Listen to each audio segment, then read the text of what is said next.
SmartIDEAthon is a flagship event of Venture Development Center at Geetam deemed to be University.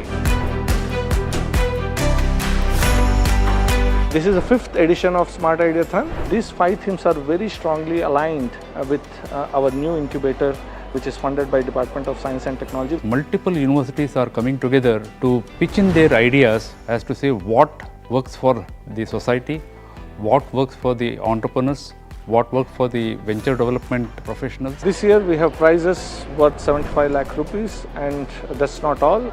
The winners of this competition are going for a Boston immersion trip. The students will be exposed to various ecosystems of entrepreneurship within Boston. The experts have shortlisted the top 32 ideas which will be presented on Geetam Bengaluru campus to the select panel of industry professionals. This is a platform where we would like to invite all the students to learn from each other. What we are trying to create here is a process through which students can think about how to become new age innovators. Come and join us and experience the SmartIDEAthon 2024 at Geetam.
Attention please. Everyone.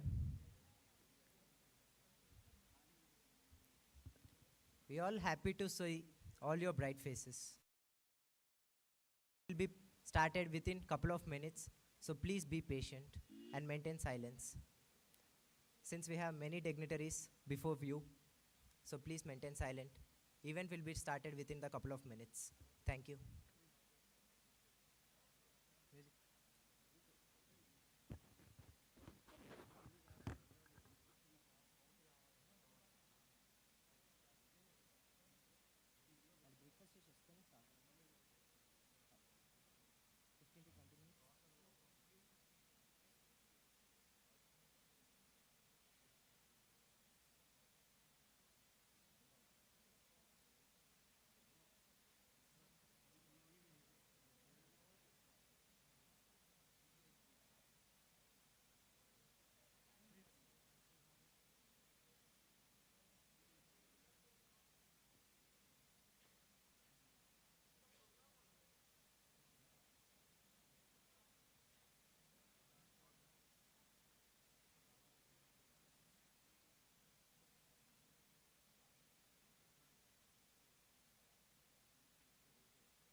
as we unveil the 5th edition of SmartIDEAthon, the national level student startup pitching competition.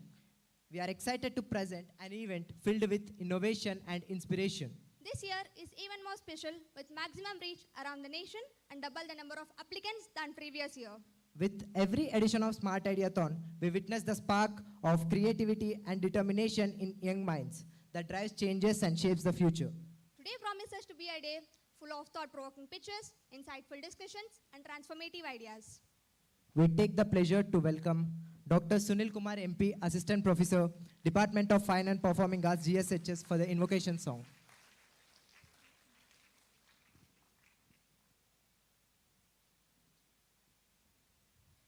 Welcome, sir.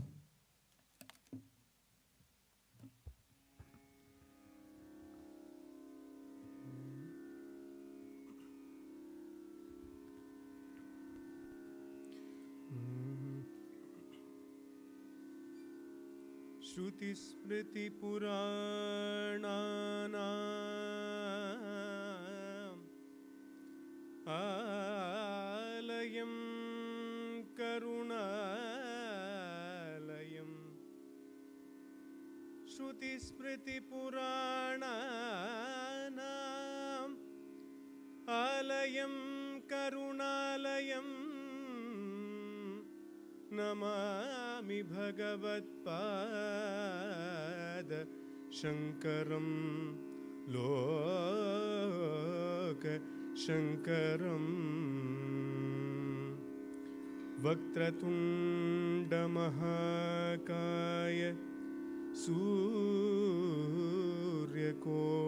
सूर्यकोटिसमप्रभ निर्विघ्नं कुरु मे देव सर्वकार्येषु सर्वदा सर्वे भवन्तु सुखिनः सर्वे सन्तु निरामयाः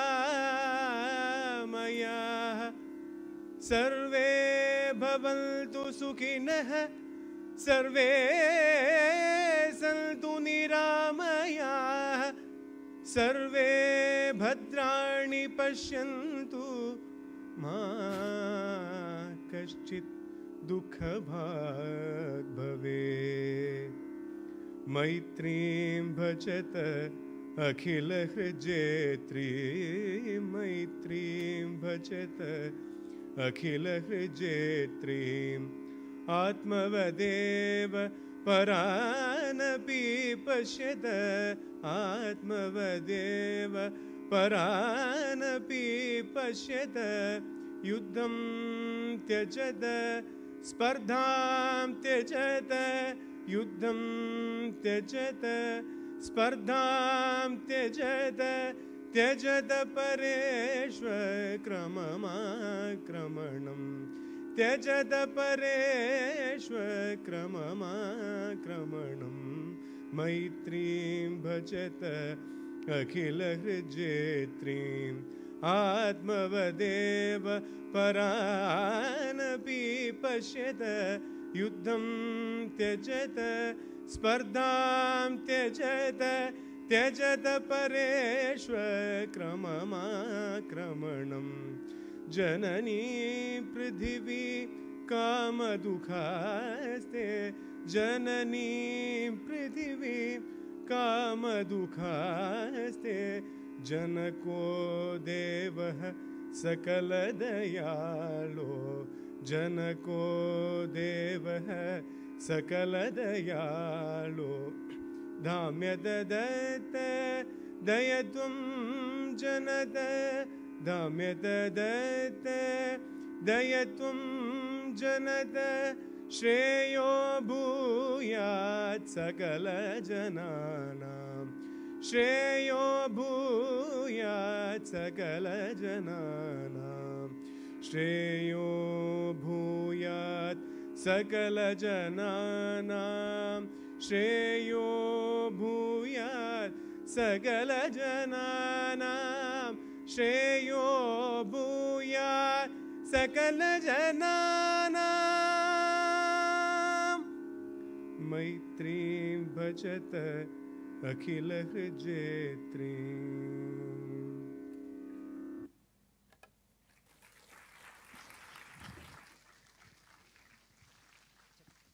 Thank you, sir. As we all know that innovation knows no bounds. It's the launchpad for visionary ideas, transformative solutions, and the future leaders of entrepreneurship. This year, Smart Ideathon 2024 has completely outdone itself as we have received 2,000 plus applications from 4,000 plus participants across 22 states and 4 union territories. We couldn't have achieved this without the unwavering support of our team, our faculties, and our friends.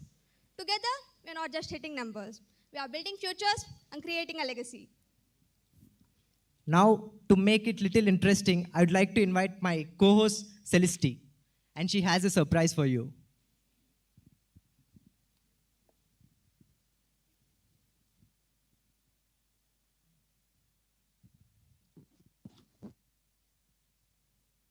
Hello everyone, I'm Celeste. I'm so happy to see you all here today. It's not just us, we are also having a very, very special guest with us. So ladies and gentlemen, let us all welcome our co-host, Nino.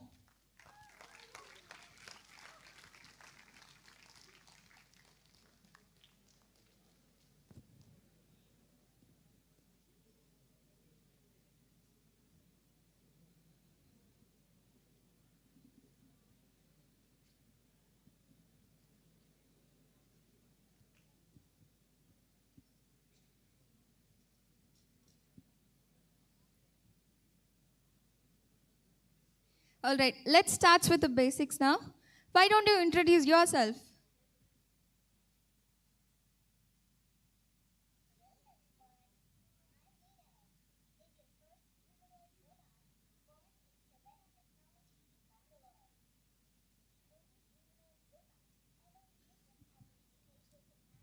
For students, I can walk and talk, sing and dance, watch and learn. Let me show you what am I capable of. Nice to meet you too, Nino. So tell me, how do you feel on being the stage? I feel wonderful. If I had a heart, it would be racing faster than a high-speed data transfer during peak performance. Now, give me a moment, please. I need to calculate the likelihood of accidentally embarrassing myself. We are all rooting for you, Nino. We are ready to be impressed. And oh yes, I can move. Let me show you some of my cool moves. No. Hold on, my friend. We are not there yet. So you will have a moment. Oh, disappointing. But hey, we move forward. All right.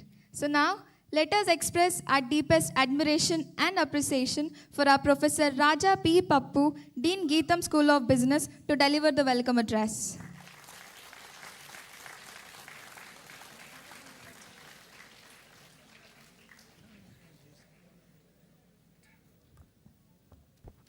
Hey, Raja sir. How are you doing? Morning, Nino. Nice meeting you, Nino, and a very good morning, everyone, and welcome to the 5th edition of Smart Ideathon. And the journey of Smart Ideathon started way back in 2020 when we did our first edition, and it was predominantly limited to only Geetham. 2021, it was COVID, and we did it online. But in 2022, we partnered with Startup India and Invest India, and that's when it became a national event, and we got a lot of prominence and help from Startup India to make this event reach to the remotest of India. This year is a phenomenal growth that we have seen. Last year we were around 1,200 ideas. This year we got around 2,200 ideas from all over India, which definitely tells us that this event is going places. But more than that, the kind of ideas that we are getting are really, really wonderful. So one of the biggest contributors of ideas for this event comes from Tamil Nadu. So congratulations to the teams coming from Tamil Nadu. I'm very sure they have a very bustling entrepreneurship ecosystem, predominantly coming from Erode, Coimbatore, etc. They are rocking. I think around 500 ideas only came from that state alone and from that region. VDC, which was born in 2019, December 2nd, 2019, is also, it's in its 5th year, and we recently celebrated our 5th anniversary of establishing Venture Development Center in Geetham deemed to be university. And it takes a lot of guts to establish a pre-incubation ecosystem because this needs a lot of investment. The outcomes are not pretty well defined. It's very difficult to encourage students to take up entrepreneurship, but I should congratulate the management, the team behind VDC, who have done a wonderful job, and we are on verge of getting the best outcomes in the coming years. We recently developed our center here, the new Venture Development Center, which was recently inaugurated, which is 3 times of what we have in Visakhapatnam. And the Visakhapatnam Venture Development Center is now going to be converted into a full incubator. We recently got a funding from Department of Science and Technology worth 5 crores, and it will be the first full incubator in Geetham deemed to be university. And following that, I think the other speakers will also talk about the entire continuum that we have in place. But there are more exciting things to come, and we are really looking forward to many ideas converting into business propositions. And the essence of pre-incubation is not just to create startups, but to create an entrepreneurial mindset among the students so that they are ready to take risks and think entrepreneurially in the future. Thank you so much. Have a great day here, and thanks everyone who has come from different parts of India and the world to witness this event and to help us in today's proceedings. Thank you so much. Thank you, sir. Now let us join our hands and welcome Professor K.N.S. Acharya, Pro Vice Chancellor, Geetham, Bengaluru, to address inaugural session.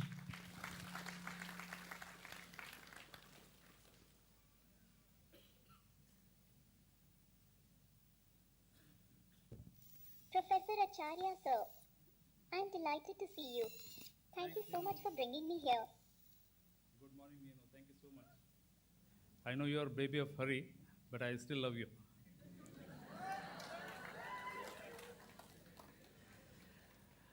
Good morning, everyone. I will not take more time because there are a lot of exciting things ahead of us. The only thing, very important messages that I want to pass on in this prestigious event is the role of universities is continuously changing. Gone are those days when students used to be locked in a classroom, faculty members used to shout whatever they know at the students, hoping that the seeds that they are throwing will be caught by a few students and then they grow as trees. Those days are gone. And those were the days when we were students. Today's students you guys are much, much more smarter than all of us. The kind of ideas that have been, that you all have come up with, and the aspirations that you have, and the talent that you have, I think as a country, we are extremely proud of that. India is the youngest country in the world. The next 100 years, many people are predicting is going to belong to India. Mainly because all the youngsters like you who are assembled here and outside, you have huge opportunities. India is probably the only country which is growing at this pace, and it requires enormous amount of talent, which is not only engineering, it comes from social sciences, humanities, business, healthcare, many, many things. As a university, we have a huge responsibility of not only providing or not only connecting you to the right employers, but we also have a huge responsibility in giving you a new avenue to become entrepreneurs. One of the ideas of the SmartIDEAthon is to create that creative mind amongst you, provide opportunity for you to explore these new unknown territories, be mentored and coached by eminent people who have done it in the past, and who have failed. If they have failed, there is a lesson to learn from them. And I really wish to thank the management for coming forward to host such events. And VDC, which is the jewel in the crown of Bengaluru campus at this moment, is a place where all of you can explore many of these things. I really thank all the 2,000 plus participants, students who volunteer to be part of SmartIDEAthon, whether you have been shortlisted for the final one or not, but you have made an attempt. That is more important. And it's a great event. I wish each one of you a grand success. And I also want to thank all the jury members who have taken out their valuable time for to be with us at Geetham today. Have a great day. Thank you so much.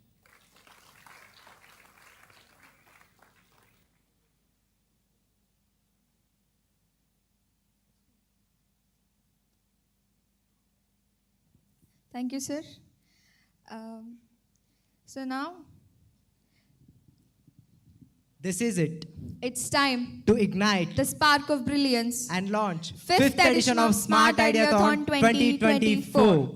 As we mark the beginning of this momentous occasion, I'm so happy to introduce our chief guest, Ms. Shilpa Gupta, founder and CIO of Airavati Wealth. With 27 plus experience, she is a recognized leader in strategy, policy advocacy, and business transformation. At Equirus, she led corporate transformations as managing director and group COO. So now, I'm honored to request the presence of our chief guest, Ms. Shilpa Gupta, to officially ignite the spark of this celebration. Let's welcome her with energetic round of applause.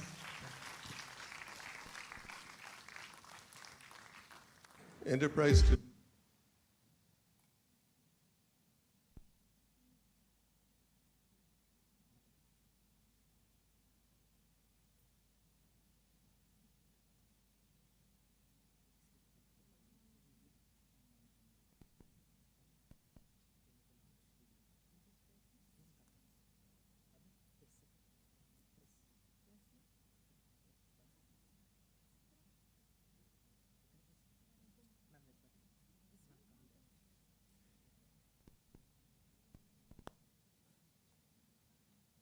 Enterprise today is an ability of someone who may be in his 20s, who has a good idea, and he needs to find a way to implement them. We now have an environment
Good morning, everyone.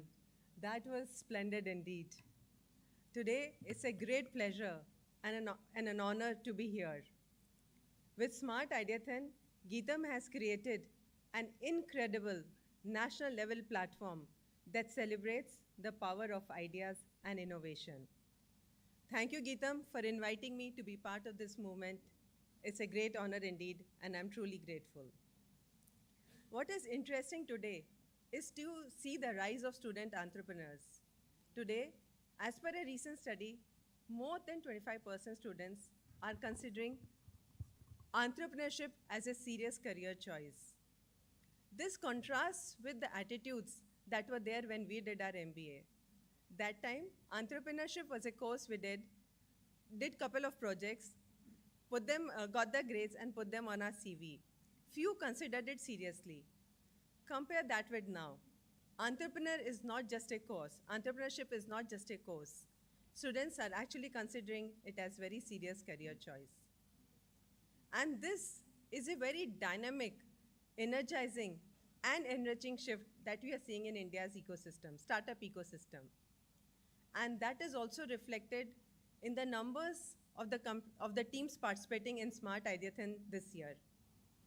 There were more than 2,000 teams participating across the length and the breadth of the country, each one bringing in their own unique ideas, perspectives, and solutions. Out of these more than 2,000 teams, 32 teams rose to the top, going through multiple rounds of rigorous evaluation. My heartiest congratulations to each member of these 32 teams. Students, trust me that the lessons that you learned as a part of this process of hard work, resilience, collaboration, humility, these lessons will stay with you for life. You are on a transformative journey, and we cannot wait to see how far you take your ideas from here. Today, as we gather to witness and celebrate the culmination of months of effort, I request everyone here to give all the participants a huge round of applause.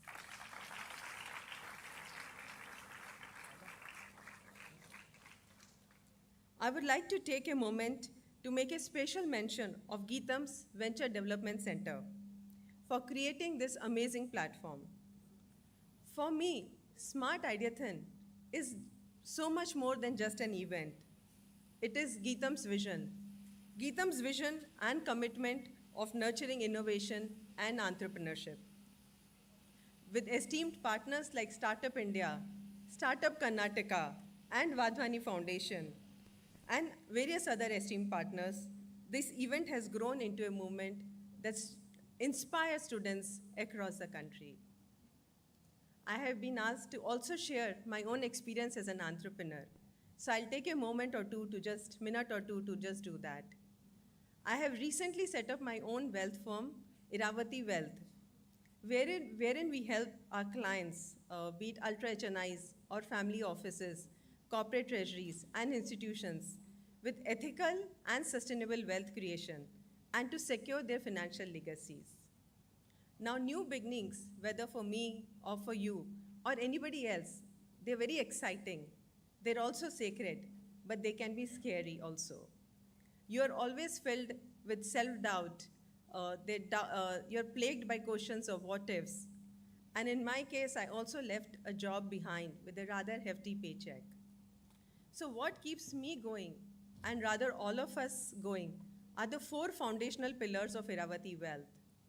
The first one is very high conviction in what we do, and a sense of purpose that our deep domain expertise is helping our clients with financial inclusion, financial freedom, and securing their financial legacies. The second is we're very passionate about what we do. I totally enjoy analyzing, researching the entire landscape of investments, and I've been doing it for 3 decades. So when passion aligns with purpose, the path ahead becomes much easier. The third thing is we have a policy of no compromise of ethics and integrity. We have a very simple SOP, doing the right thing the right way. It clears up a lot of clutter and releases our bandwidth to do something more meaningful. And the fourth pillar and the most important pillar is alignment of Iravati Wealth with a higher purpose, higher cause, and a commitment of giving back to the communities we are part of. So at Iravati Wealth, we support and nurture a blind school for girls, school for blind girls, which is just at the outskirts of Pune. We support it through donations, braille books, and also through mentoring the students. And yesterday and today, I've heard of a lot of startups who are working with disability, and I'm looking forward to more solutions coming from this group of participants to improve the life of people who have disability. While each entrepreneur's journey is unique, what is also common are the roadblocks, the frustrations, and the doubts.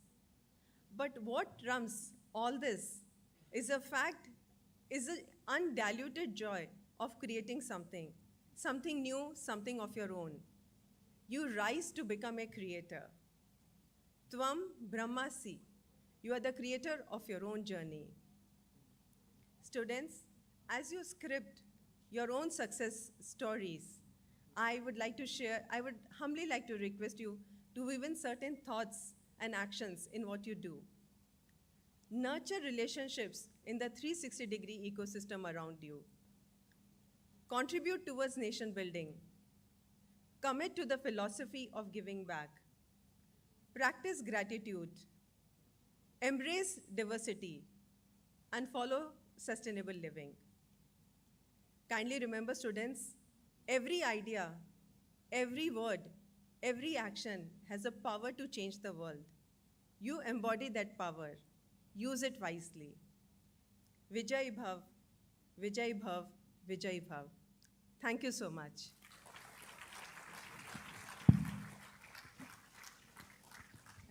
Thank you, ma'am. Ma'am, can you please stay back? Can you go on?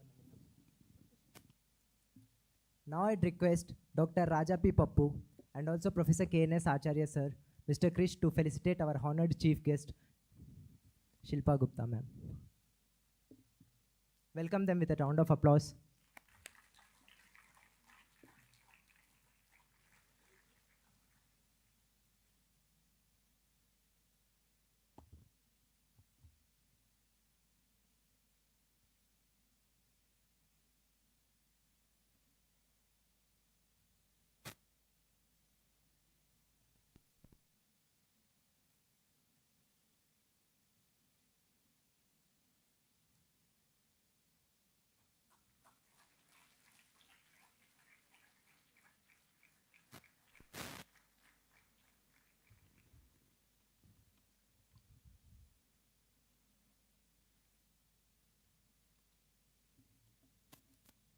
Sir, thank you, ma'am. Sir, can you please stay back? Everyone, we are having many juries and dignitaries. Now, thank you. Now, to commemorate this occasion and express our heartfelt thanks, we request to felicitate our honored dignitaries who and all present here. I would like to start with Hariharan Bojan, founder and CEO of Sirena Technologies Private Limited.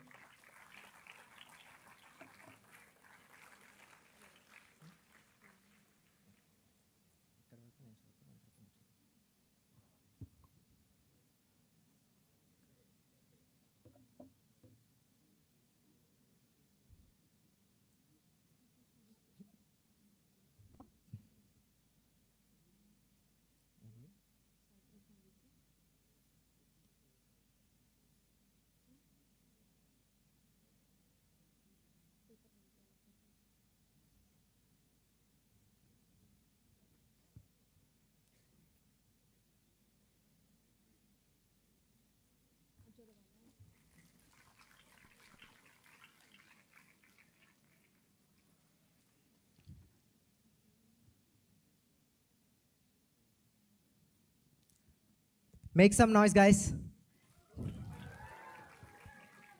Thank you, sir. Now I'd like to invite Sai Krishna VK, co-founder, House of the Models.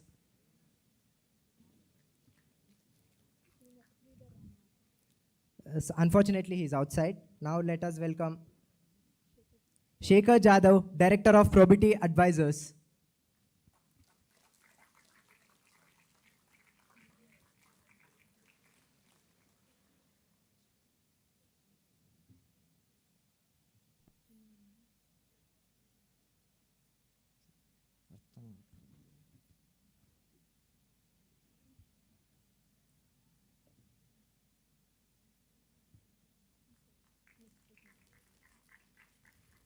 Peter Emmanuel, Founder and CEO, Prepax Consultant Limited Liability Partnership.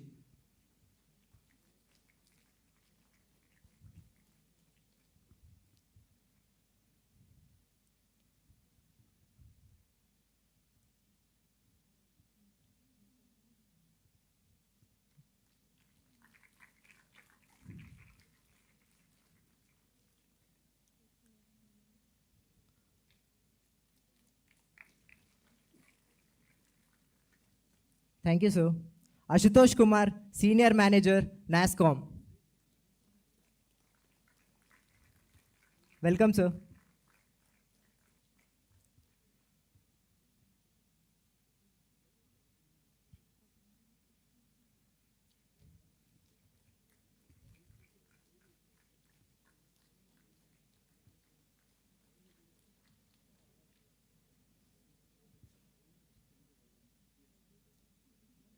Thank you, sir. Rama Kandula, Co-Founder and CEO of Misho Chain.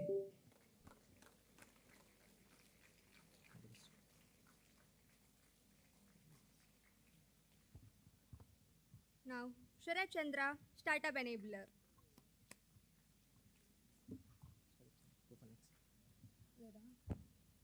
Pradeep Rao, Director and Chief Architect, Kyndryl.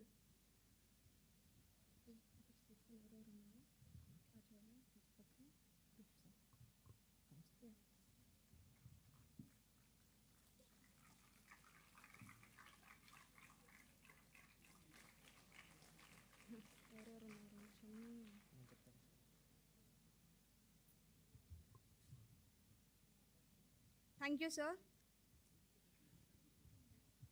Mr. Devkaran Malik, Associate Director, IAC.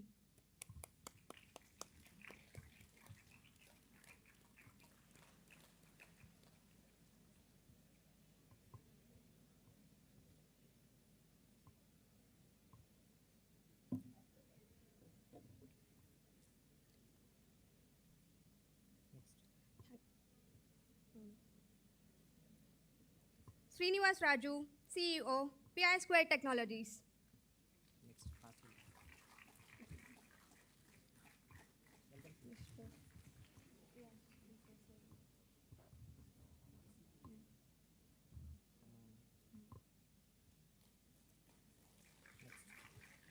Mr. Rajiv Mukherjee, Founder and Chief Global Evangelist Incubate Hub.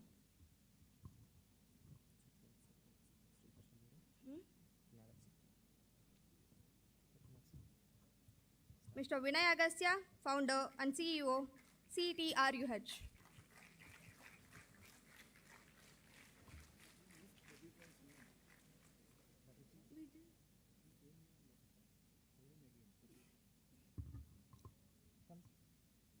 Mr. Pradeep Rao,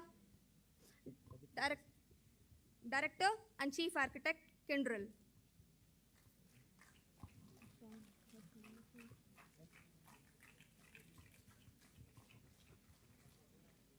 Mr. Kaviraj Devraj, Vice President, Corporate Finance at Vinati Organizations Limited.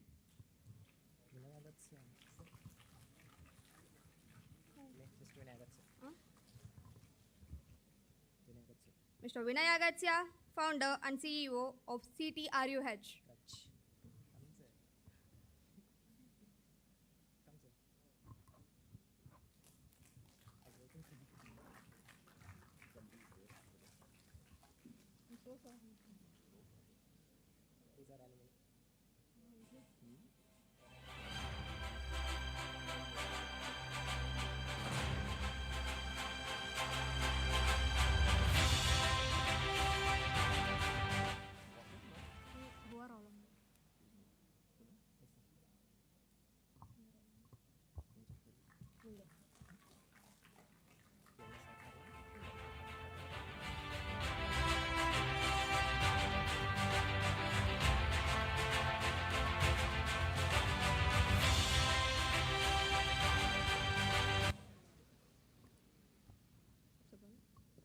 you, Professor K.N.S. Acharya, Professor Raja P. Pappu, and Mr. Krish for doing the honors. Thank you, sir. Thank you so much.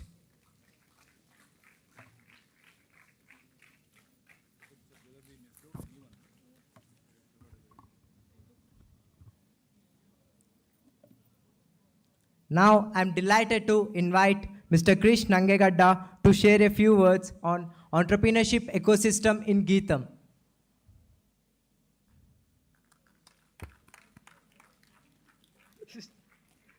Welcome, sir.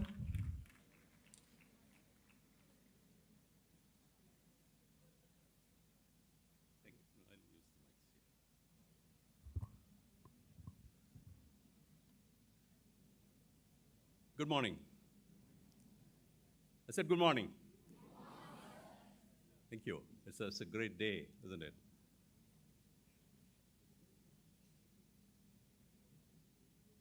Should we? Oh, thank you. Should we all recognize Gukesh Domaraju?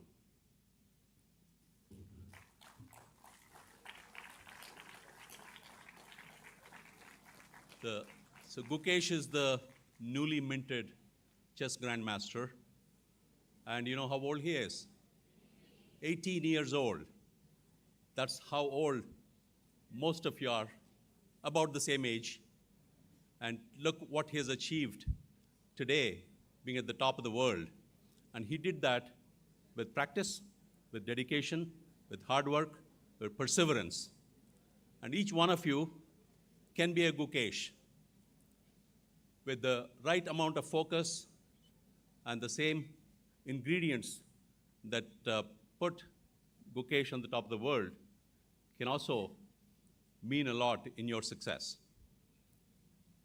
So when we started the venture development centers at Geetham, it's precisely with that view that no, it's not necessarily to prepare Gukesh Domarajus of the world, but to create an environment and provide the resources to every single one of you to pursue something outside your regular curriculum. You're all very obsessed with the coursework, the exams, and the grades, and the attendance. Is attendance important? Yes, it is, obviously.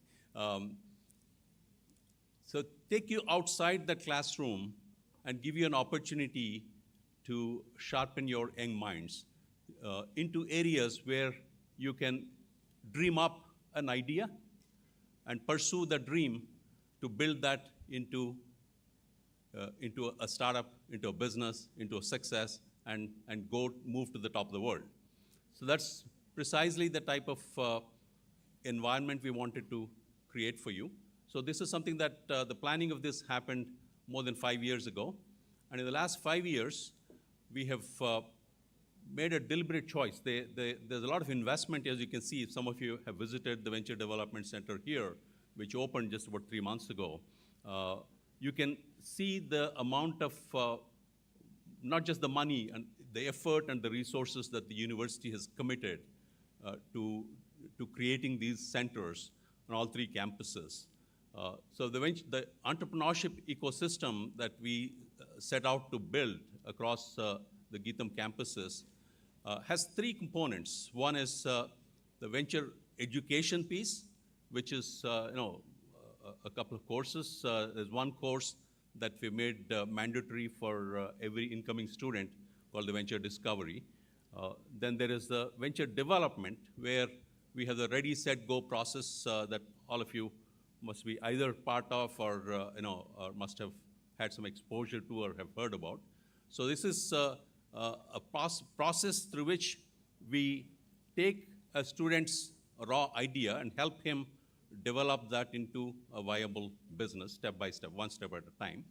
And the third piece is the ecosystem that supports the first 2, whether it's Entrepreneurs Club or a mentor network or a prototype gap fund that we have created. So these elements create, you even have the makerspace that is right in the same facility as the Venture Development Center in this same building. So that is a facility where you can build your prototype. So these are all the elements that facilitate or catalyze the other two activities, whether it's venture education or venture development. In fact, SmartIDEAthon, which we're all part of today, is a component of that very ecosystem. Excuse me. Is part of that very ecosystem that supports these activities. And Entrepreneurs Club, a big shout out to Entrepreneurs Club members here who work relentlessly throughout the year and who have worked tirelessly to make this happen today. So what you see today is all a result of the efforts put in by the members of the Entrepreneurs Club, and I congratulate all of you for putting together a great program like this. So these elements, again, lead to what we call pre-incubation. Professor Raja Papu mentioned pre-incubation in his address earlier.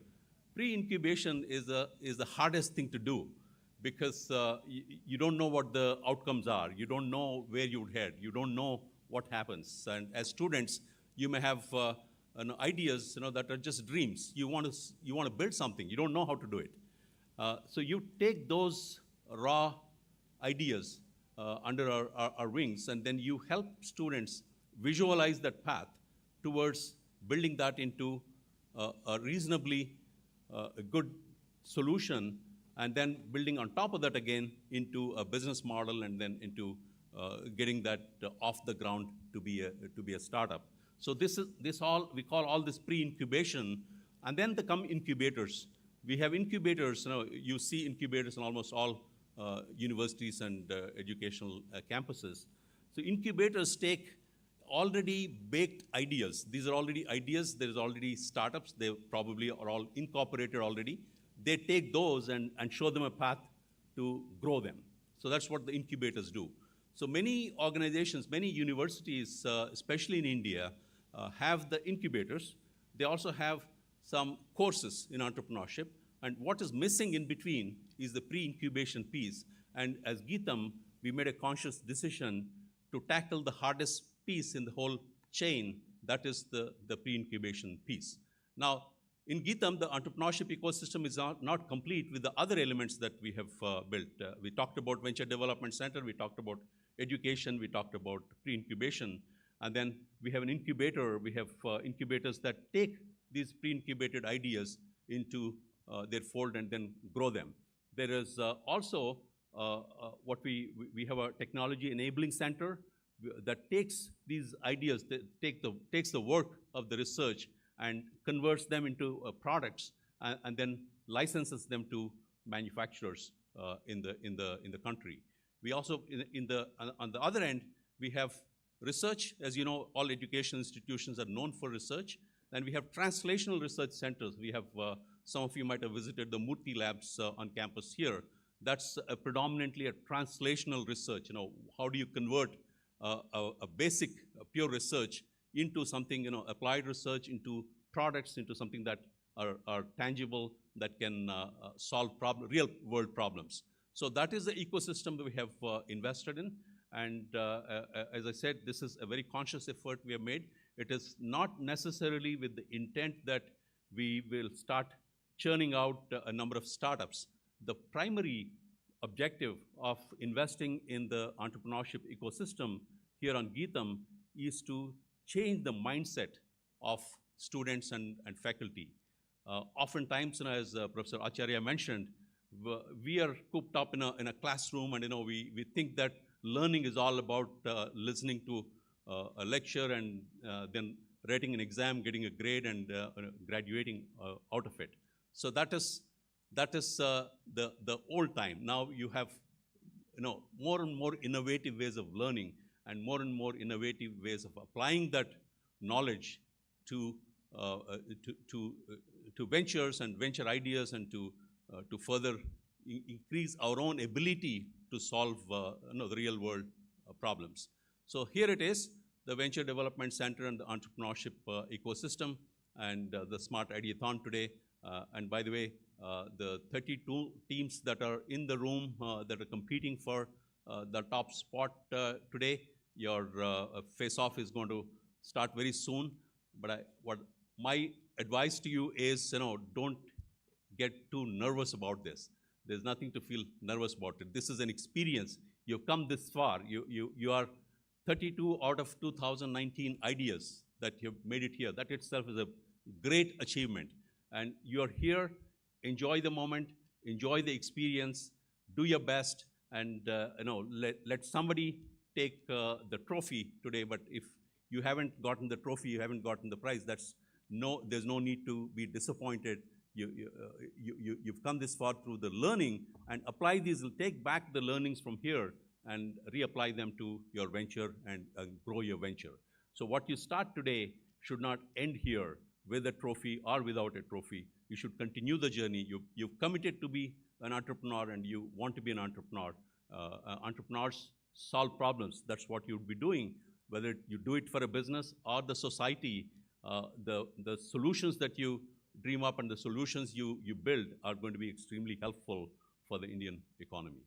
With that, thank you very much for the opportunity, and I wish you all the best.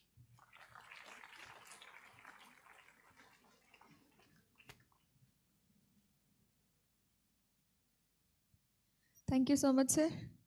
Now, are we missing something? Exactly.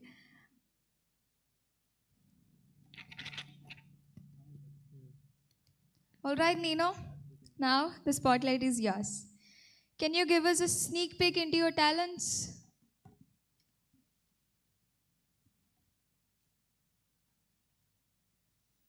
Yes, why not? Make some noise for Nino.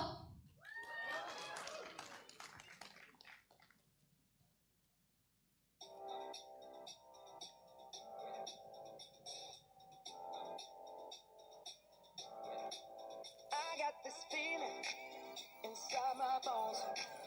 It goes electric wavy when I turn it on. Off from my city, off from my home. We're flying up, no ceiling when we in our zone. I got that sunshine in my pocket, got that good soul in my feet. Feel that hot blood in my body when it drops. Ooh, I can't take my eyes off of it, moving so phenomenally. Come on, like the way we rock it, so don't stop. It's under the light.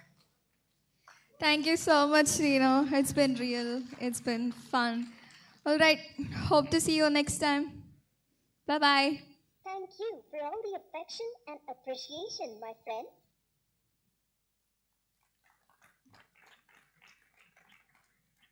Now, I'll invite my friends Suprita and Chakravarti for the event briefing and vote of thanks. Guys, movement, please. Don't worry, I will get up. Nino has some special tips.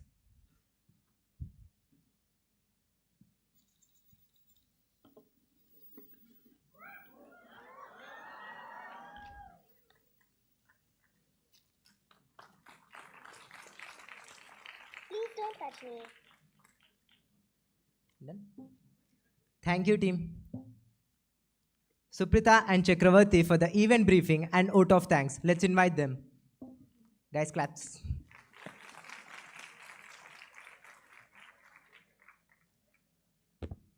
Good morning, everyone. I would like to extend my heartfelt thanks to all the participants for registering and being an integral part of SmartIDEAthon 2024. Your excitement and innovative ideas have truly made this journey remarkable. I also wish to express my sincere gratitude to the staff and faculty of Geetham for their unwavering support and guidance over the past 3 months. Your encouragement has been instrumental in shaping the success of this event. A special note of thanks to my incredible team. You guys are an incredible and constant support throughout this journey. Together, we not only achieved both things, but also built lasting bonds. My sincere gratitude to Mahesh Warrior sir for his guidance and support for everything since past 3 months. Without you, we couldn't do it, sir. Now, as we move forward to semi-finale commencement, I'd like to instruct jury members to move right side of the auditorium and participant to move left side of the auditorium. Mr. Ramakandula sir, Mr. Vinay Agastya sir, Gautam Suranna, Mr. Sharat Chandra sir, Ashutosh sir, Devakaran Malik sir, Rajiv Mukherjee sir, Shekhar Jadhav sir, Kaviraj sir, and Muniratnam sir, ma'am, Gayatri Vadavalli ma'am. Our volunteers will instruct you to the respective venues. Mahesh sir, standing Mahesh. Yes, sir. Yes.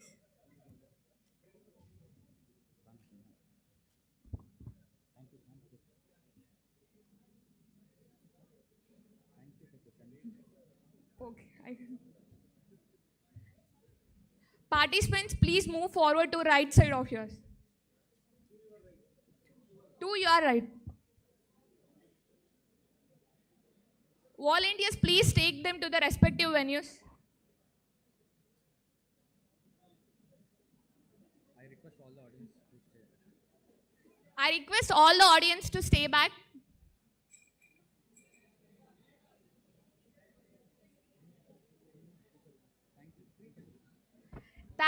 Thank you once again. Let's make SmartIDEAthon an unforgettable event.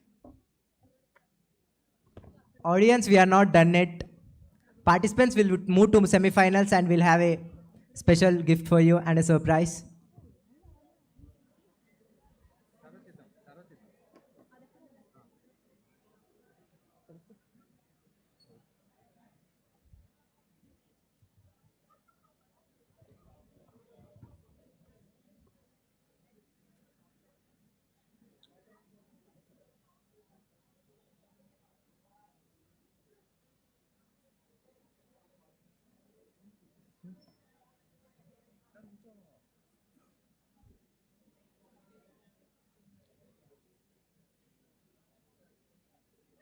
Participants, please move towards your right and juries are requested to move towards your left.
SmartIDEAthon is a flagship event of Venture Development Center at Geetham deemed to be University.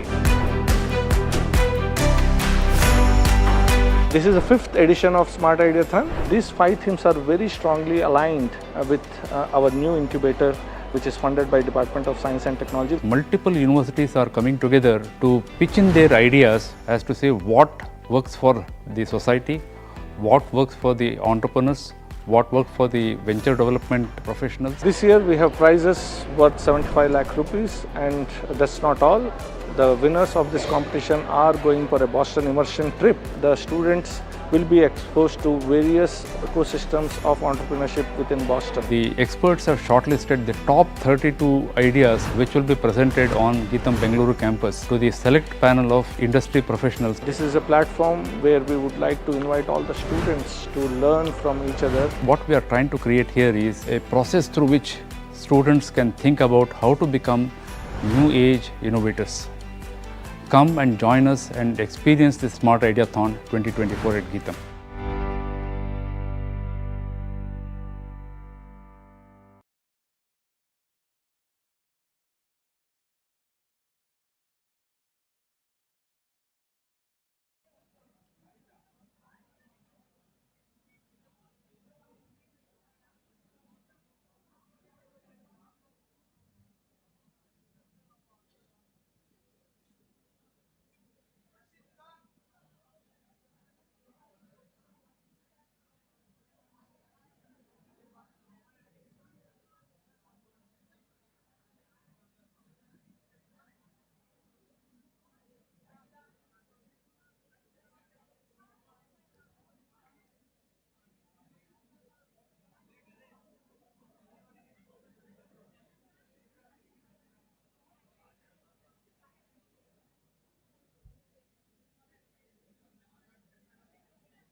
Vardhan? Do you have any PPT?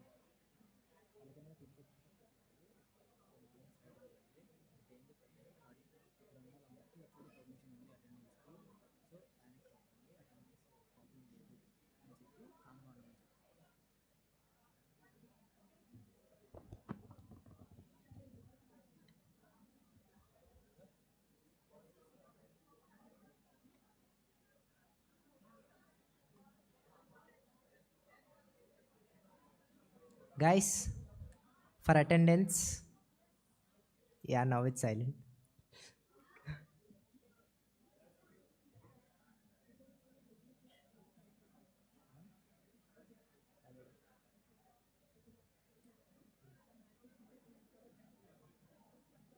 Okay, okay. For attendance, I'll tell later. Just okay, okay, okay, okay. Everyone has permission with their respective HODs and directors, so no need to worry about your attendance.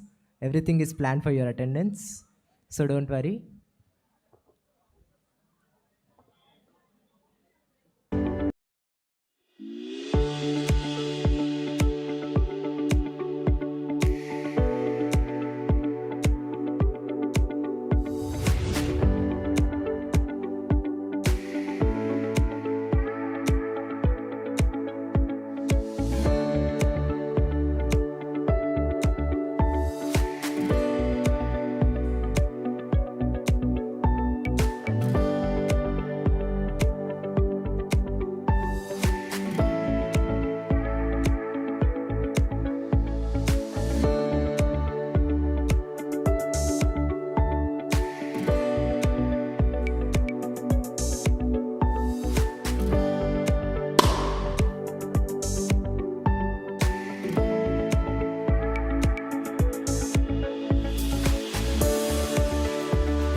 Good morning, guys. Good morning. Good morning. Okay, sorry. I'm supposed to give a speech here and they took me all around. I don't know why. So I just returned. Okay. So, bored. Hello, boss. If it is yes, it is yes, guys. Yes. Awesome. Okay. Being bored is a good start. So I'm going to talk. Stop me if you are bored. Okay. Then we talk about maybe Pushpa 2 or something. Okay. Yeah. Okay. Good. So only if I'm boring. Okay.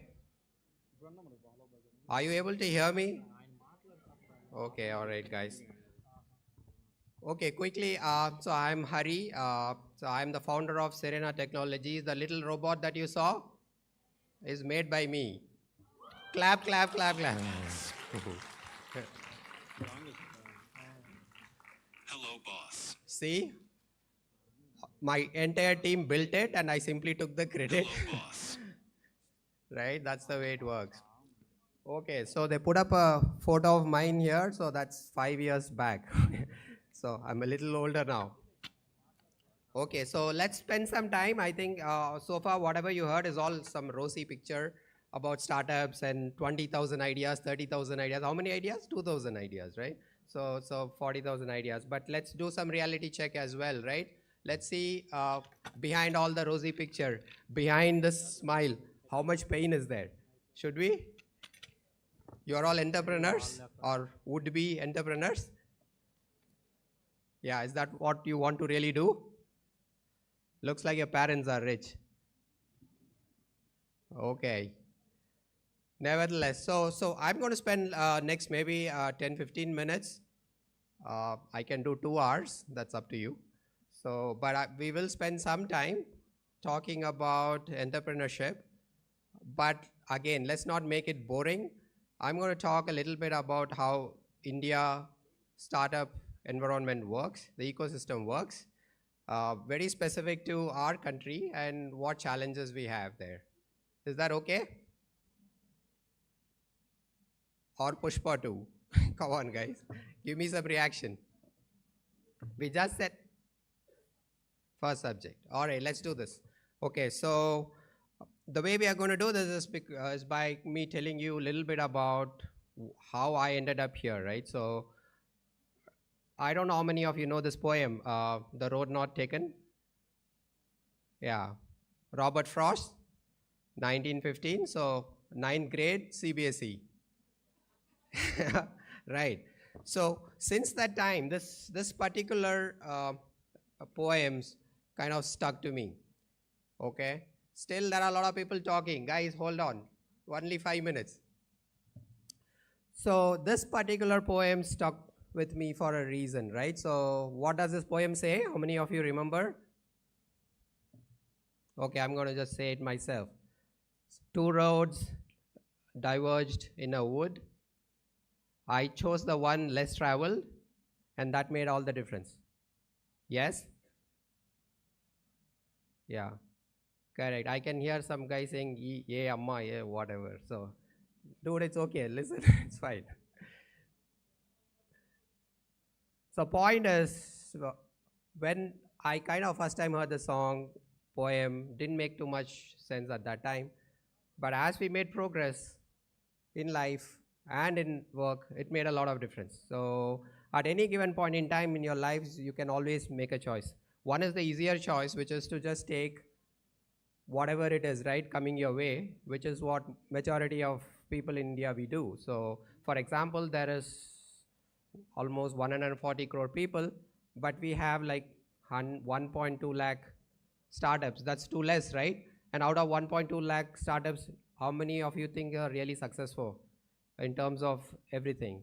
There's hardly any. So you can basically count, and you'll not even find good examples out of India. There's no real companies out of India. Okay, that's the real picture. So while we're putting a lot of efforts, so there is no real story out there.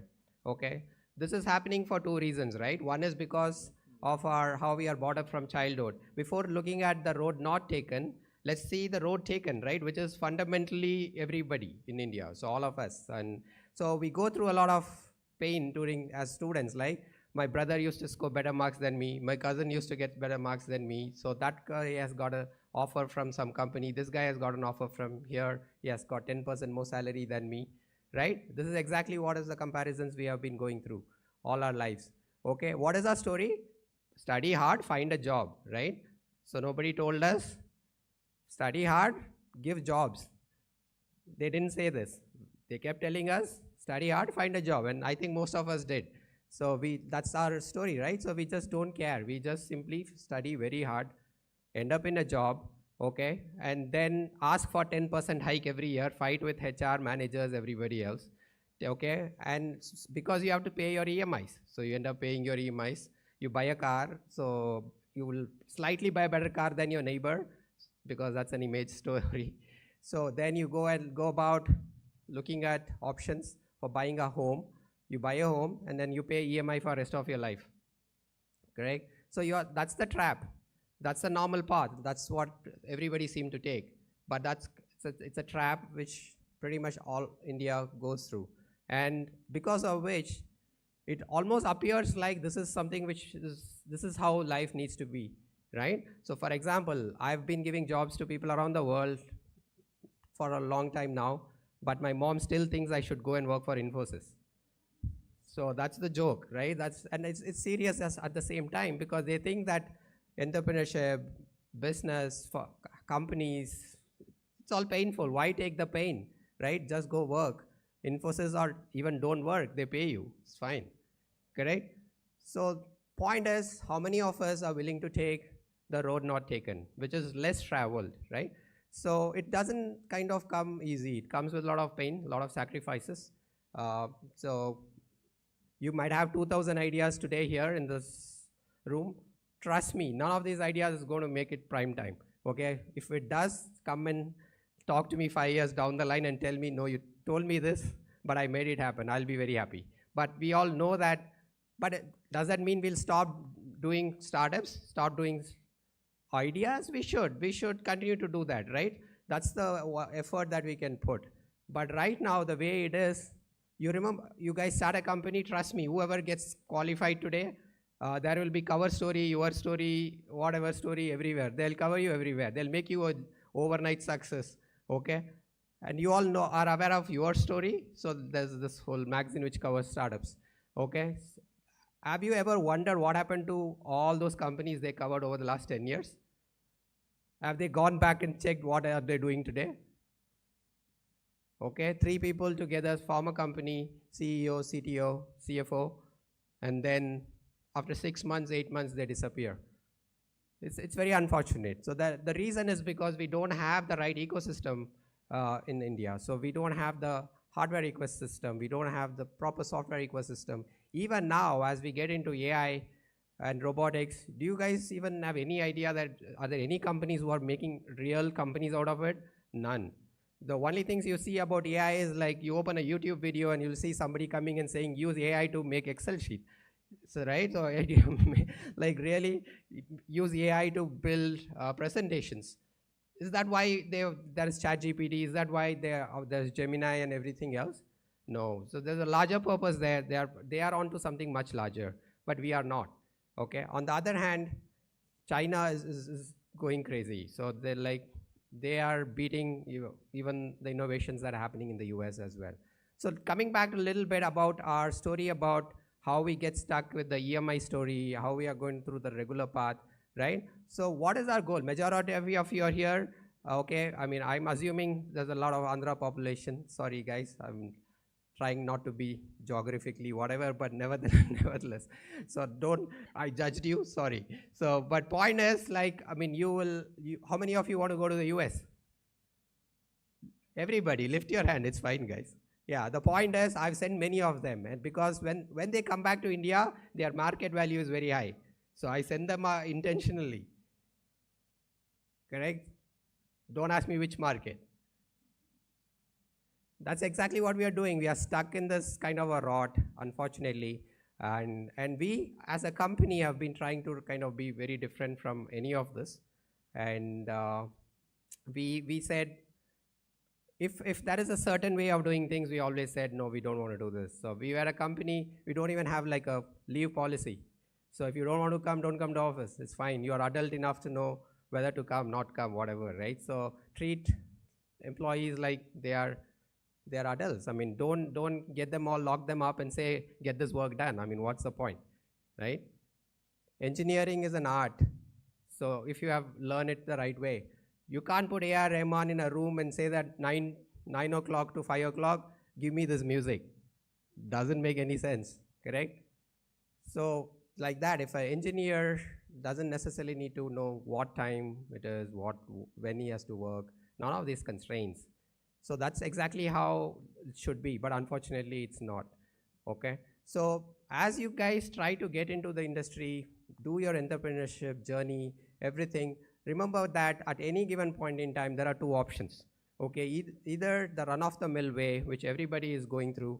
Just to give another example, during my college days, there were a bunch of people, all of a sudden, engineers applying for UPSC exams. I'm sure many of you did as well.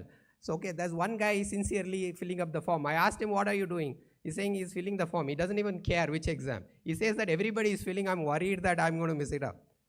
So this is exactly how we are actually doing whatever we are supposed to do in our lives. So my advice, who am I to advise anyways? But nevertheless, from experience, what I understand is that you got to follow your heart, but completely into it. You can't just do half-baked things. So if you are into something, you need to go the distance. It's going to be very difficult. Okay, so somebody said, if the path we are taking, the road taken is difficult, the road not taken is difficult too. what do I do? Should I take a U-turn and go back? There's no U-turn here, unfortunately. We have to move forward. So as you move forward, so it's better to move in the direction where there's less traffic. So as you move, so and you can make your own space. Comes with the cost, comes with a lot of pain, but I think success is not going to be easy. And again, what is success? Again, you can measure it based on many factors like financial success and emotional success, blah, blah, blah. What does this mean, right, for entrepreneurs? Does this all mean that it's all very difficult to do any of this? Are we going to be very serious getting to our destination? No, do whatever you're doing, right? So do your love stories, do your breakups. Now everybody's looking at me. Okay, great. So do your breakups. That's exactly how you learn. So if you have a successful love story, I'm sorry, I feel very sad for you. But if you have breakups, the best thing of a love story is the breakup part. So I mean, you learn a lot, you move on and do much more larger things in life. Correct? So understand pain. So that is exactly what it is. So entrepreneurship as shown in our Telugu movies. I love Telugu movies. I mean, it's not like fun. You don't you don't come and just become a CEO and stand in front and then talk whatever you want and go. I mean, because they don't show you the pain which has gone behind. So appreciate that and we can make a lot of progress, right? Yeah, so now it's getting very boring. I can realize a lot of people are talking. So let me just wind this off by saying that couple of things. So it's okay to be absolutely ridiculous than being absolutely boring. I didn't say this. Marilyn Monroe said this, and I love her, so it's fine. Yeah, that's what it is. Yeah, great guys. So what I have done personally in my life is to take that road not taken, less traveled. I urge you all to take it. Trust me, it's fun. You will really not have any regrets. You will actually look at all the people in the traffic in peak hour and laugh at them because they neither want to go home nor stay in office. So you will feel better looking at them. So you'll know that you didn't choose that path. You chose something different, and that made all the difference. All right, guys. Thank you very much. Hello, boss. Hello, boss. Thank you so much, sir, for your wonderful insights. Now, we are honored to introduce our next keynote speaker, Mr. Sai Krishna VK, the co-founder of House of Models and seasoned entrepreneur with over a decade of experience building deep tech startups in spatial computing, artificial intelligence, and open source protocols. Mr. Sai Krishna has delivered more than 80 keynotes at international conferences, sharing insights on spatial computing and its transformative potential. I would like to welcome Mr. Sai Krishna to deliver your speech.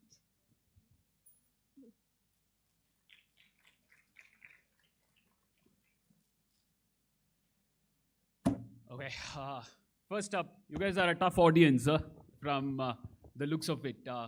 And I was no different. I was probably a few years ago one amongst the crowd right here. You know what I used to do?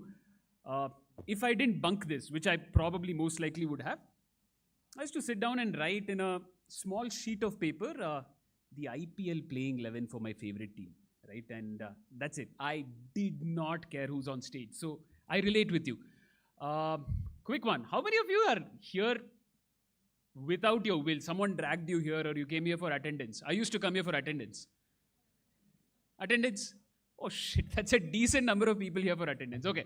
Hope you guys get your attendance, guys. My name is Sai, and the one thing that I can do is relate.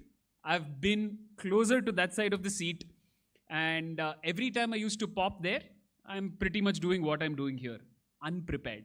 That's it, right? So I'm not here to talk at you, I'm here to talk to you. Simple as that. Step one is loosen up, have fun. Fuck all the formalities for a second, right? For 5 minutes. You're here, you don't have a choice. So you either write a good IPL 11 or you just make something out of the 30 minutes that we might have. I'll take 15 of that. So does that sound a plan? Okay. With that, let's look at easier ways to go about this, right? Let's use the cricketing metaphor a little bit more. since a lot of you might, how many Sunrisers guys here around here? RCB. Oh shit, okay. That is all red in which case. Fantastic. Quick one. Who was the most expensive purchase? No, for RCB guys, come on. He's a retainer. He's not the one who was purchased. Auctionally, who was the most expensive purchase? Can't hear you? Okay. So, why do you think people go for a high price? Okay. Each one of you has an answer. But let's put that in perspective. You remember this one part of the auction where Venkatesh Iyer went for 23 crores and you were like, holy smokes, what's going on? Why do you think that happens? Washington Sundar goes for 3 crores, Venkatesh Iyer goes for 23, and there is like a Pant who goes for 27. Why are these prices there? Everyone's going to possibly play in 11. Everyone has their role to do. Why are these prices so different? Anyone?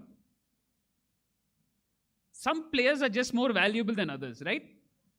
So what do you want to be? You want to be a Pant, or you want to probably be like someone who's not picked? You probably want to be a Pant. So let's probably spend some time on that, right? Like, what makes you stand out? Because the one thing that college taught me is I was a roll number, right? Like, do you guys have roll numbers in college here? Yeah, okay, fuck. I was a roll number for my college.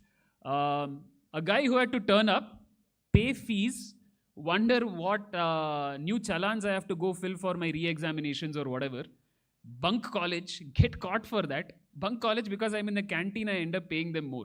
That's it. To a university, often you are an Excel sheet line item. How many of you here are in your 3-digit roll numbers, like hundreds?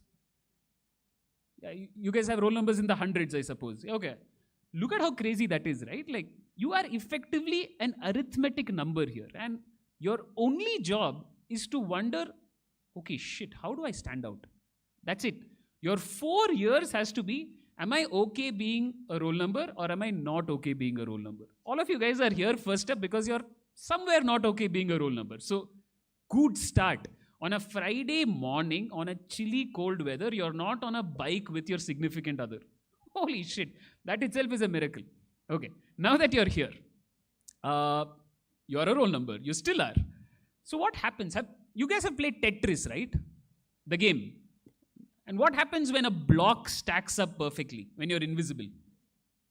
The block goes away. All of us wearing the same badges, lanyards, and every way that we turn up here are Tetris blocks. We all fit together so perfectly that we are invisible. So let's find ways to not be invisible. Does that sound okay? Fair enough, right? Okay. So 3 secrets that colleges hate that you should be aware of, that you often should look at as not being invisible, right? Let's start there. Secret number 1, delay gratification. And I'll tell you what that means. Gratification often looks like a good weekend plan. We're in December, shit doesn't work. Do you guys have internals or anything like that leading up to December? Okay, fuck, you're screwed anyways. But let's assume that doesn't exist. You're at the end of the year. It's easy for you to, say, hey, let me chill. Like, let me take a second back and take this weekend light. For once, try to delay that road trip. Try to delay that expensive purchase you wanted to make. How many of you made an expensive purchase this year? A new phone, a new bike, a new laptop? Close enough? Some of you have. Find ways to delay gratification. Not because you must, but because it teaches you something really important. It teaches you that life can go on without that new phone. I did not need that expensive bag to get to college. And the moment you start delaying gratification, you like something. You like a grind, right? You actually like to put in some more work. How many of you have built a presentation for whatever you're going to present here today? Probably a bunch of you, right? Like, how many of you have possibly worked on an idea? I did. I started my college life realizing, holy shit, I'm learning nothing in college. All my 8 semesters are going away in front of me. And so I said, okay, my classroom's not going to teach me much. I'll do something outside my classroom. My only desperation was to not be invisible. That's all. So I started building things when I was in college. And when I started building, I made every rookie mistake under the sun. I built a terrible idea. I built it with people who were not the best team. I built an idea that nobody wanted. We will all make mistakes. But you know what happens when you delay gratification as a part of that? You're okay putting in the hard work, right? Like in some ways, your 4-year process of getting that degree certificate, honestly, which is why most of us are here, is delayed gratification. You're putting in so much hard work through 8 semesters in order for you to earn a degree. Now imagine in life, it often works like that. So what do you think cricketers do to delay gratification? They grind it out for 5-8 years before they hit an IPL circuit, right? Like you think anyone who turns up there has done it easy. They've gone through the grind. They've gone through how many hours in the nets. They've gone through how many times they've had to turn up. We've all seen the MS Dhoni story. We've all seen enough of these cricketing movies, right? In order to realize the grind is where the hard work is at. So step 1, delay that. Okay, step 2. What do you guys think the second secret would be? Like you've delayed gratification. What do you do right after?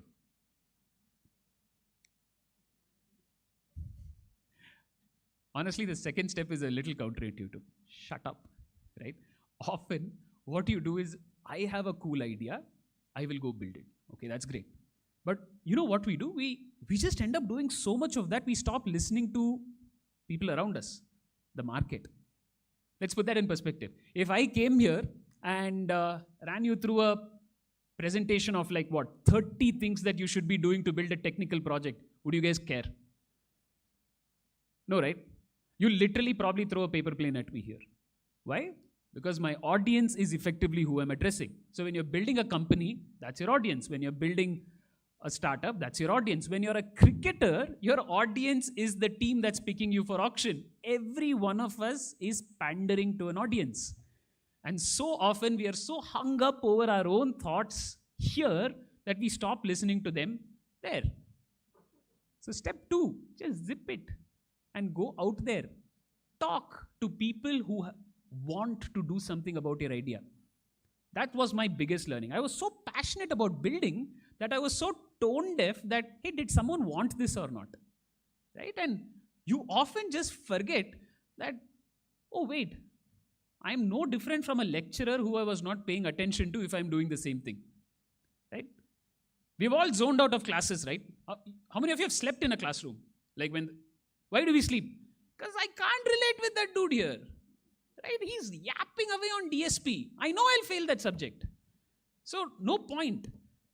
But then if you keep doing the same thing, where you're just talking, you're just building, you're putting out a presentation, you don't care about that audience in front of you, how are you any different from the lecturer's class that you slept in? Be different, right? Make that attempt. 2 years that you can listen to. Secret number 2, do that for everything that you turn up to. A presentation, read your audience.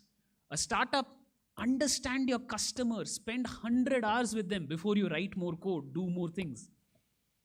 The same thing about a job interview, right? How do you stand out meaningfully? Because the one thing that you want to be is a purple-colored cow. Okay, we all came to a slightly more remote area than usual, right? So let's assume as you came here, you saw a bunch of cows. Can you guys tell me what colors the cows were? White, brown, every usual shade, the blacks, patches. Did any of you see a purple-colored cow? You might not have, right? But the whole point is, will you remember if you saw a purple-colored cow? You will, because that damn thing stands out. Your only job, we're all cows, right? We're all cattle, cows, and sheep because you have a roll number and you have a lanyard around you. You've fallen to the trap. So first, you're there. Second part, now is the only thing you can do is be a purple-colored cow at least, so that you stand out enough. Because honestly here, even if you come here and stand on stage, it's so hard to make out one person to the other, and that is scary, right? And that used to scare the life out of me. So how do you be a purple-colored cow? Find what you're uniquely curious about. Not what you're good at. You don't know that enough. You guys are 18, 19, 20, 21, 22. You definitely won't know what you're good at just yet. Allow yourself to have fun. Fuck around. Try things. and learn from it. So the only thing that you should really optimize for right now is, what am I curious about? Am I curious about cricket? Go do more of that. Am I curious about building something? Go do more of that. Am I curious about performing arts? Dude, go do more of that. Stop sitting and rotting saying college is hectic. You have a permissionless slip, and that is secret number 3, guys. Secret number 3 is, it is never going to get easier or less risky than right now for you to try all this. Right? When after you graduate, you have a bunch of things that roll in. As you grow older, responsibilities pile up. As you see your peers doing a bunch of things, you want to go mimetically go do the things that they are. But right now, inside university, inside these campuses, think of this as a safe space. This is perfect for you to go out there and try everything under the sun. It's like a buffet, right? You're going to have a stomachache if you do this when you grow older, right? Like you've all tried like unlimited pizzas, I suppose, right? What happens to the body when you do it at like 15, 18, 20? You can take it. When you do it at like 60, 70, you're asking for trouble for obvious reasons. You can pull all-nighters right now. How many of you have done all-nighters for your exams? Red Bull, coffee, tea, study all the time. How many of you have done it for games, movies? Yeah, so you guys are not unfamiliar to all-nighters, right? You've pulled enough. Pull one for fucking yourself. How many of you pulled an all-nighter for something you were passionate about? Screw college. That's a far fewer number here, right? And that seems awful, not to me, not to the college, but to yourself. That's it. So do it more because you care. It can be anything. Stay curious. Try it out. This is the safest period of your life where you can. It is the least risky. What's the worst that can happen? Your grades dip by a point. Dude, they're already bad. What are you caring about? Right? So, like, roll with it. Your grades don't matter after you graduate. I can promise you. I graduated from Stanford after I got done with my undergrad. Honestly, Stanford could not bother 2 shits about my grade. Right? You're okay. So, the second part is go after what you're truly passionate about. Right? And how do you do that? You delay gratification and enjoy the grind. Do you call it a grind when you play cricket? No, right? You don't feel like it because you enjoy the process. How many of you like dancing? Do you call it a grind when you dance? You like dancing. You do it. So find something that does not appear like a grind. That's it. If you have not found it yet and you're in your 5th and 6th semester, I would shut everything away and go find what I love. That's all. And stay curious. And once you do enough of that, come back to secret 1, delay that gratification a little and do this long enough and often enough. Holy shit, you are a purple cow. So with that, guys, honestly, screw all of this. Don't take too much of this advice too seriously. We all have our views as life shapes us. But my view is yours will shape you if you try often with the right intent and with just enough heart. Have fun. Shut the heck up. Go outside. Build your dreams. Take care. All the best.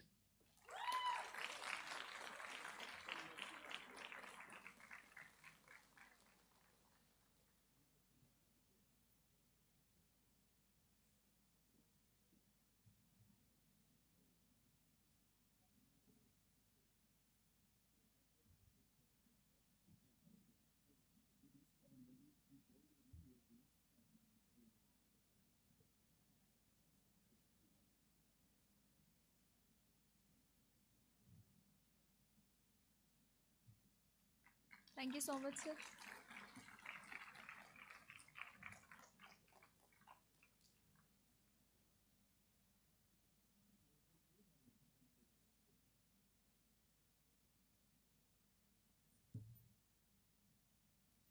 Thank you so much, everyone, for your presence here, and I hope this session helped you so much. All right. Thank you so much.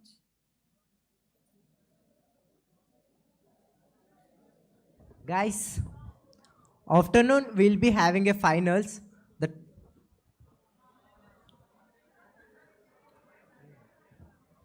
Thank you for your all presence.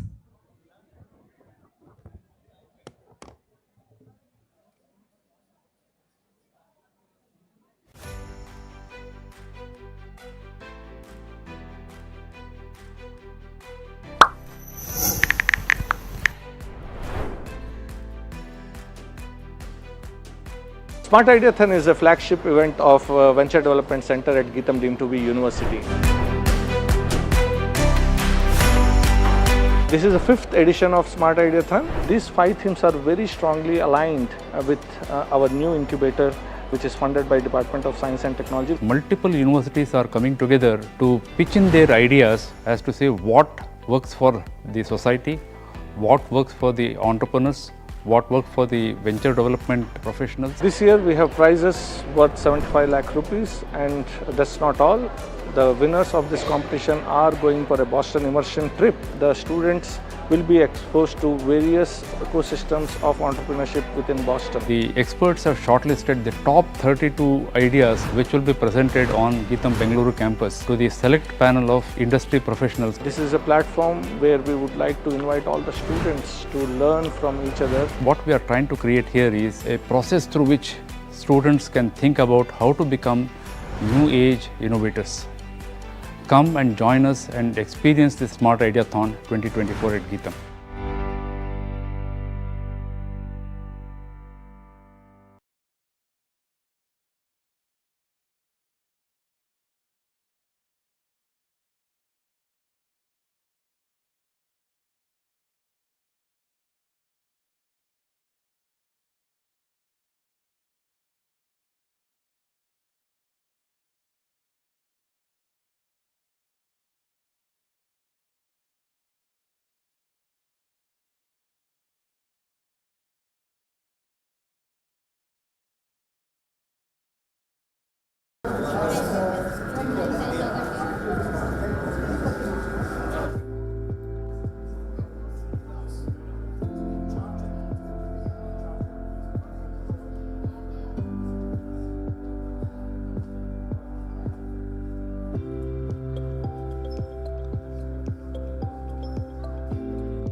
IIT.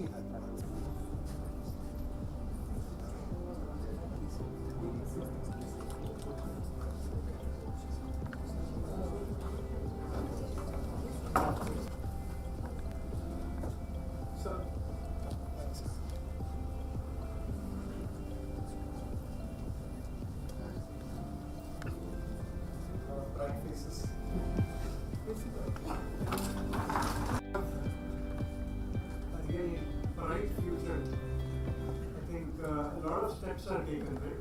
The whole purpose, most of us are here in this institute today, whether it is a BSc, BCA, BE, BTech, MBA, whatever that we are trying to do. I'm sure each of us have taken that one step. And then there are going to be your curriculum, your regular activities that you do, which are co-curriculars, extracurriculars, a lot of activities that you do. And I'm sure so much of discussion that you have all been part of these days is about experiential learning, right? Or applied learning is what we are talking. Now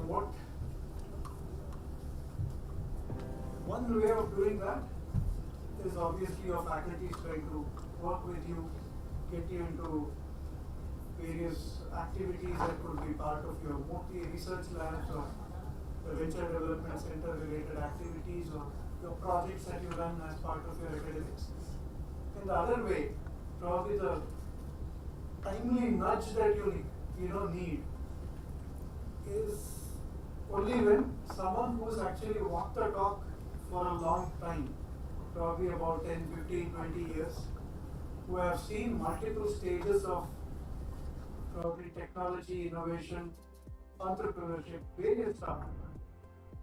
Somebody who's put in that kind of hard work over the years, when they come, share their experiences with you and share exactly what are those pitfalls they see, or you should ideally see how do you identify those, what are the things that you should ideally focus on in terms of ensuring you are channelizing your efforts in the right direction. That's also one of the major ways we look at it. And that's exactly the reason why we have the three, I would say, technology leaders, innovators and entrepreneurs sitting here on the stage trying to connect and share their experience with you. Okay, so we have Pradeep Rao from Kindred. He's a director and chief architect whose area of expertise remains cloud security or cyber security, cloud. These are two areas that he specializes, and he's actually worked for a long time in these fields. We have Srinivasan sir, who is an entrepreneur, and he heads a business by name Pi Square today. So he's a CEO of Pi Square. We have Peter Emmanuel, IAF veteran, and has had a couple of startups in the drone technology area.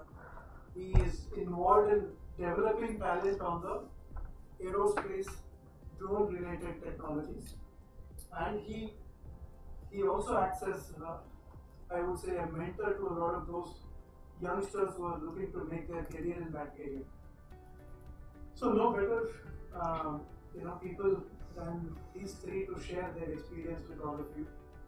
Before I take all the time, I would like them to share probably a initial 2-3 minutes of context setting and validating your profile a little more, probably in depth, rather than an outsider view like mine.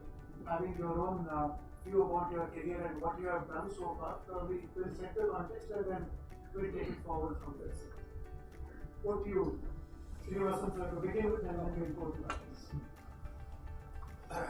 Great to see any time, and it's exciting to meet young minds. I think basically I always see you guys are the future of our country, and that's what we look at it. So I think my career has basically been in very diverse sectors, and of course more related. And it's been about 25 years I started my career. Started as an engineer and then eventually moved to business side. And since last 13-14 years I've been in many organizations as a CEO, mostly in the business side. So my experience ranges from IT, governance, and then embedded systems, telecom, and a lot more to do with semiconductor industry. And of course, right now, the venture that we're in, we're an automotive technology focused company headquartered in Detroit. And we do a lot of things that go into car. So I mean, for all of you, the way you see cars, and if you see 10 years before, the evolution of car has been largely automating each subsystem in the vehicle in the last 30 years, right? Initially, some engine control, then it became powertrain, braking systems got automated, power steering got automated, then your infotainment, cockpit, one subsystem got automated in the last 30-40 years. Since 70s it started out. And then car got into some 20 to 30 ECUs, like your microcontrollers and microprocessors in the car. It became too complex to handle. Like operations was difficult, too much dependence on the ECU providers, and communication became too complex, and the demand for high compute increased in the car. Because now with ADAS coming in, camera data coming in, radar data coming into the car. Then the new thing that's happening today is we have high compute available with NVIDIA's and Qualcomm's of the world, which PCs we call. And then the whole car is now becoming a software-defined vehicle. That means the cars run on close to more anything between 80 to 100 million lines of software code. And instead of having decentralized systems, it became a centralized compute. And then we have smaller ECUs give data to compute, like video data gets processed, and then actions taken instantly with the system. Why I'm giving this background is it's an exciting field that we venture in. And we are both into services and product development. And we work with customers in building solutions around digital cockpit and also ADAS. Products to do predominantly EV charging systems. Yeah, as you rightly pointed out, I think it's about making the right choices in career. I think we'll probably discuss a bit more in deep. That's what we guys do, and I think we'll be happy to answer any questions. Thanks. Since he mentioned about a complex system, software-defined vehicles, the obvious transition has to be to cyber security. So let me ask Pradeep. Yes, please. First of all, it's a honor to be here. I still remember 27 years back, I was sitting like this. So somebody came from ISRO and he was giving some speech. So I inspired, like anything I can say, but I ended up in different stream. However, I still remember that period. So myself, Pradeep Rao, from Kindle, which was Director and Chief Architect at Kindle for security, resiliency, data and AI and sustainability.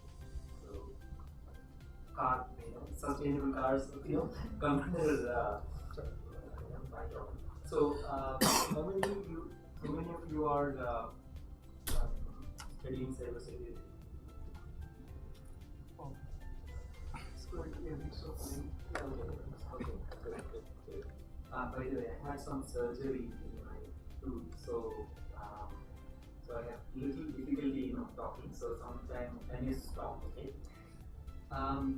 By the way, who all think that cybersecurity is required?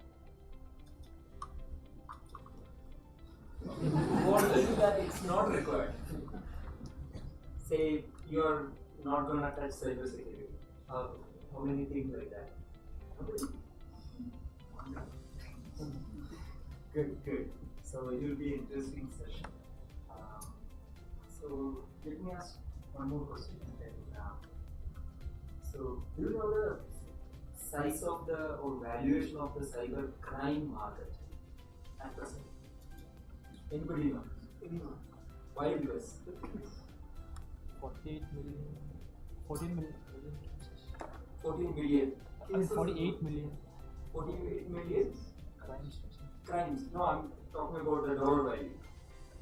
100 billion. Huh? 100 billion. 100 billion. Any number? That's too low. Okay, what is the GDP of India? 8 to 3.7. 3.7, 3.6. Cyber crime market as of 2023 is approximately 11.5 trillion. Almost like 3 times size of India's GDP. And as per EY, and these all are EY numbers. So as per EY, by 2014 end, it will reach 14.5 trillion. And by 2028, it will reach 24 trillion. Okay, so one more You know the valuation of the banks, all the banks put together in the world. What is the number? Anybody know? It's currently it's 24 trillion. So by 2028, the value of cyber crimes will cross the valuation of all the banks put together in the world. So now you can imagine what the importance of cyber security. And as per Cisco CEO in last year conference, he was saying there are two types of personnel and companies in the world. Can you guess what are those two? Anybody? Can you guess?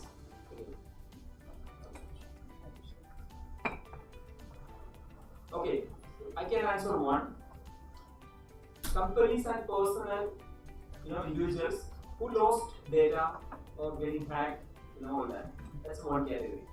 What can be the second category? Huh?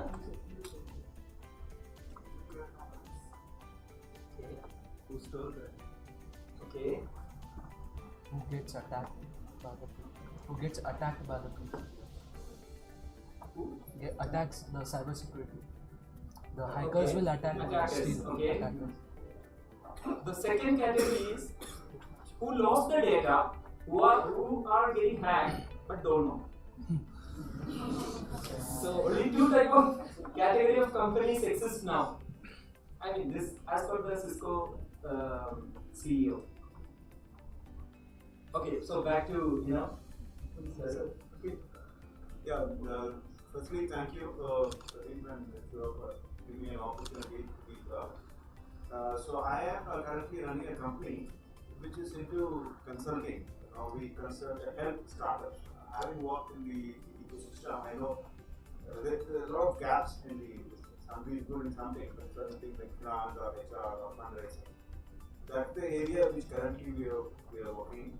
I'm working, and there are many startups which are signed up, and many of them are in the aerospace and aviation background.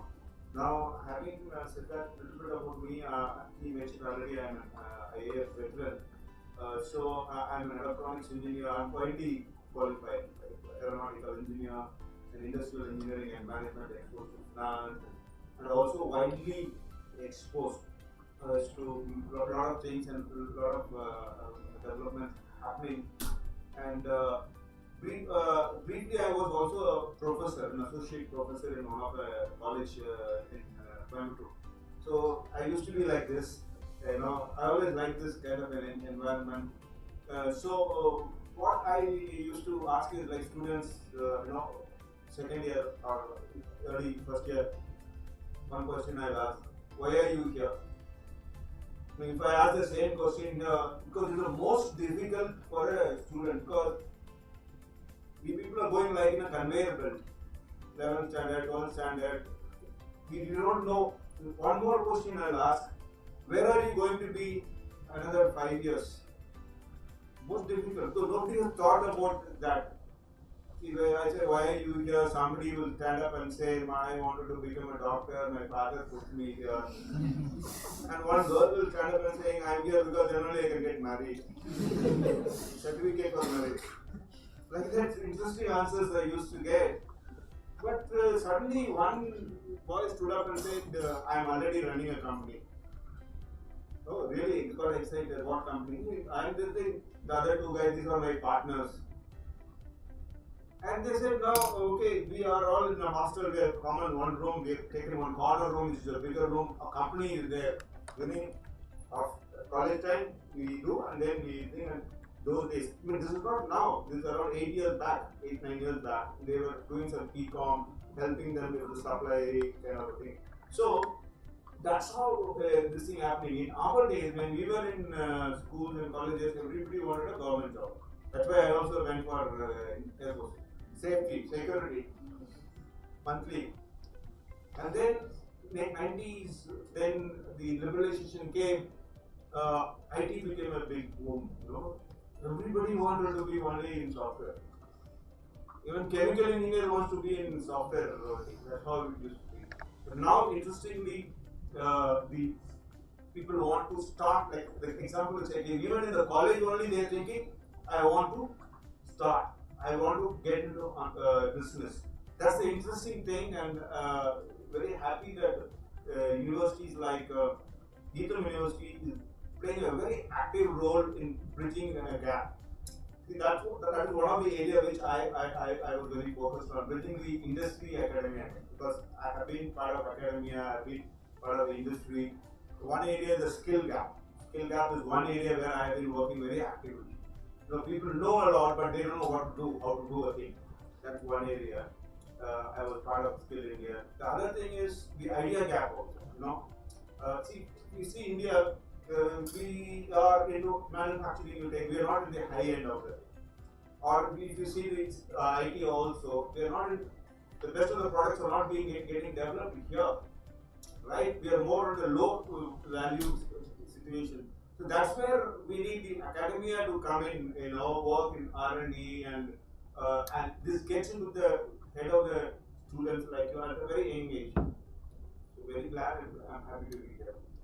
So thank you so much. I think kudos to the three of them. You know, the journey that they have had has been very diverse.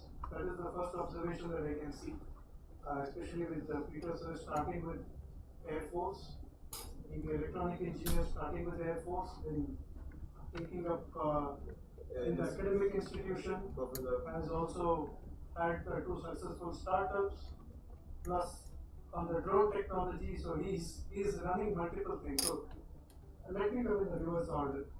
So, to extend that conversation a little more, is there something that you can share with us, since you have seen best of both sides? On the academic side, you have interacted largely with the students. On the other side, you also understand the industry requirements and what demands are actually coming in from the other side. Over a course of about 25 years or so now, is there something that you can pinpoint and say 2 or 3 things, especially the post-liberalization with the kind of change that is now taking place on the technology front? Like every day or every minute you have something new that's coming up. So what is it that as a student someone should keep in mind? On one side we are talking about stability. You know, you also need to be calm, composed, stable in terms of how you want to explore the next 5 years or next 7 years. On the other side, you have, you know, innovations taking place left, right, and center. So how do you suggest a student to be prepared, or how should they look at it from their perspective? Can I have some view? So, most of us are from pre-91 era. We have seen, most of you would be born after that 91. So that's a good thing. A change happened in 90s. So what I feel is in early 2000, the startup culture came into existence. I really used to wonder, what is the startup? Is it some new name people have given to this thing? There used to be companies, small companies used to come up, and then when I really thought seriously about it, yes, there is something in what they call it as a startup or startup ecosystem. I'll give you an example. There is a youngster in Hyderabad. He wanted to start a company, right? Young man, 27 years old at that time, or 26 years old. He said he had a big idea, big dream in the aviation side. I want to do this. What is a dream idea? Then he put a small in the LinkedIn saying that looking for co-founders. Then one person from the industry came into contact. Then one Indigo pilot came into contact with him. He said, "This is an youngster like you, and he's getting 2 co-founders," and they started a company. Then they were thinking and planning, and suddenly another finance veteran from the aviation industry with a business model, a solid business model, came to them and said, "Hey," and they went and to the extent of very closely dealing up $8 million. So the point what I'm trying to say is, what is the startup? The thing is, the ecosystem is, you just need an idea, right? That's what your team is also. Smart idea you need. You need not have money, big land, facility, nothing. You don't need not come from a business background. One is that idea. Secondly, 2-3 people with complementary skill sets as founders and co-founders. That's what you will need. That's how all these startups have come, and they have all made now a unicorn, $1 billion. Because what happens is when you have the idea and a team which is capable of delivering that idea, there is capital which is coming in. That is the beauty of a startup, right? The capital comes in. There is so much of money in this world. There are rich people listening. They say, yes, if you have an idea, we will put you into this. But coming to the exposure part, what I gained is, yes, these are good things. Yes, you all have bright future. But now, one thing you lack is, like say, like the experience you don't have. Like sometimes earlier the people used to say that you go through 3 or 10 years of experience, then you start a business. Now people are starting in college only, but now definitely that is missing. Experience is missing. Wisdom is missing, right? So that's why you have to first have a good team, and that's where you need an ecosystem to incubate, to mentor. You need good mentors, people who have already seen the world. You know, that's where the old and the new, young and the old mix together and bring out wealth creation. Super, sir. Thank you, sir. Let me just summarize probably if my understanding is right. Skill, yes. Great idea, yes. Ability to collaborate, yes, because alone you cannot achieve a lot. You just need to have people working with you, and you need to have that ability to network with like-minded folks. These are things that you should ideally look at, and guided by an able mentor throughout the process. Fantastic. Thanks so much for that. Let me come to Deepa Rao first. If you could just start off with what was the recent appreciation that you received, which we also saw on the LinkedIn post as well, and then I will get into something more.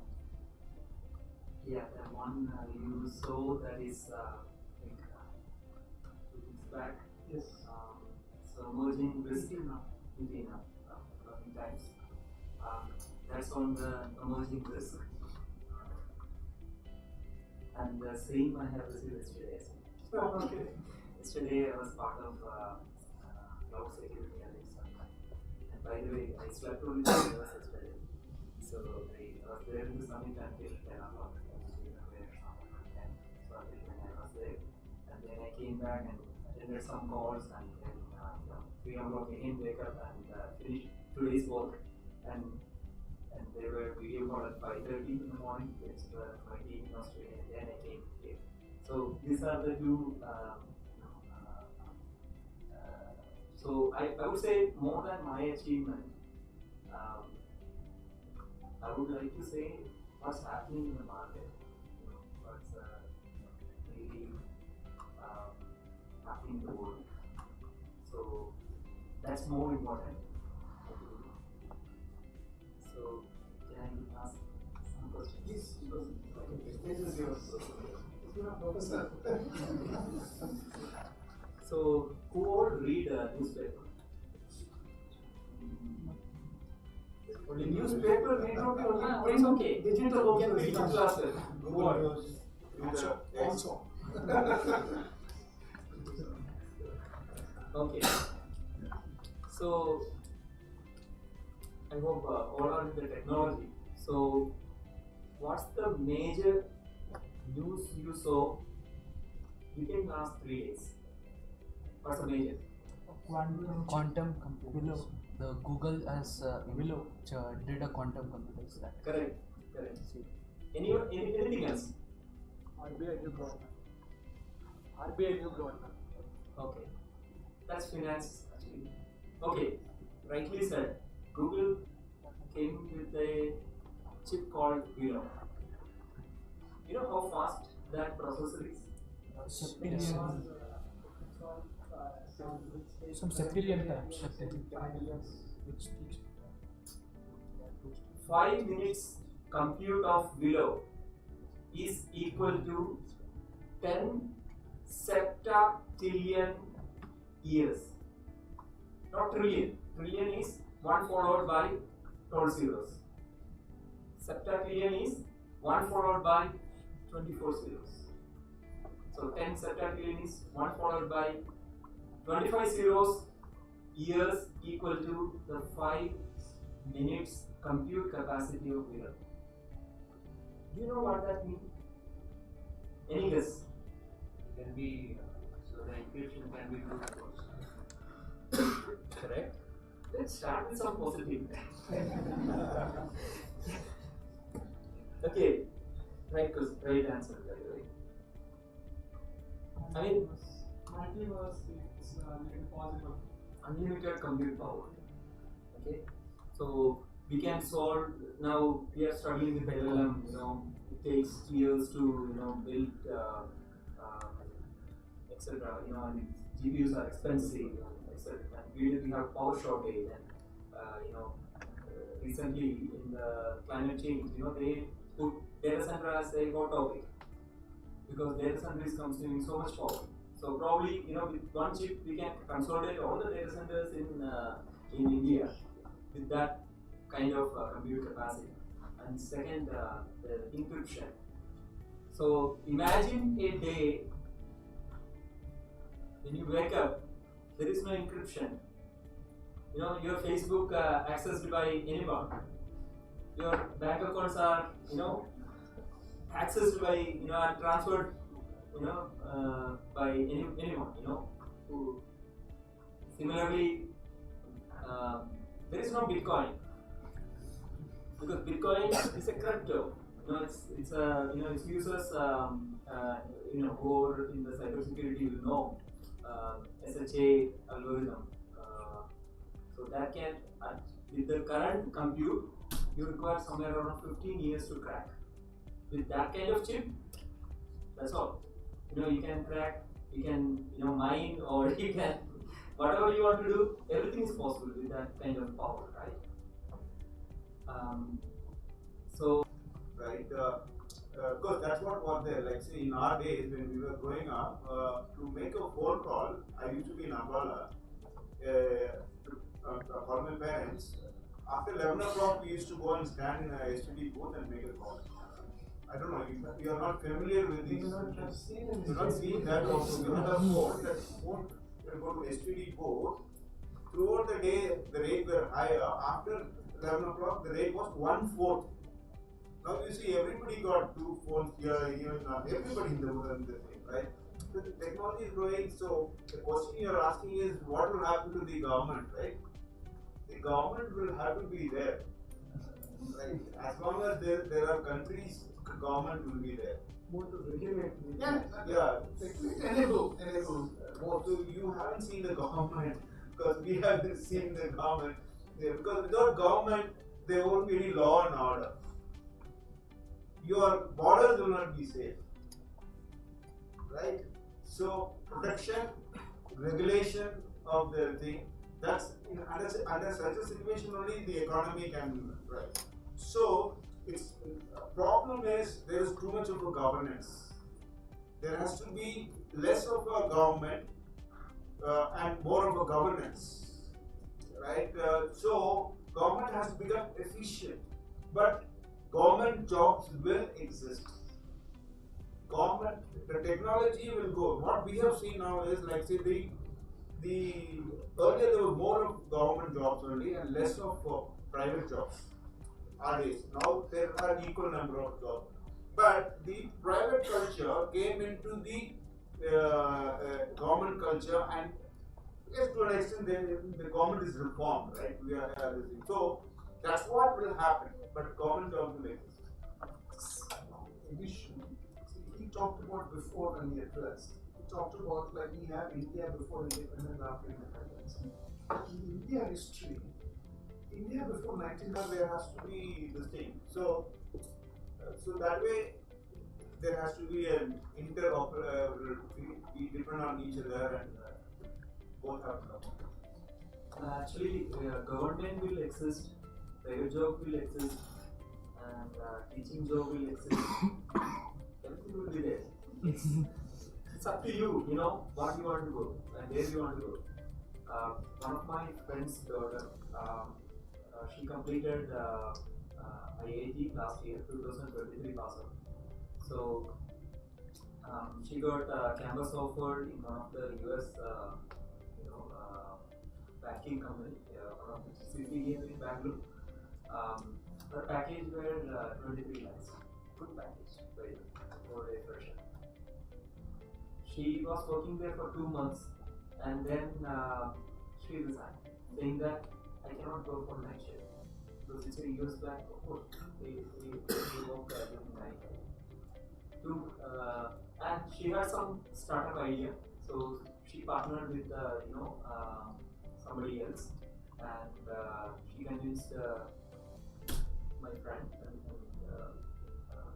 both parents, and she moved on. So it's up to the person. It doesn't matter. It's a government job, private job, or whatever job you are doing.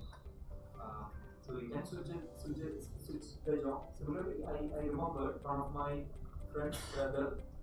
It's not now. It's 20 years back. So initially he joined in LIC, and then he moved to this HAL because he's a BTech from one of the RIC. And then from there, again he resigned, and he went to I forgot. I think it's ISRO or NTPC or something like that. A higher job. All three were more or less like a government, right? And then he resigned and went to Ramco Systems.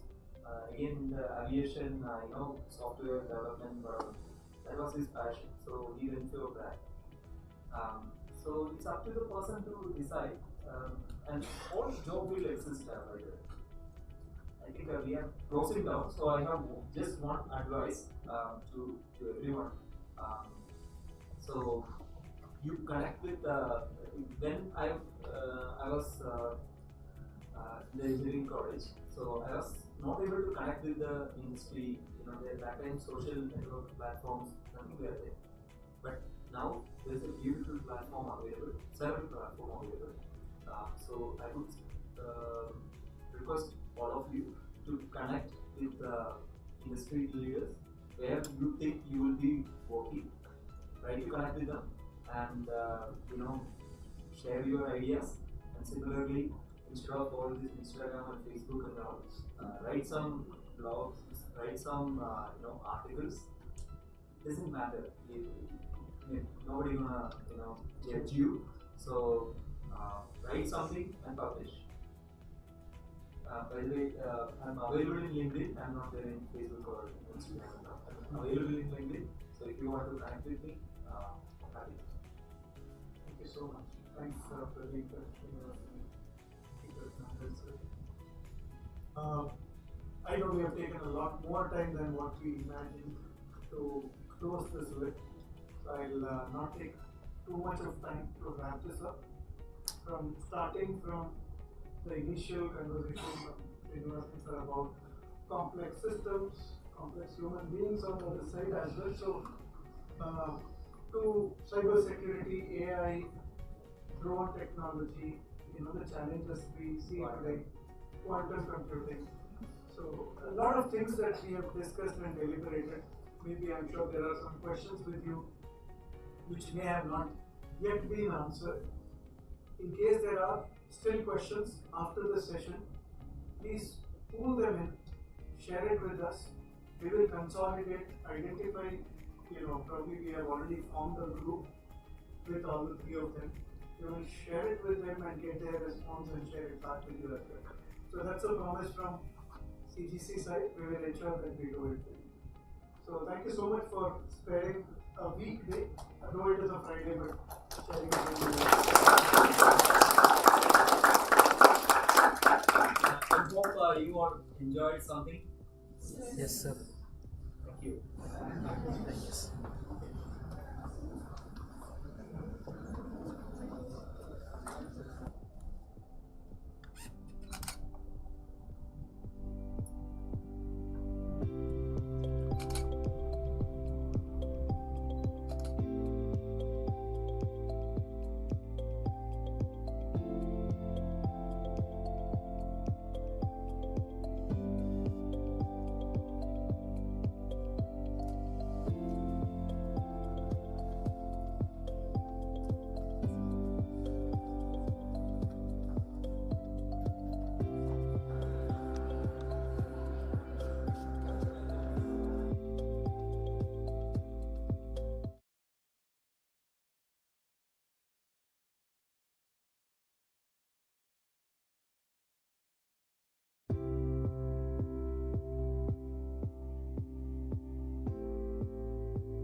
SmartIDEAthon is a flagship event of Venture Development Center at Geetham deemed to be University.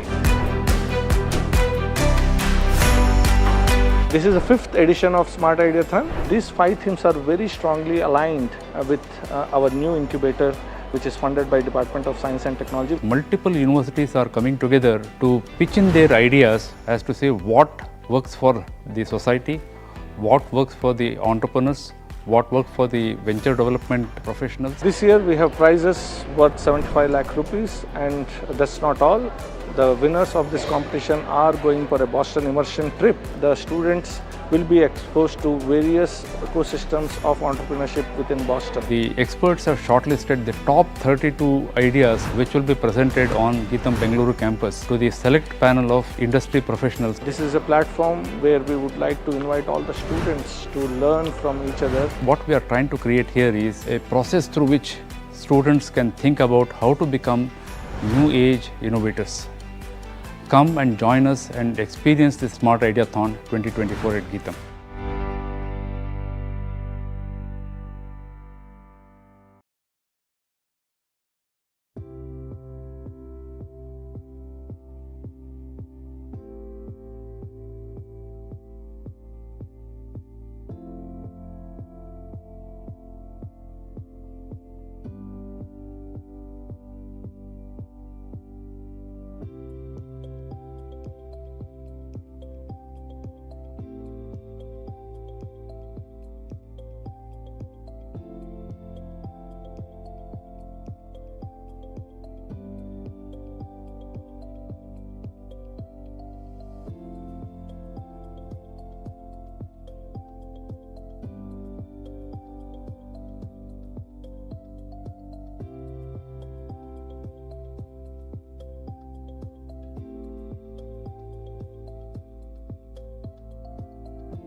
on the semi-final jury members, it was a very tough call for them to find out the top 8. But being a competition, we have to do that. So what we will do, we'll call one team at a time, and that particular team will be pitching for the grand finale on stage. That's going to be the order of next 8 presentations. So please be ready. I personally don't know. Results are with Professor Raja right now.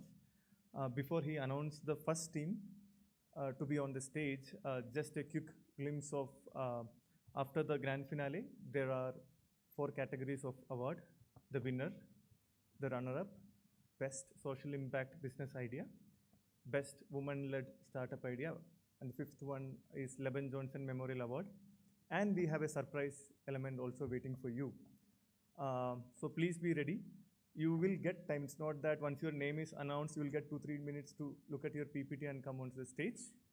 Rules of the game remains the same. The presentation is for 8 minutes.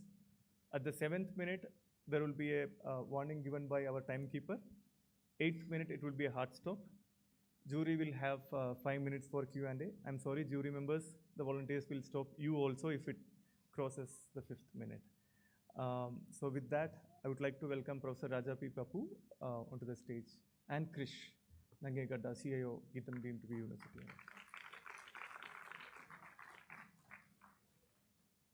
The mic here. Give me a mic. Give me a mic. Mic. Krish, can we be there? Sort of.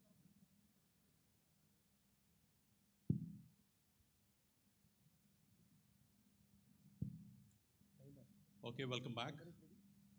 I hope you've all had a good relaxing lunch. And some of you, there may be butterflies hovering around.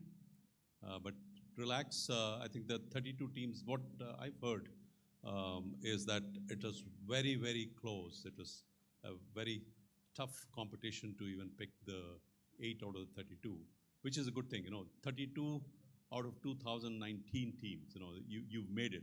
So it's a very small sample of the overall applicant base that we had here. So we're very happy. Congratulations to all 32. So what we're going to do is we have the list of the 8, known only to the 2 of us. We are not going to announce the list. We're going to call the teams one by one. And you would come and take your turn to pitch. The 8 teams would pitch. As Mahesh explained the rules, an 8-minute pitch with a 7th-minute warning, and then a 5-minute Q&A following that. Raja? Great. So the first team to pitch in the SmartIDEAthon 2024 finale is Xtrive Innovations.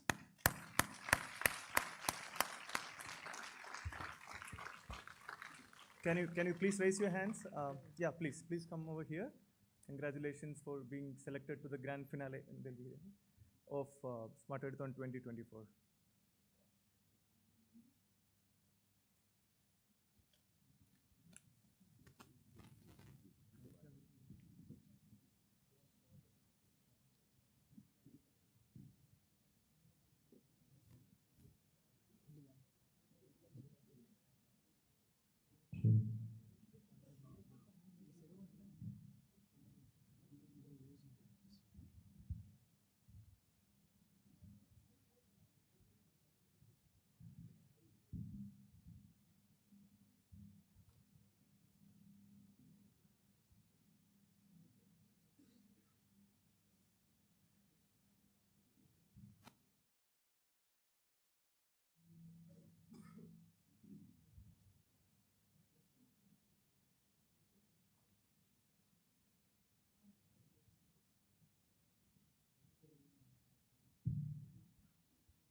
Hello everyone.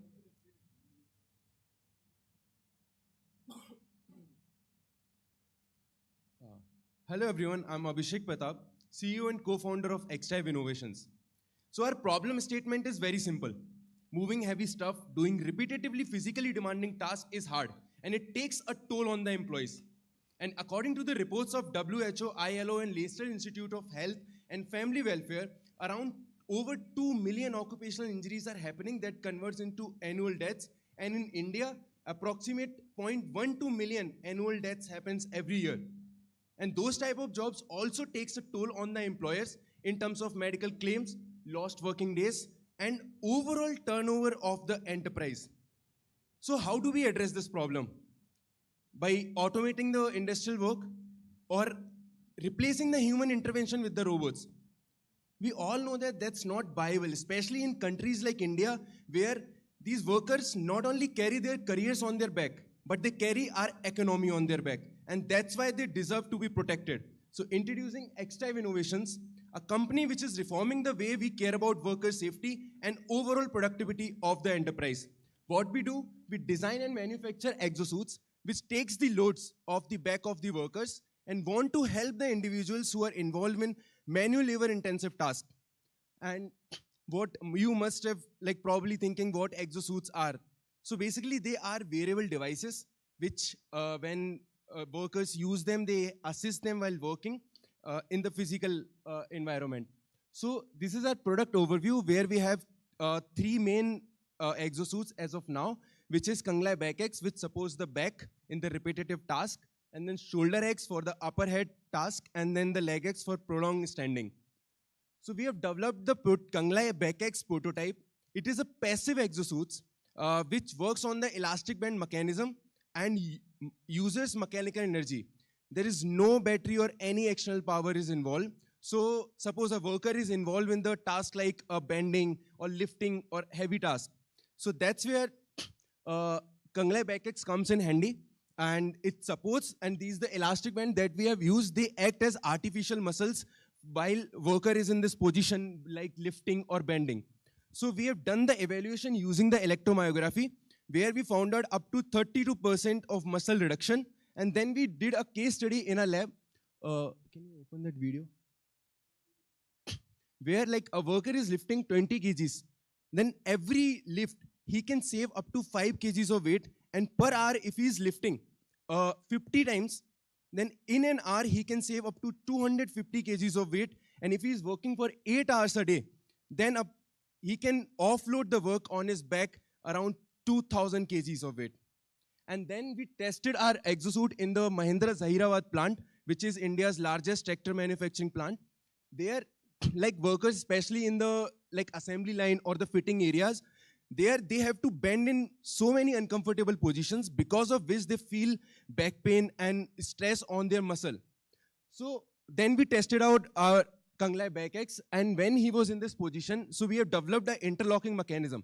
While using this interlocking mechanism, the users can adjust their stiffness, and suppose he is in this position and he's lift the battery and putting it. So when he is in this position and he's lifting and doing the assembly of around 15 to 25 batteries, then he feel strain in one cycle.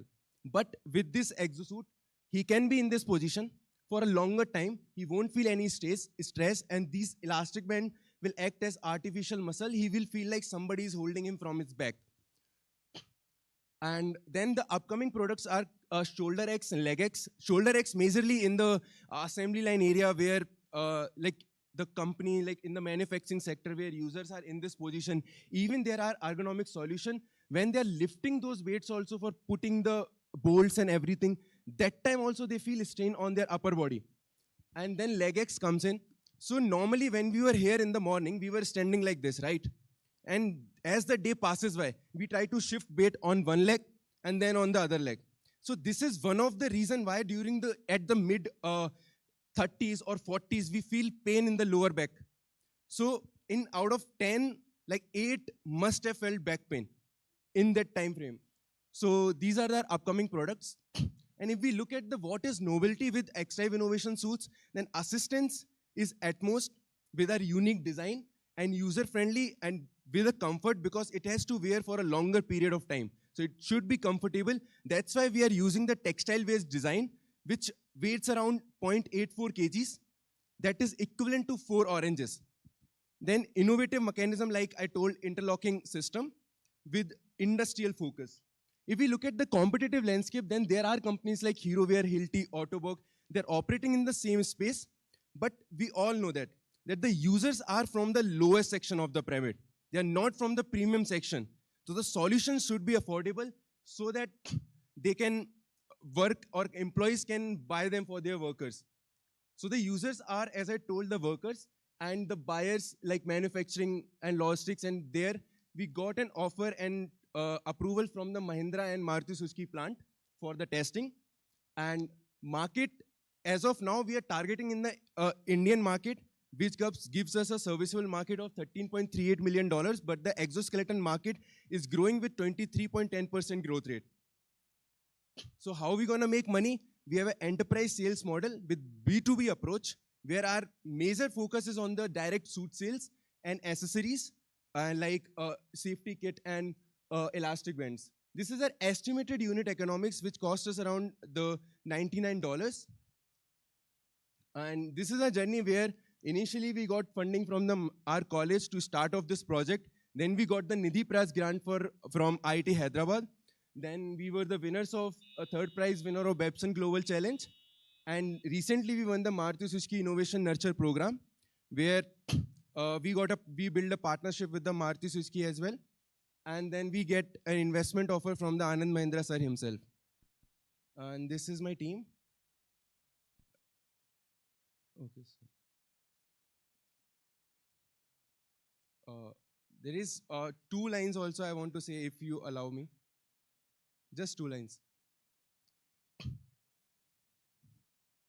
We can say, like the vision and the mission of our team was, like as of now, we are so much into AI, avatar, deepfakes. We forget about the real human enterprise, the real human pain that they goes through just to get the job done. So imagine a world where worker safety is not just a priority, but a reality. And that is the world we are creating at XType Innovations. Thank you so much. And this is my team and our advisors, and open to questions.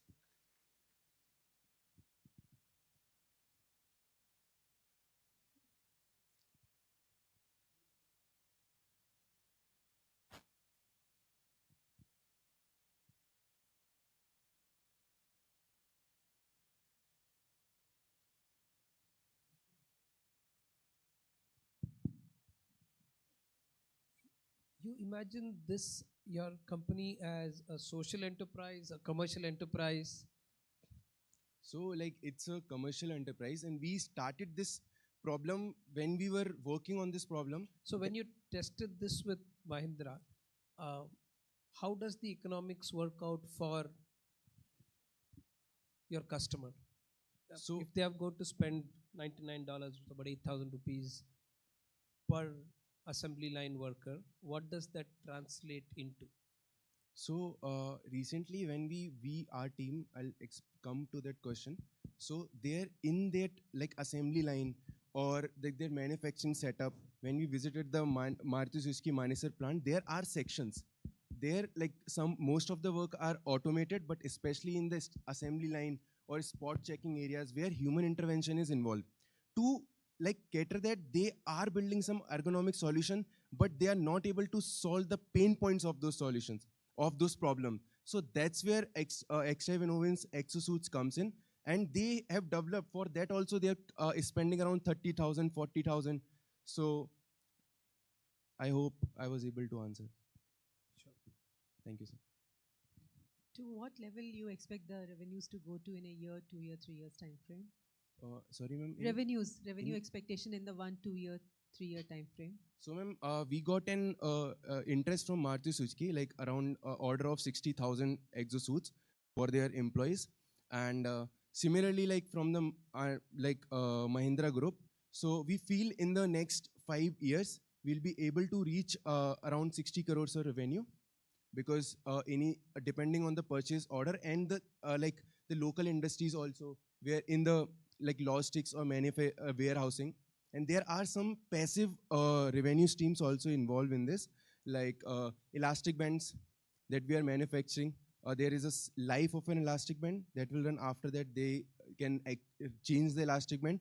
Other suit material does not need to change. Then the safety kit, the cleaning kit is there. They can spray and all of that they can use. And in the future, we also want to integrate the data analytics sensor so that real-time tracking of the employer can track. Thank you. Thank you, ma'am.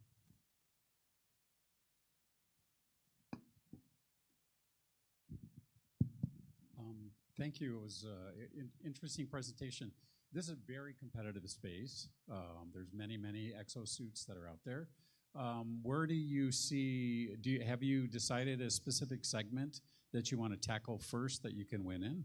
Yes, sir. So initially, we are just focusing on the B2B approach, and in that also, especially the companies in the manufacturing sector. Because in India, the manufacturing sector and the warehousing sectors are growing, and India is a value-sensitive market. So instead of like, if somebody is coming up with the warehouses or logistics units, they won't want to spend a lot of money in the automations or the machinery. So that's where like basically machines and humans, when they work together, then only industry thrives. So this is the right opportunity in India as of now.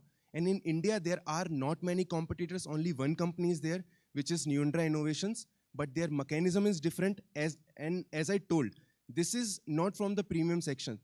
So the value is very sensitive here.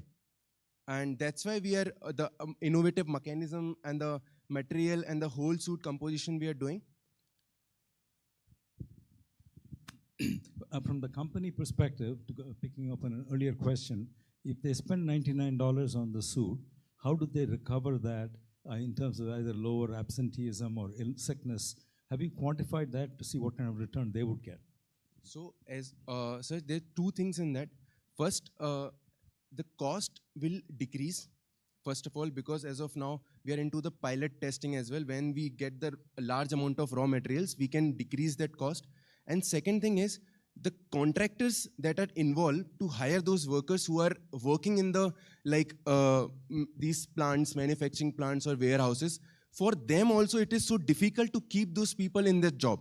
So first thing is, people are not ready to do the physical task. Second is the healthcare compensation cost. So when we talk with the general managers of basically two plants, I'll tell, and then the warehousing and logistics industries, there is a lot of absenteeism is there in the logistics and warehouses. But here in the manufacturing sector, they are mostly like people are not ready to work.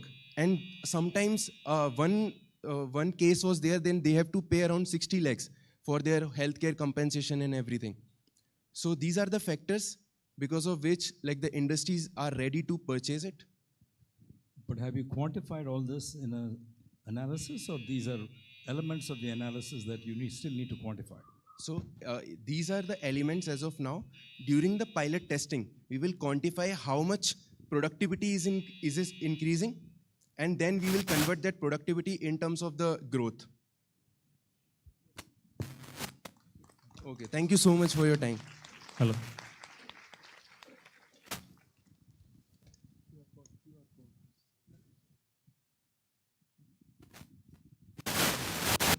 Audience, there is a special category of award which, like we said, Leban Johnson Memorial Award. It's a People's Choice Award.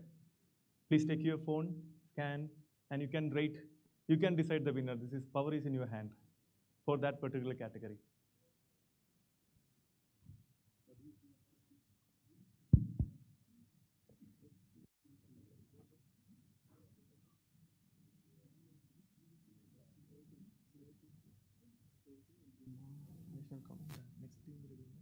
Next team, but meeting. Sir.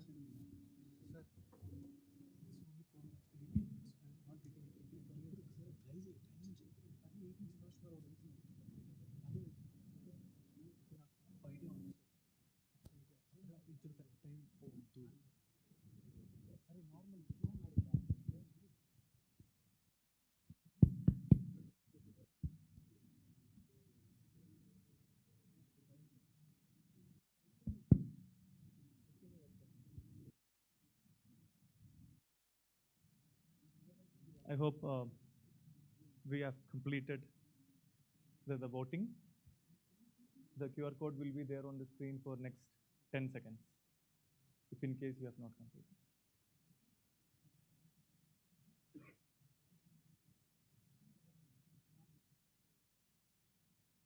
All right. To announce the next finalist, I request Professor K.N.S. Acharya, Pro-Vice Chancellor, Geetham, Bangalore. I'm delighted to welcome the team 2. Team name is Team Metal.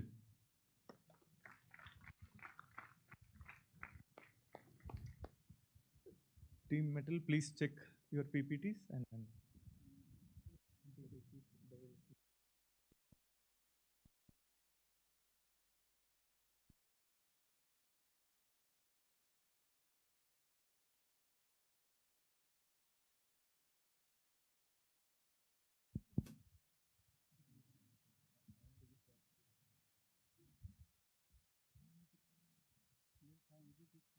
do you have any video?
Hello.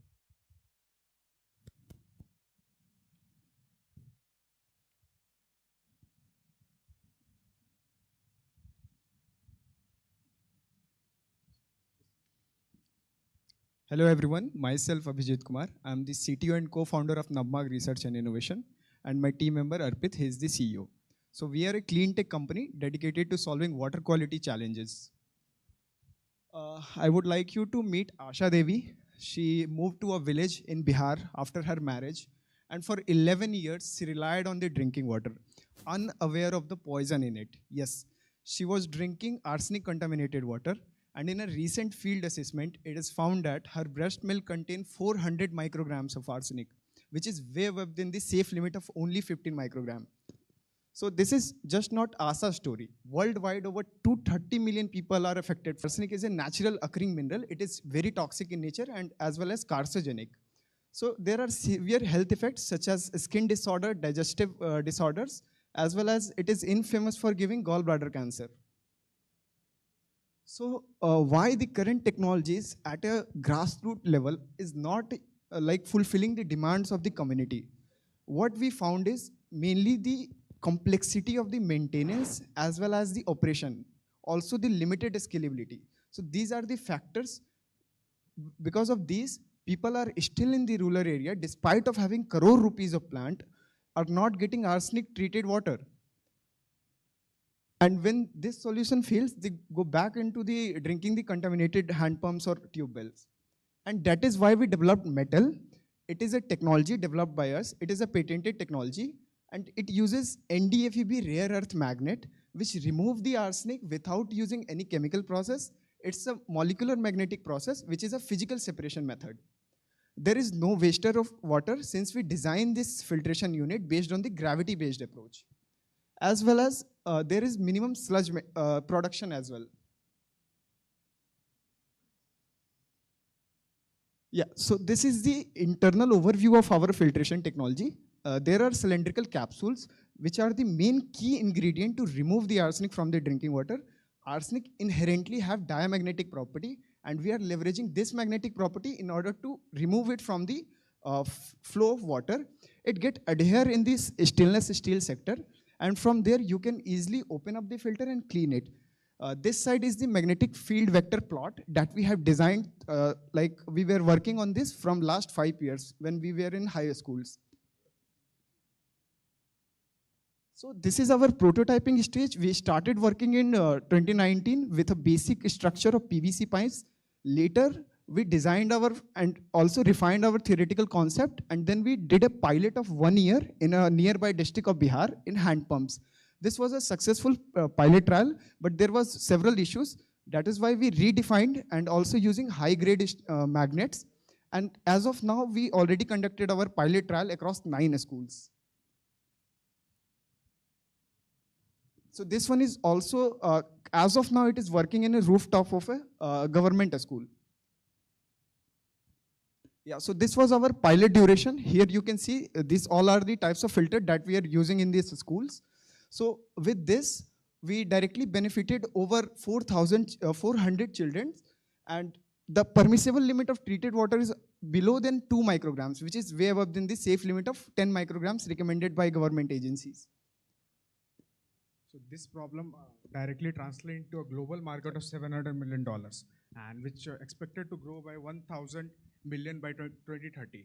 And not only the financial, there is 230 million people as per the latest stat affected by this arsenic contamination. And in India, it is a 25% market share with 50 million people. And last report submitted in Parliament is 221 districts are affected by arsenic contamination despite this Jal Jeevan Mission scheme. Still, there is a gap that needs to be bridged. That's why we are targeting with this technology, the community, commercial, and residential sectors. So we have developed several ranges of units. This is a metal D, which denotes for domestic series. It can serves up to 4 to 5 people. Then we have a metal C, which is a community unit, which having capacity to serve up to 150 household. And another is the metal municipal series, which is a very high scale for the ward schemes. It can serve up to 2,000 to 5,000 household, and it can treat up to 15,000 liter per hour. It is currently in the pilot phase we are doing with ICICI Foundation in one school of Bihar, and another we are going to install in Raichur district of Karnataka. So the mainly selling units are to institutional sales, to the government and other large scale project. Then there is a direct sale, which is the selling of domestic unit and community unit. Then we also have a turnkey licensing model, which enables similar domain sellers to take our product and just promote it and license it. Another, recently we got approval from Jal Shakti Mantralaya. That means this technology is nationally certified. Any state can use this technology without any cross-examination. And that's why we secured a special category on GEM portal to supply this unit among the government departments. And we have secured these institutional customer base. Right now we have received a 30 unit order from SBI under their CSR activities and WaterAid under their project.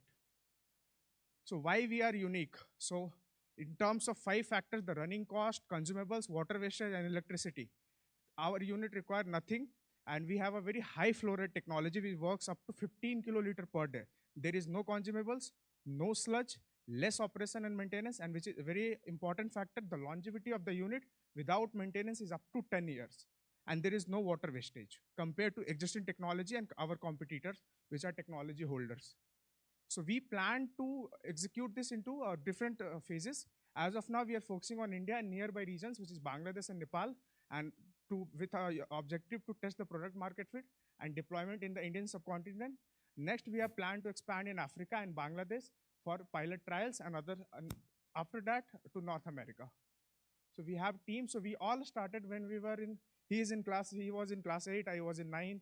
So we were working on this, and now we are I am a second year undergraduate student, he is a first year, and we are working on this solution and hoping to be executed in market.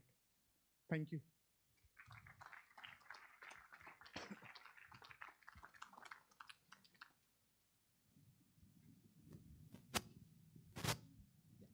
Thank you. It's a nice presentation. A basic question for me is, if I have to do non-arsenic filtration, so I have to have something else, or this does everything, or only arsenic? This is for arsenic and dissolve iron as of now. We can twist this technology. The molecular magnetism is a concept of fundamental physics that we can twist for other element also. Currently, we are targeting arsenic and iron.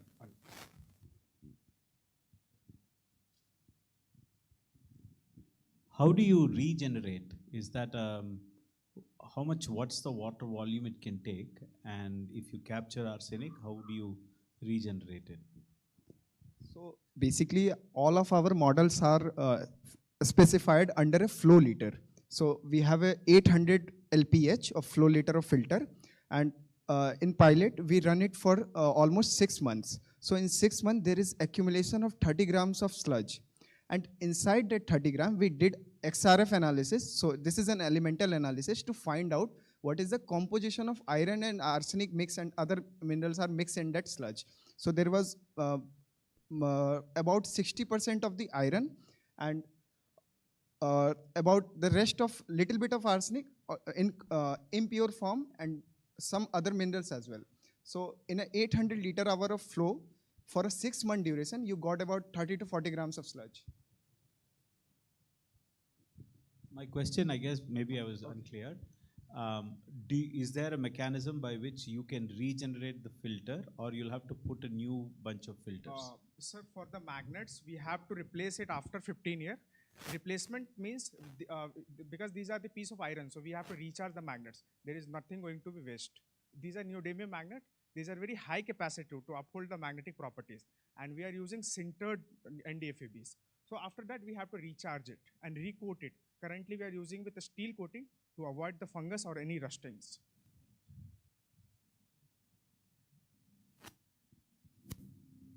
I may be repeating the first question, I'm not sure, but you have a solution for arsenic, but the water that comes out may have something else that also has to be removed. You can't have several devices like this in sequence. So it needs to be installed upstream early enough before it gets into the pipeline, I would think. Is that a fair understanding, or how do we make sure the water doesn't have something else that we later discover is also dangerous?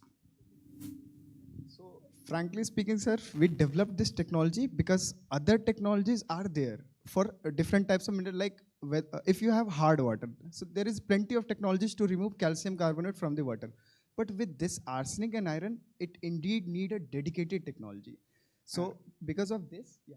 And right now we are installing this plant, and so for the basic contaminants, we are using biosand filter to remove the organic residual particles, this loop vessel. Thereafter, this is our plant. And thereafter, we are using UV or silver impregnated carbon because bacteria is very important to free the water from bacterial contamination. So this is our current basic setup.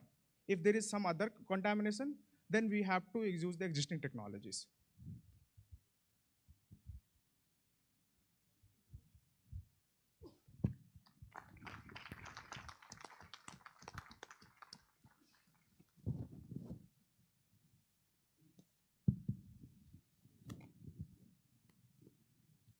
Can I get the QR code on screen?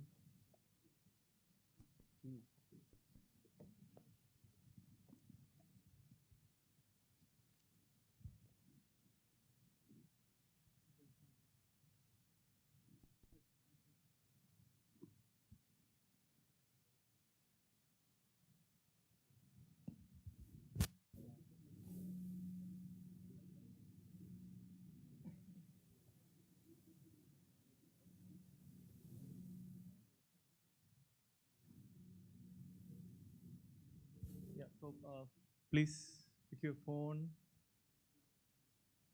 and vote for the team.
another 10 seconds, and then over to Professor Raja.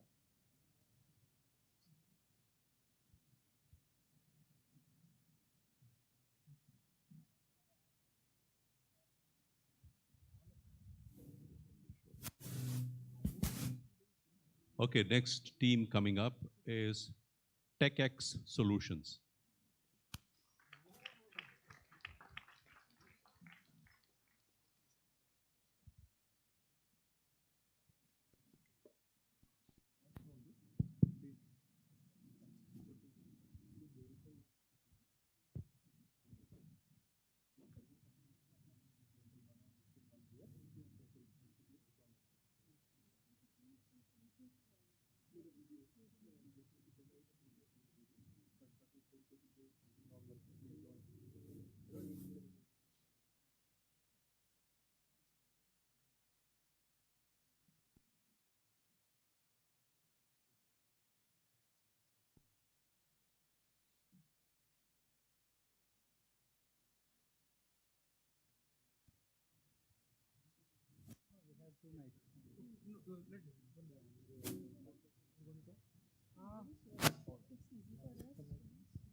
Hello.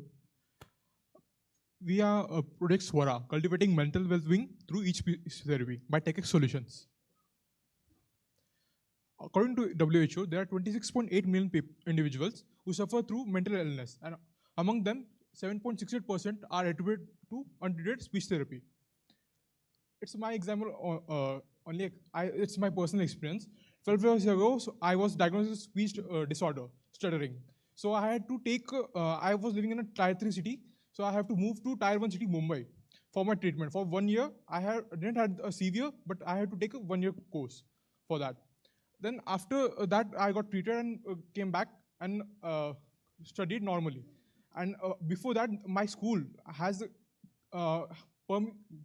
gave me a warning that I am not eligible to study in that school because of my stuttering. I was a case of bullies or everything. And after 12 years, her sister is also a victim of this speech disorder. She lives in tier 3 city, Manmad, and there are no speech therapists available there. She also has to move to tier 1 city, Pune, and then get the treatment. But after 3 months, she was not able to get the treatment because of the lack of funds and everything. She was not able to move there and pay the speech therapist cost and everything. So we have to, here comes Swara. Okay, can you just audio, use it to audio?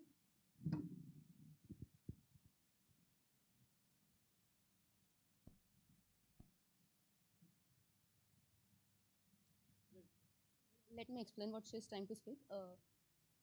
Okay. She is same with my age. She is just my sister, but the back is that she is not well developed the way I am. Like if I can introduce myself. I am mentally developed. I am studying in an engineering college right now, but she dropped the 12th. Because there is no availability for these kinds of students, as she is also suffering from the hearing implant. We very well know that the hearing is very much associated with the speech. The hearing process of any individual starts from even before their birth, and she is the one who is suffering from hearing disorder. After her cochlear implant, she needs a speech therapy, but she just dropped it in 3 months because of the unavailability of the speech therapist and all. To solve all these kinds of problems of a people who are suffering from speech disorder, even after their cochlear implant, they are not able to take the speech therapies. We come up with a Swara. Swara is an e-speech therapist application which uses advanced technology to bridge in the gap between the tier 1, tier 2 and tier 3 cities for these kinds of people. We provide personalized therapy plans according to the phoneme. We first conduct a test, and based on their test result, we provide a tailored therapies for those individuals. As according to the Nisha is an Indian Speech and Hearing Association. According to them, there are 16 errors found in a speech of such kinds of students.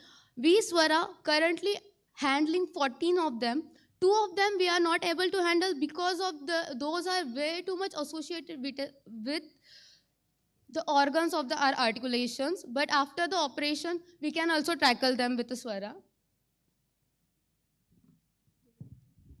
According to the figures we seen before, there are 3 million people which are untreated, and out of them only 0.4 million are getting treated, which leaves 2.6 million people untreated.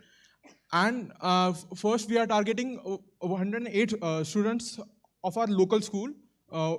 It's a government school where hearing development is, auditory development is being done for the students. And the average student of the schools for these type of schools are 100 only. There are 388 schools in India, and this covers around per school 100, it's around 3,800 students. So leaving the others untreated, and the life goes on with them. And one more thing, annually 0.3 million cases of hearing implants are being registered annually, every new year. So they are also gonna get speech therapy for them. What we are different doing from the others? Traditionally, we have to go face to face to the doctor and then get the therapy. But by Swara, we are helping them to be with on the technology, the mobile screens or any devices, and get the therapy. Then rather than there is a platform called Wagmi, which is also providing the speech therapy, but they are just giving it as a course, just the materials for the therapy. They are not giving the feedback, they are not giving the personalization to the system, which we are doing.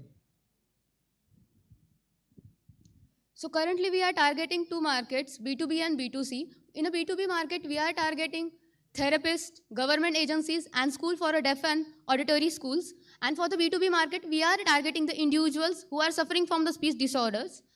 For the B2C market, we are providing the first 21 days of free trials, and after that, they can upgrade their plans. There are 2 plans.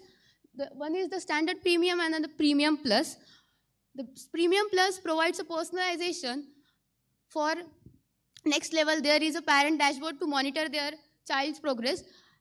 Currently, if we visit a speech therapist, we come to know that they are monitoring the therapy or the development of the student based on their expertise. So parents are not getting the correct development of their children, like at what stage they are they really doing well in their development or not. So for that, in a standard premium, we are providing those features like student dashboard, parents dashboards and all. And for the B2B market, it will depend on the organization size. Like organization size may get vary. If it is for a therapist, then it is different. For the government agencies, it is different. And the subscription plan for the individual is $7.99 per month. With a margin of 40% profits. Thank you. Questions? Okay, 1 minute remaining. Yeah. Okay. So we are serving a universally accessible market so that any individual can take a speech therapy from anywhere. It didn't matter whether they belong to tier 3 cities or tier 1 cities. It's their right to be confident in their speech, regardless of their any disabilities. Along with that, the features of the Swara includes the advanced tech. Because of that, it will become very much helpful for the children to engage themselves in it. As speech therapy can be, it's better to treat it as early as possible. Mostly it's observed in 3 years to 12 years of student. If they treat it in that age, then it's good. Otherwise, it's take a lots of time to cover them. So because of that, we are using gamified approach so that they can stay focused in their treatment.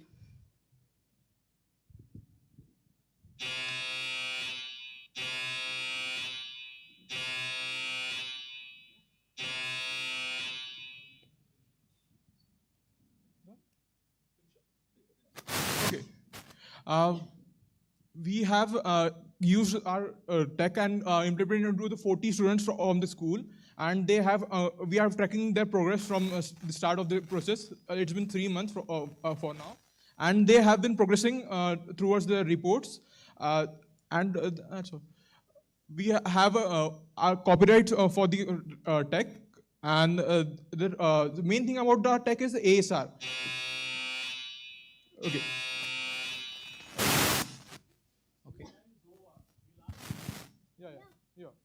Thank you for the presentation.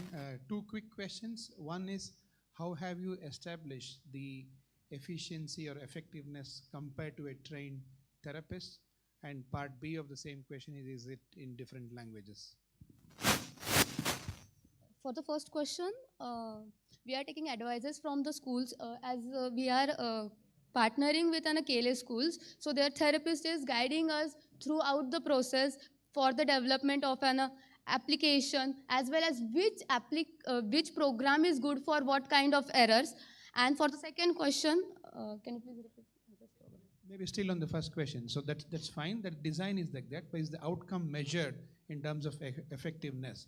If the same kid was through the therapist and now through the app, the outcome is the same. Is that established? Actually, the outcomes are based on the expertise of the therapist, but here we are using algorithms which calculate the accuracy of the speech from the normal speech to his own speech.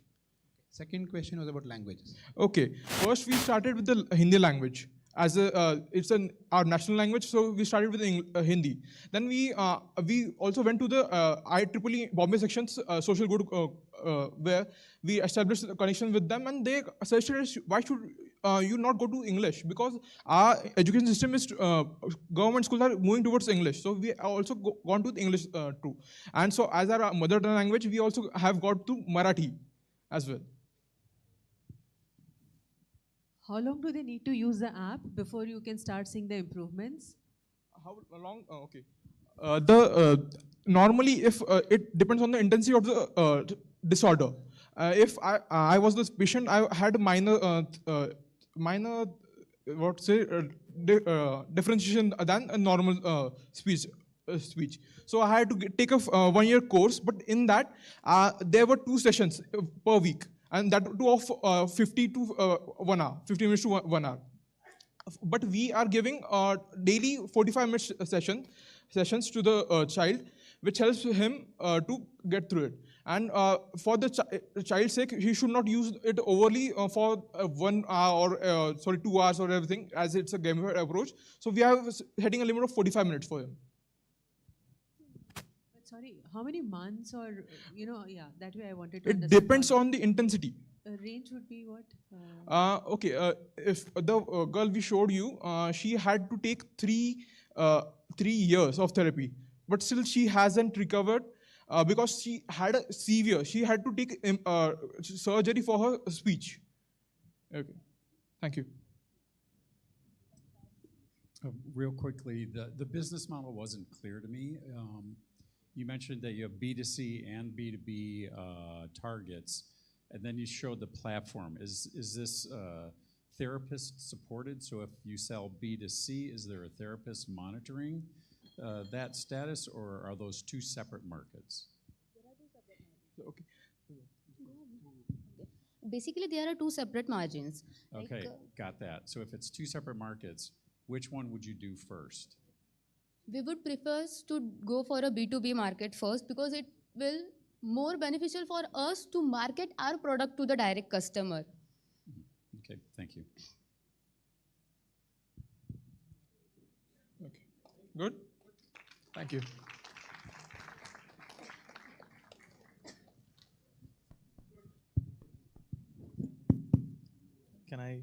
Can we have the QR code on the screen, please? Yes. It's your choice. It's your time for scan the QR code and rate the team.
The next team to present in today's finale is PSY Technologies.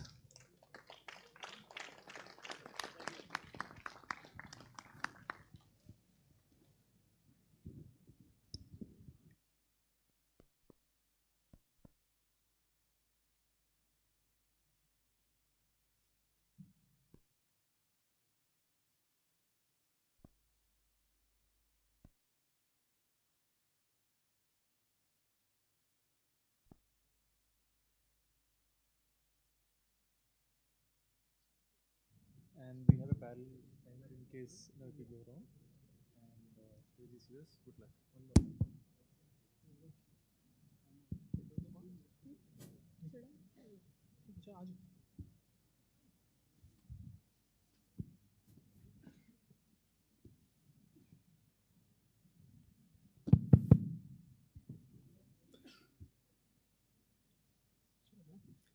So good afternoon, everyone.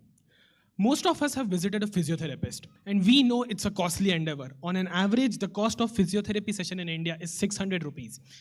But something I have noticed is I had a ligament injury recently, so I had to go to a physiotherapist, and he told me it will be a 4-week session. I have to go there for 4 weeks. But just after 4 days, all he told me was, okay, now I'm not going to give you any therapy, so ultrasound or heat therapy. All you have to do is rigorous exercise. And he even reduced the frequency of the sessions from every day, that is 5 days a week, to just 2 days a week. Rest 5 days, he told me to do exercise at home.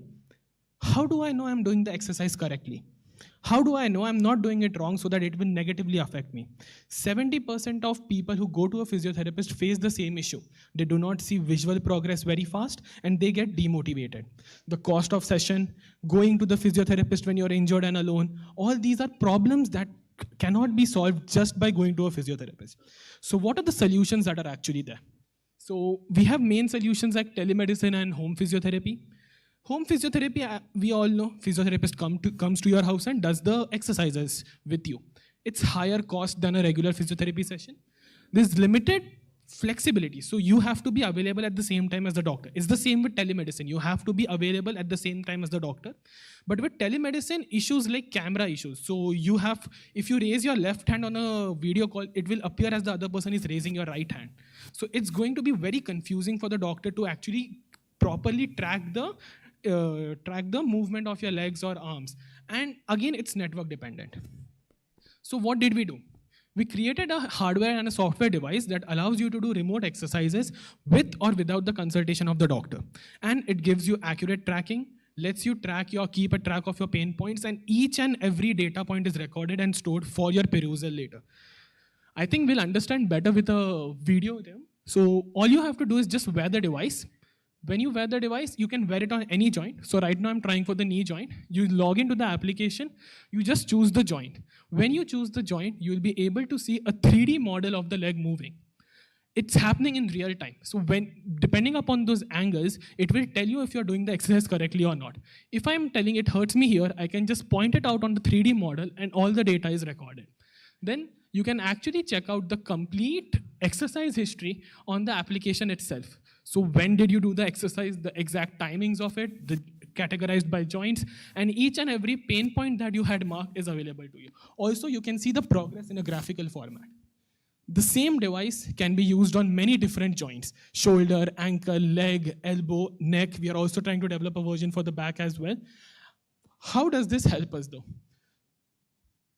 The market of the physiotherapist in India is of 8,100 crores. In this market, the most of the segment is covered by clinics and hospitals. So if we look at the SAM part of our market, it is a 2,430 crores of market. This includes all the telemedicine platforms, and accordingly we will also include virtual consultations and etc. with this. In the SON part, if you can see, we are planning for next 4 to 5 years, where we are going to target the 5% of this segment, which will include. So basically, we have a growth rate of, the physiotherapy market in India has a growth rate of 8.85%. Every post-surgery rehabilitation requires physiotherapy. Be it ACL, be it spinal surgery, every surgery requires physiotherapy for 6 to 8 months. If you look at our target segmentation, so we have physiotherapy clinics and individuals as a main. Anywhere where rehabilitation can take place, our device has applications, but we are specifically targeting these two segments. If we talk a bit about product differentiation, Physiomy's, anything that or anyone who does physiotherapy exercises remotely is a competition. So home physiotherapist, video consultations, but specifically for tech areas, we are targeting low cost. We are targeting low-cost multi-access tracking, telemedicine support. So telemedicine platforms can use our device to provide an extra degree of data that they may not be able to get just through the video calls. So our business model is very simple. We have B2C and B2B. B2B, we provide the devices with an electronic health record system. Physiotherapy clinics don't have an electronic health record system. They just have manual entries. We will help them digitize their entries, keep the data in an objective format so the patient and doctors both can see. And we also we can give the devices direct to individuals. The cost, so this is the cost that we have figured if we want to sell tomorrow. Development cost for us right now, we are developing at home by ourselves. So that is just 600 rupees. But if we go for mass production, like if we give an order for 1,000 or 2,000 units, we can get it down to 300 rupees. If our go-to-market, because it is a medical device, the market strategy has to consult with doctors and their networks very closely. Medical industry is a scrutiny industry because you cannot afford to harm the patient. So we need to go for medical testing, validity testing, and getting the rehab license. So that is our next 6 months plan. We need to start a B2C pilot. We need to get our patents granted. We need to go for clinical testing as well as getting the rehab license. From July to December, we plan to go to clinics, tell them to endorse our products, try out our products. We are even planning to give some out for free so that they can at least try some out, and just try to get the word of mouth going. Physiotherapy is a market where word of mouth matters a lot. And achievements, so we have actually visited many physiotherapy colleges. We have written positive feedback from 20 plus physiotherapists, and we are planning to get the clinical validity testing started by January.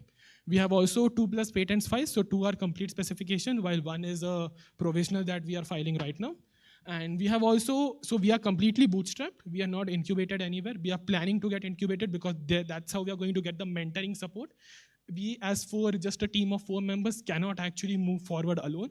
We need help. That's why we have come here. Thank you, and we'll take any questions now.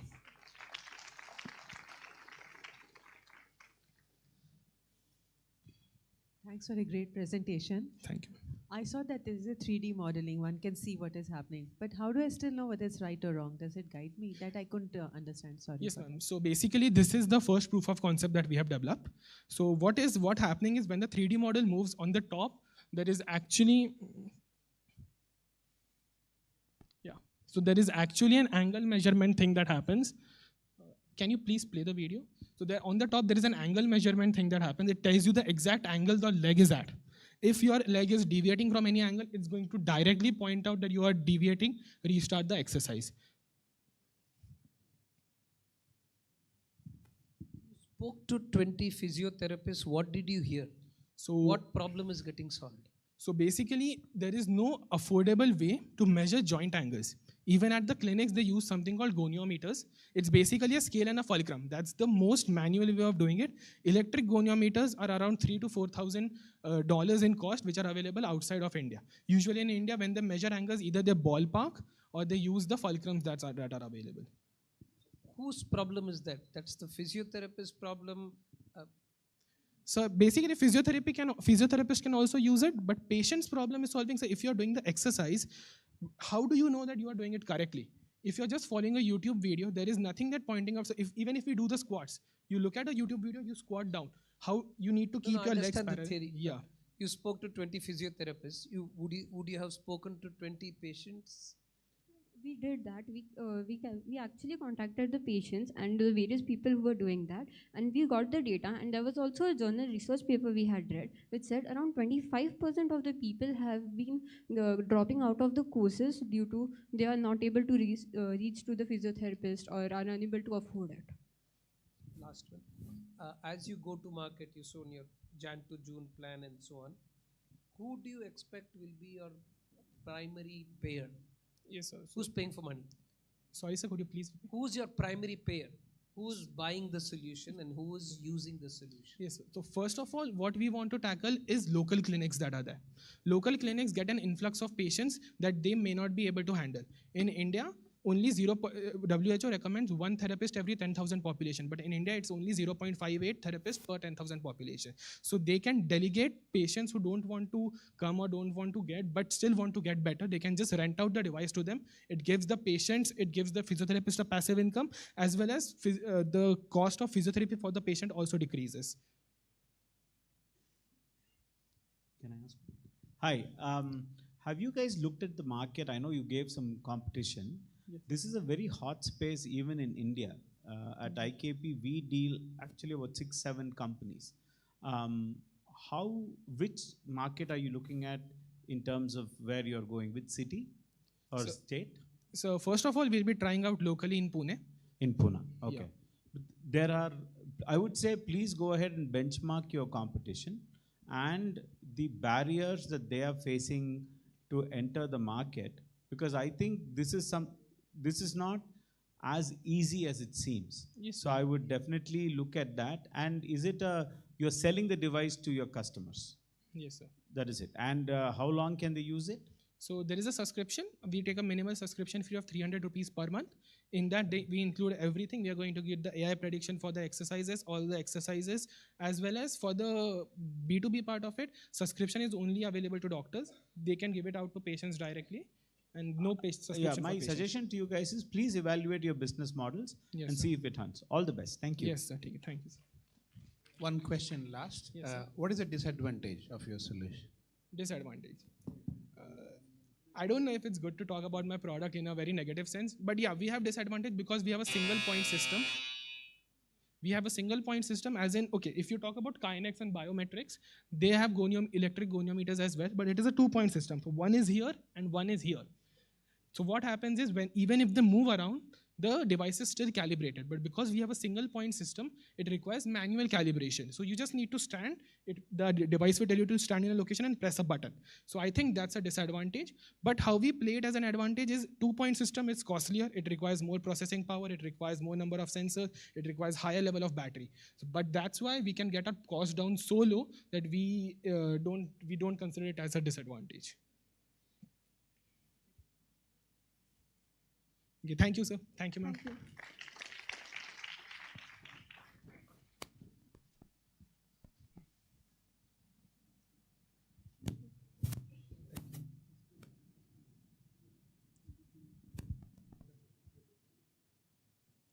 And the QR code for the team is on the screen.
Mahesh, can we go next? The next team to be invited is Krishi Bandhu.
the screen, one here on the phone. So in case any glitch is there, one of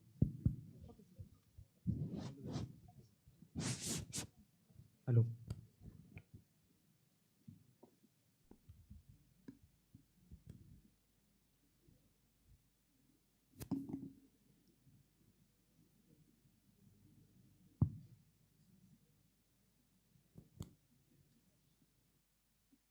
Good morning, everyone. I'm Ishika Julka, and this is my teammate Vishal Bidwe, and we are Team Krishi Bandhu. Agriculture in India is not just an industry, it is the lifeline of our nation. It is what caters to 1.4 billion people in our population. But this has major three problems, which is technology, capital, and markets. To see this, after a farmer has harvested his produce, he can either sell it to the middlemen or sell it to the FPCs and the FPOs. If he sells it to the middleman, he receives instant payment, whereas if he sells it to the FPOs or the FPCs, he gets a 10 to 14 days delay, which is because if FPCs and middlemen sell it to the mills have a payment delay cycle of 10 to 14 days. And this leaves them with nothing but just receivable invoices, and they do not have funds to buy more produce and to sell more produce. So this brings us to the major four issues we identify, that the mills have a payment delay cycle of 10 to 14 days, because of which the middlemen only have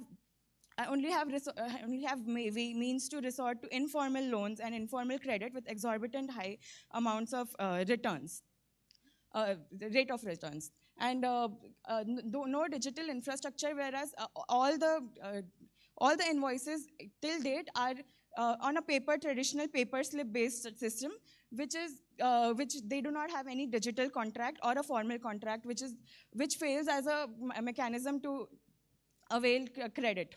And test efficiency, because there is no proper credit mechanism to assess the credit worthiness of the mills, of the FPCs and the middlemen. Investors do not want to invest and are hesitant to invest in the agricultural sector because it increases the risk and fraud. And inefficiencies of FPCs. FPCs are meant to get better prices for the farmers, but they are unable to do so because middlemen are providing faster credit and FPCs do not have the working capital to do so. And this makes the farmers unable to get better prices for their produce. And we carried out a 6-month-long detailed customer discovery where we met 100 plus middlemen, 24 FPCs, 20 investors, and 4 mills. And we found the following, that 78% of the middlemen give commissions of 36 to 54% for early settlements, and 100% of the infrastructure is paper-based and traditional-based. And 4 out of 5 FPCs are lacking capital less than 10 lakh rupees. And over to Vishal. Solution to above problem is an innovative agriculture innovative discounting platform. Let's see how agriculture discounting platform works. There are 4 entities in this platform. First is seller, that is the farmers, maybe farmer producer companies, or maybe middleman. The buyers are mill, and there is investor, those who buy these invoices, and the last one is Krishi Bandhu, which digitalizes this process. The buyer, the sellers, such as the farmers, farmer producer companies, and the traders, sell their invoices, upload their invoices on the platform. Krishi Bandhu verifies that invoices with the government data, whether they are providing clear details, do the credit risk assessment, and access the credit score to that invoices, and list that invoices on the platform. After listing that invoices, investor purchase these invoices at discounted rate and give immediate payment to the traders or mills or farmer producer companies. After due date, those who are the buyers of that, that produce, they give the payment back to the Krishi Bandhu on the due date. Krishi Bandhu deducts those commissions and give the payment to the investors. These are some features. Bandhu Secure. Bandhu Secure is digitalize and authenticate the paper invoices, check that invoices authenticity with the government data, and also convert that invoices so that they can use for the invoice discounting platform. Bandhu Score is our second feature, which use the data-driven creditor assessment, and using the buyers and seller credit to the adjustment, give the data score or credit score to these invoices, and investor purchase these invoices at discounted rate. Our third feature is Crucio-Crate. Crucio-Crate gives the receivable invoicing, financing, and boosting warehouse financing. Our fourth feature is Krushi-Khata. Krushi-Khata digitalize the record keeping and documentation through the simple process, as these entities need to handle multiple transactions. So we are using the digital record keeping. These are our customer value proposition. We are using agriculture focused AI credit risk evaluation. We are going to give the 24 hours dispersal of the payment to the sellers. We are giving the completely collateral field financing. This platform is completely start to end and a truly digital platform. As this is a platform, there are more investors and more banks on the platform. This gives the best discounting rates. And this is a flexible repayment for the buyers. Initially, we want to target the soybean market in the Maharashtra and Madhya Pradesh, as the Maharashtra and Madhya Pradesh having larger soybean production capacity. As India has overall 4.8 billion soybean production capacity, out of which 85% soybean has produced in the mill, which is 4.2 billion market, and out of which we are considering the 10% the market penetration. Our serviceable optimal market is $0.4 billion. We are completely B2B. These are our 4 revenue streams, such as we want to use the receivable invoice financing and warehouse financing. On this, we charge 3% commission on the each transactions. We have credit reports. We are using data analytics for the credit report so that the middleman and the buyers will get chances to see the reports and the details of the buyers. We are using the financial automation services so that it will completely convert agriculture trading into the digital platform. For that, we want to charge 500 rupees for digital records. Our competitive analysis is there are so many players in the invoice discounting in the MSME sectors. We want to focus deep market penetration in the agriculture sectors. We want to give low commission as the middleman are giving 36 to 54% commission to the mills. So as we are using the platform, there will be more investors. So less commission to the middleman or the farmer producer company to settle down their payments. As our journey, we started as a farmer producer company in 2020. We connected almost 1,500 farmers to the platform. We conducted soybean trading. After that, gaining experience from the farmer producer company, we come up with the idea of the Krushi Bandhu in 2024. After that, we applied this idea to the IDEAS program in IIT Bombay, where we conducted 6-month detailed customer discovery and validated idea with the 100% middleman, 24 farmer producer companies, and 20 investor 4 mills. We completely validated that idea and graduated from the IDEAS program, and where we got 5 lakhs rupees grant. After that, we run a pilot for the 10 lakhs. We discounted 10 lakh invoice successfully. After that, we got a grant from the Maharashtra State Entrepreneurship, and currently now we are at the SmartIDEAthon stage, and we are at the MVP stage. This is our team. Thank you.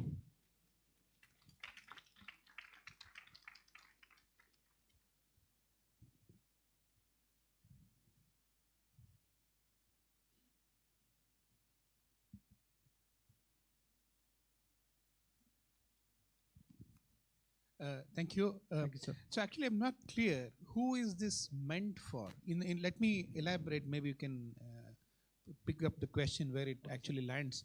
See, this was started saying that the farmers pay a commission, which I understand. Yeah.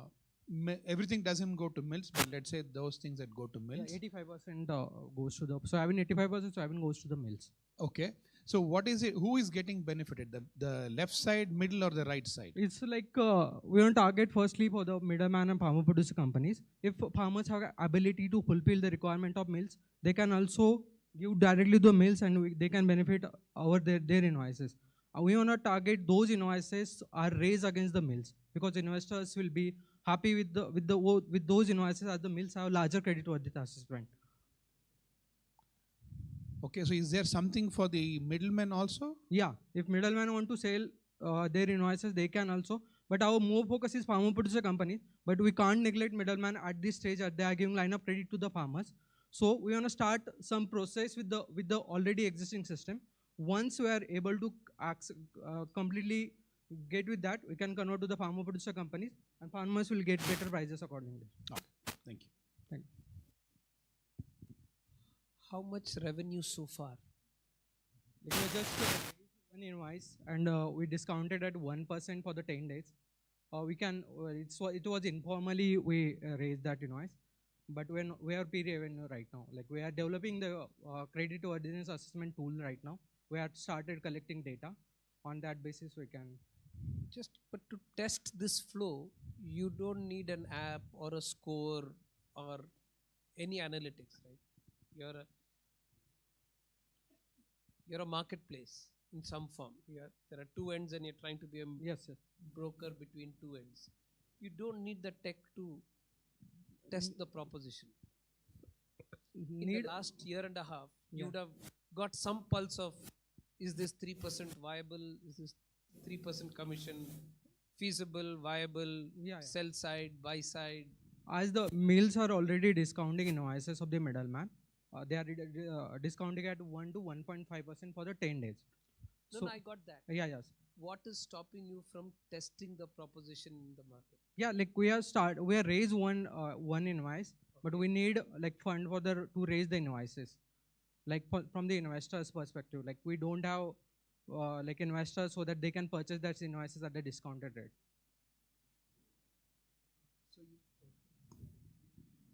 Yeah, just pick up on that. When you say investors, is it a two-sided platform? You want to attract investors to fund the working capital of the farmers and get some. Have you had any idea of whether the investors will respond to this proposition? Like we want to contact to the NBFCs and the institutional investors or bank. The bank are already giving the warehouse financing to the warehouses, but we want to convert bank to this sector. But bank don't have credit-worthy assessment of this supply chain. So that we're trying to create first the credit-worthy assessment tool so that the bank will get some details so that they can attract here. If we make it so proof by using some technology, data-driven assessment, then more investors or the banks will come in these sectors and they'll get farmers better price. But do you have any sense so far whether the investors will take up your offer? We made the NBFCs and through the peer-to-peer contact from the IITs, and they are looking for the peer-to-peer lending. But we want to go to the banks because banks use better discount rates. Thank you. Thank you, sir. Thank you, sir.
I'm not keen.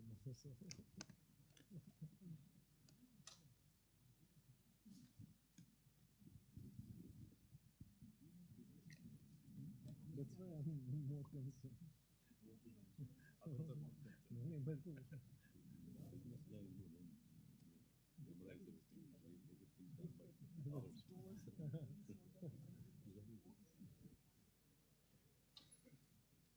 The next team is Sigmoid Agro Solutions.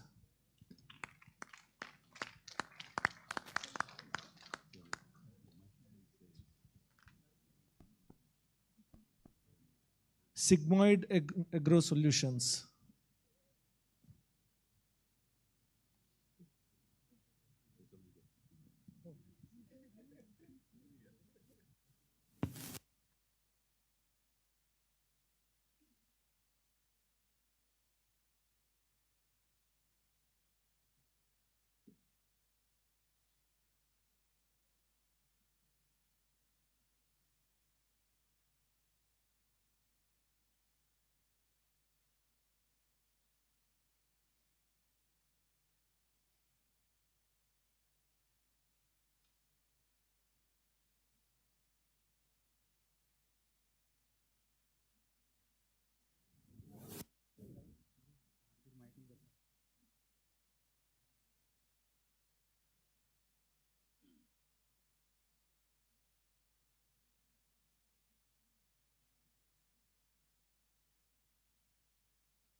Hi, myself Maltesh from College of Agriculture Sciences, Dharwad.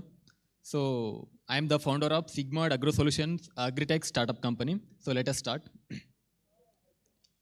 So main our company is working on the soilless farming and boost the income of the farmers, because nowadays the agriculture is one of the leading economy of the India. So I address some of the problems. So in the nurseries, the most of the farmers don't use the soil because they had the fear of the soil borne diseases like seedling blight and the root rot. But they, instead of the soil, they use some other growing media like coco peat and also some the growing media available in the market. But nowadays the coco peat is hugely adulterated with the black soil or a compost, but no one can notice it. And also the farmers don't address it. It is adulterated. And also in the manufacturing, the output ratio is too less. So in the soilless farming, the hydroponics and aeroponics are too costly. The common farmers are not affordable it. So our planning or our company idea is a very simple: less investment and the huge profit. So we took the two main agriculture waste like arecanut husk and the maize husk. These two husks are in India. In India, there is a trillions in a millions volume generated in every year. So we just simply convert the waste to wealth. This is our main motto. So inside the dry maize stem, there is a spongy material. We just extract that and crushed it, and also add some of the trade ingredients, and finally we treated it with the neem oil and form one of the growing media, that is a geophyte, a kind of the growing media. So this is a healthy seedlings grown in our geophyte. So what are the uniqueness in our product? Because in the market there is many growing media available, but in our growing media there is a fast germination and also high water holding capacity is there, because there is no need of the applying the water every day, because the water holding capacity is nearly 60 to 80% the water holding capacity, and also the high roots and the shoot length. In the coco peat or in the hydroponics, aeroponics techniques for growing the seedlings, there is for rising the 15 to 20 centimeter. It takes the time, the 20 to 25 days, but in our growing media, it's just within the 15 days, we can rise up to the 10 centimeter of the seedlings. And also one of the advantages, less fiber and the less lignin. So coming to the cost section, so I told that it is a less investment and the huge profit, because the cost of production per kg of our growing media is less, because the grinding, sterilization, inoculation, packing, all included, it incurred only 2 rupee per kg. But in hydroponics, aeroponics, it is a very too much cost of production. And also the coco peat production is also heavy, the 5 to 8 rupees per kg. So revenue projection. So we just spent the 1.5 lakh for producing the 150 tons. We'll get up to 8 lakh. So I told that this is a less investment and a huge profit. So a market size. In the current scenario, there is in the metropolitan cities, the people are willing to grow their own edible crops or their vegetable crops for the health concern. So they go for the terrace gardening and the home gardening, but they don't use the soil. So that's why the market size is the huge. So the nearly the 4.5 million the million USD, there is a current market size. So why maize and the areca? Because the compared to the coconut production and the maize production, there is a huge the variation, because the maize production in India, there is a huge, the 24.5 million metric tons are produced in every year, but compared to the coconut production, there is a too less. That's why the raw material is available in a plenty, and also in a pre-up cost, because the farmers, they simply thrown that waste, that areca nut and the maize, or burn it simply. So the raw material is the hugely available in a pre-up cost. Sometimes it available in the pre-up cost. This is company incorporated certificate. This is a lab rate. I told that the water holding capacity is nearly 80%, because there is no need of applying the water every day for raising the seedlings. And also it can be reusable. So our achievements are, so in this year, we are runner-up in the Manthan FKCCI, the organized by the FKCCI. We are runner-up. And also in the 2022, we are a finalist in All India Agri Startup Convention held at our own university, Bagalkote. And these are the awards. So our business model is a sustainable business model, and we also follow the B2C, business to customer. The farmers are simply, they come to our production unit and buy them.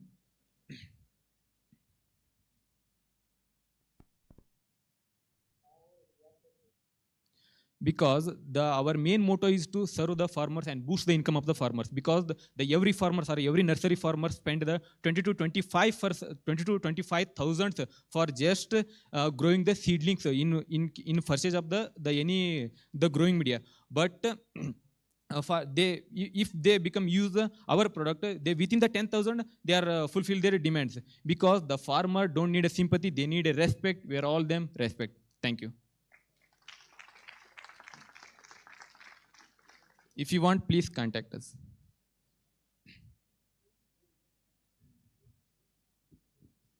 Thank you. It was a very nice presentation. One question I have, where are you with respect to the product? Is it complete? You said you can make it in your factory, so do you have a factory? Sir. In our university, there is a small, the production unit is there, sir, where we produce. Okay, so you actually make it? We make it and we sell it. We sell it also. We sell it also. Why can't somebody else, because what you said is available easily, why can't I come to Dharwad and say, chalo, let me give me areca nut, give me maize, I'll do this product? What, sir? No. How will you protect yourself? Do you have a trade secret? Do you have a patent? Sir, actually, it is not so easy to make our product. There is a lot of, we are adding some of the trade ingredients to make the final product. So it's a trade secret. So it is a trade secret, sir. So for complete the final product, we also add some of the trade ingredients. So can't everyone make it that GFIT. Understand. Great. And also we are applied the patent, sir. It will shortly got the hearings are goes on. Fine. Understand. Thank you so much. Thank you. So if you go to your first slide, the problem slide. What's that? The first slide. So the one, yeah, this one, previous, yeah. So the first statement, right? Is that how is that resolved with your solution? Sir. But in the most of the nurseries, they don't use the soil, sir, because they fear of the soil-borne diseases. In the soil, there is the huge, the fungal, microbial, so there is affected to the seedlings, sir. Correct. So our product in our product and also in cocoa peat, there is no such the chance of getting the seeds to such diseases like seedling blot and the root rot. Okay. Because we are we make that type of product, sir.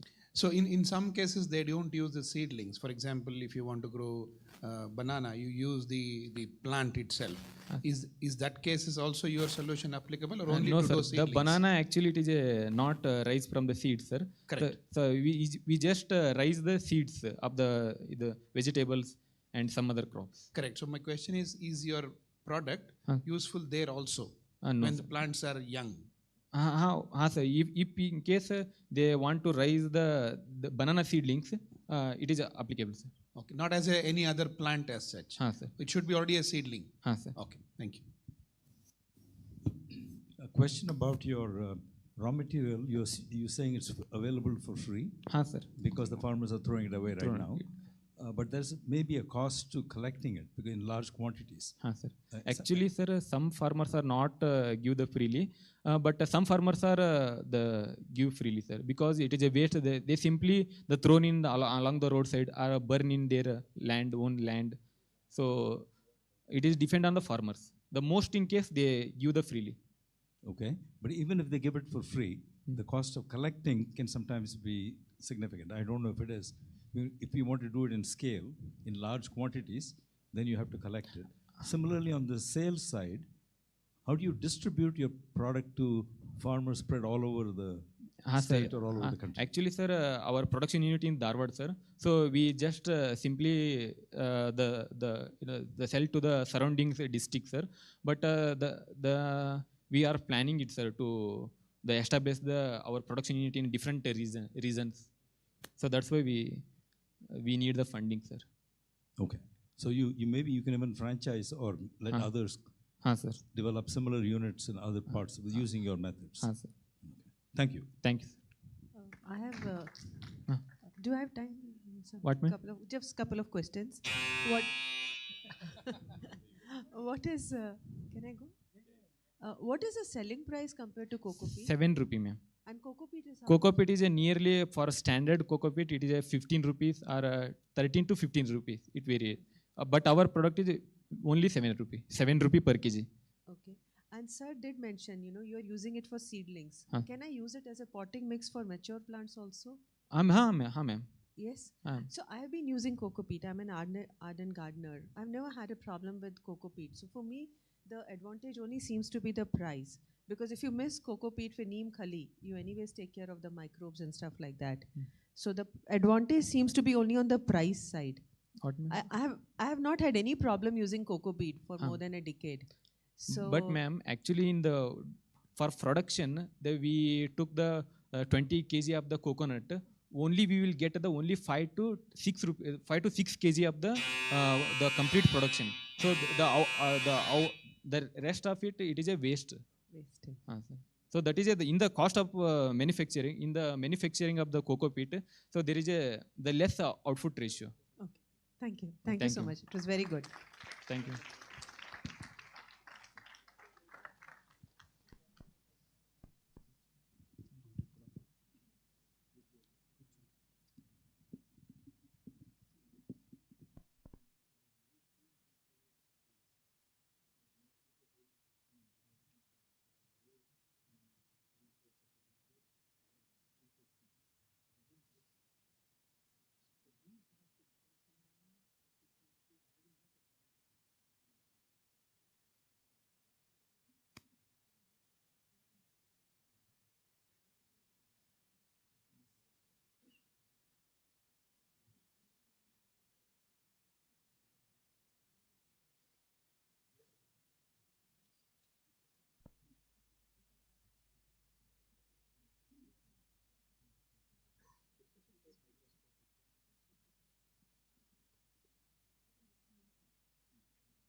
Okay. The next venture to pitch is Gentle V.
Hello, hello. So, hello everyone. Thank you for giving me this final opportunity. I can see majority of them are male and I can see very less women here. So it will be very helpful for the women. They can connect to this problem very easily. They have faced this problem many times in their life. But it would be a bit hard for the men to relate to this problem. So stay with me. I'll try to make you relate to this problem. Imagine a woman going to a gynecologist for the first time in her life for a vaginal examination. She's already worried and anxious about the procedure, how it's going to happen, how the doctor will do the examination. Then she faces a device that hasn't been innovated over a century, traditional vaginal speculum, which causes discomfort and pain to every woman who have faced this in their life. 60% of the women who have faced this in their life avoid going to a gynecologist again because of the fear of the speculum. Even for a doctor, it hasn't been a very friendly instrument. Doctor face limited visual access due to the improper lighting. Because of there is multiple size of the speculum, small, medium, and large, sometimes it's difficult for a doctor also to choose which size of the speculum they should use. If in any case they use a different or a wrong size of speculum, it could be very painful for the woman also. And also, the few of the current traditional speculum doesn't have the proper mechanism, so doctor need to use it manually by using their finger. And while doing it, it can also pinch the internal tissue of the woman.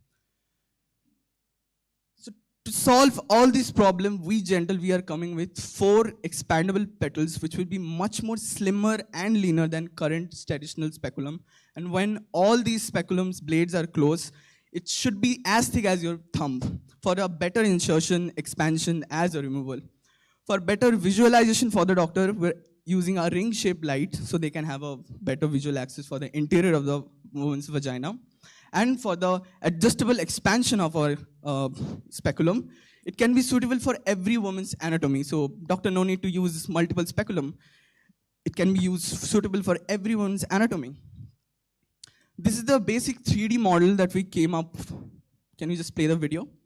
After interviewing multiple doctors and taking insights from few designers, we have concluded to this design. You can see 4 expandable petals. Can you play the video again? We can see some extended part of the side blades. Play the video again, please. You can see the expanded part of the side blades. By pulling the edges of the side blades, it will be easily open and close. We have tried to make it as manual, as simple as possible, just to make it much more affordable for Indian market point of view. Coming to the market size of India, the total market size of speculum in India stands around 1.12 billion, while we're only focusing on, at the primary stage, 3 major cities, Guntur, Vizag, and Vijayawada, which market size stands around 10 million, as they have the highest number of private gynecologists and the highest number of gynecological examination undergoing every day. Let's understand how we're better than the competitors that we have. Well, in India, there are many companies are there who are producing speculum, but they have only doing a same design speculum. They have traditional Cusco speculum and plastic speculum. Design-wise, they're manufacturing same speculum. And comfort-wise, only in foreign market, Nella kind speculum and Gentle V will be better in providing a better comfort.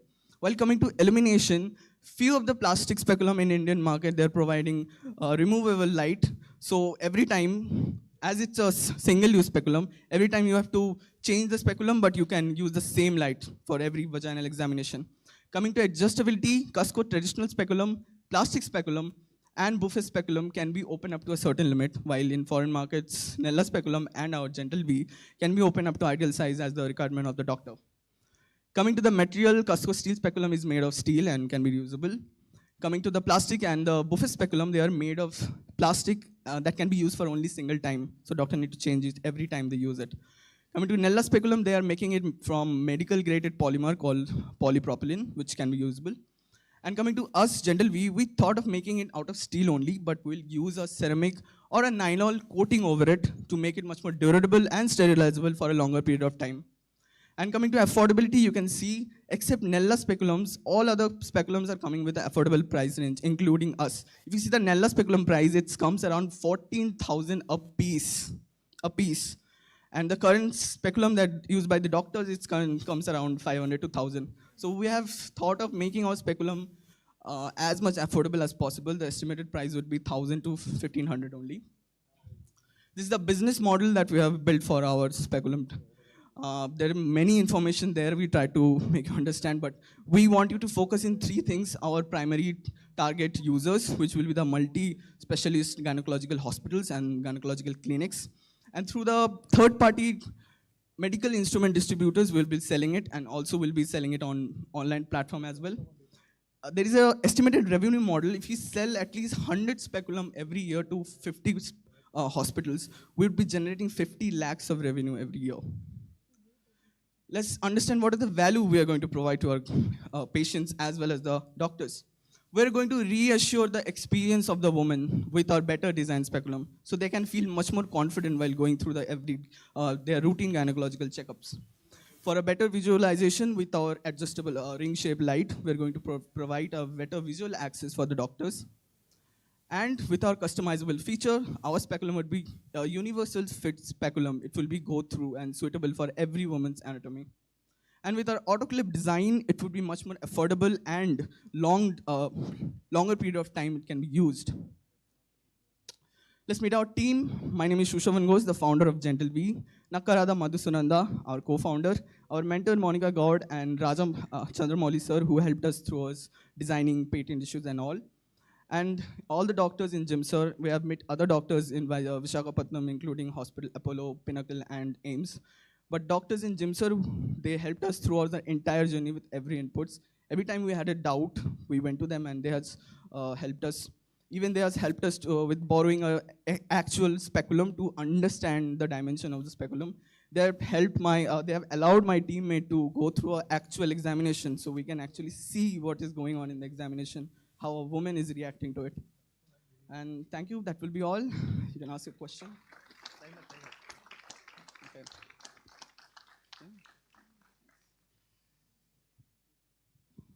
Yeah, thank you. This is one of the problems that, close to my heart that I've been involved in the past. One of the, I think it's more than a century that it's not done anything with. The idea was the mechanical ones versus the electronic ones. Did you have a look at them? Yes, sir, we have looked at them. But the main problem is the price. We have focused it to make it much more affordable, because in India, if you see the speculums that are available, it's very cheaper. So suddenly if you make it, the price range is much more higher. So I don't think either the values and features we're providing is very, very helpful. But still, for an Indian market, I think even for a private gynecological clinics, it will be very hard to adopt to the price. Because and also, sir, there are, as it is an invasive tool, there are certain complications that when a foreign body is entering into a vagina, so it's very crucial and sensitive thing. So we want to make it manual and simple as possible. True. So I appreciate, like I said, since I have been involved in this, I know that what you're saying, it is true. What I want you to think about is, it's not only the price in this case, because medical facilities and things have changed drastically in India, especially in the cities you mentioned. A few thousand rupees for a blood test is quite acceptable. So this is not a everyday everything. It's not a consumable, right? It's like a stethoscope. So when you have a stethoscope, you use it again and again in a convenient way. So like an oximeter or something. Just consider if you need to think laterally as well. Good, thank you. What has been the initial feedback of the patients? So right after the examinations, I have seen the expressions of the patients in the live. Actually, I have seen a patient, she is on periods, and they are inserting a speculum, and it's giving a cool sensation and expanding at that time also. And the speculum size is not, it's not slimmer, and they are expanding. So it's like they are not comfortable. And the most of the common review I got is like cooling sensation inside the vagina. So it's like, and also when they are expanding, also it's like they're feeling so it's like actually very sensitive issue. I was like so tensed after seeing that examination. It's like very. Thank you. You tested the proposition with hospitals? Yes, we have shown the design idea to them, and we have discussed like this is how it will open, this much slimmer it will be. So they have What is your actually feedback on why a hospital will adopt or switch over Well, or consider this? one thing, they have understood that it will be obviously very slim. So insertion and expansion will be much more less painful than the current ones. So just by seeing the video, they understood that it will be very slim, so it will be suitable for women. And as it's less thicker than the current speculum, obviously it will be causing less pain. And one more thing is, actually now the current speculum is not suitable for every woman's anatomy. So that if the vagina is deep inside, so the petals are short. They have to use the bigger size. If they're using bigger size, even the vagina hole is small, but the cervix is deeper. So they can't visualize it. So we are planning to make a model which suit every woman's anatomy. So it won't be a problem. Yeah. Is this product subject to any kind of regulation, number one? And number two, my impression of doctors is that they can be quite conservative. Yes, while we're in India, obviously the regulatory terms and condition, it will take a very long time. Yes, we will go on through the regulatory process. We have not done, but yes, the clinical trials and all will go through. As much suggestion we have get till now, it won't be so much difficult for this because it's a very good idea. So it won't be very difficult to get the license and regulatory. Okay, and is it your sense that doctors will adopt it? Because these things go back to medical school. We did this, we learned this way. I don't know if it's easy for them to switch. Actually, we are thankful for the doctors in GIMSR. They actually liked it because another reason to like the product is now they're when they are inserting the speculum, they are unable to see the anterior and posterior walls. And only while taking off the speculum they can see. But with the slim blades, we can visualize the walls properly. So this is the one thing that they like very much. And till now, how many doctors we have talked, all of them liked it. So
Mahesh, can I?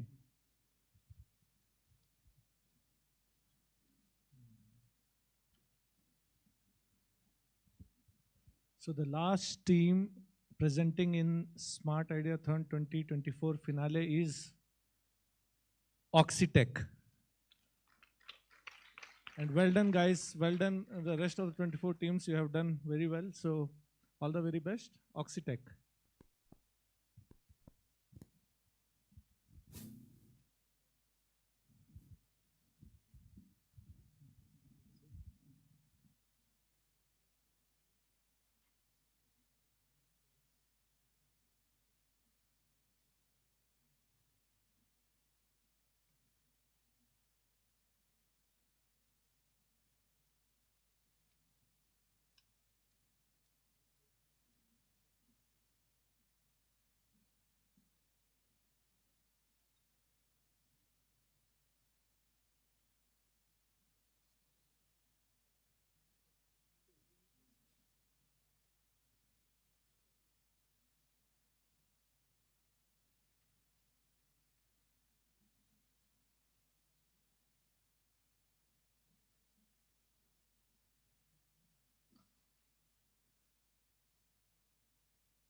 Good evening, everyone. So we are from Chennai, KCG College of Technology, and we are currently pursuing CSE core department, and we are third-year students. I'm Sushmita, co-founder, and she's Jani V, the founder of the whole idea. So we have all known about the oxygen therapy through recent incidents like the COVID-19, where everyone were under the nebulizers, concentrators, and oxygen cylinders. And then even recently, we have had the lowering of air quality condition in the Delhi. So even small children to elderly people, everyone are using nebulizers due to that. And next slide. Okay. And even though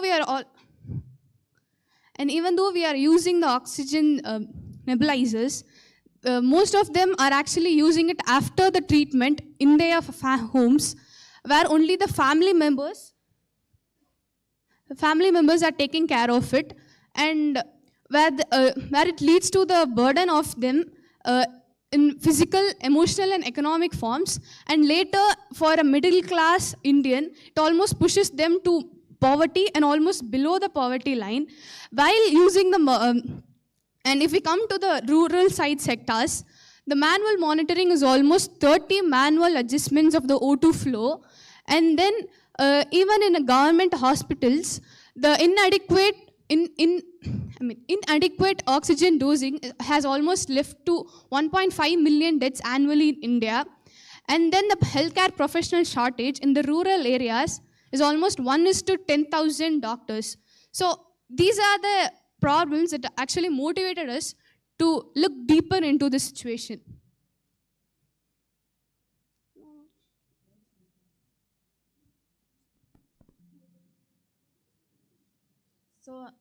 So a solution is the real-time monitoring of the patient vitals and the real-time monitoring of the patient vitals and the O2 device status. We monitor the voltage and temperature, humidity, pressure, and the altitude, and mainly the SpO2 sensor, which will monitor the SpO2 level and the heart rate regularly for the patient levels.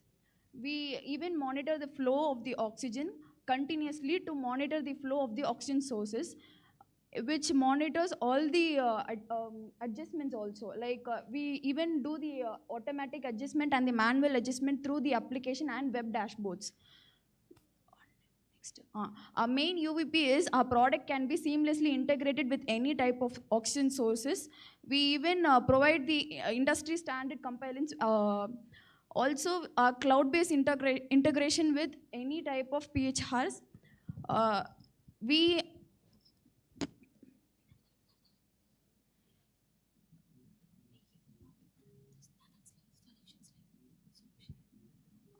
even offer the AI/ML predictive analysis using the patient historical data. We also use edge computing for automatic O2 control. Next slide. Coming to the features of the product, we actually have the three-sided feature where the patient, caregiver, and the healthcare providers actually benefit from this. First thing, we have the manual controlling using a using a mobile application where it does the predictive analysis based on all the historic data of the patient, and then emergency service. If the SpO2 rate of the blood actually decreases from below 90, it automatically transfers to the phone dial of the mobile, and it reaches out to the medical provider. And then the manual O2 flow control system, where we can manually control the rate of the O2 level. This can be easily accessed by the caregivers of the family. And then the healthcare real-time monitoring of the patient, And then the data privacy, where we can actually secure all the data of the patient, and the power consumption alert. This leads when the device is less, has a low battery, it automatically gives an alert.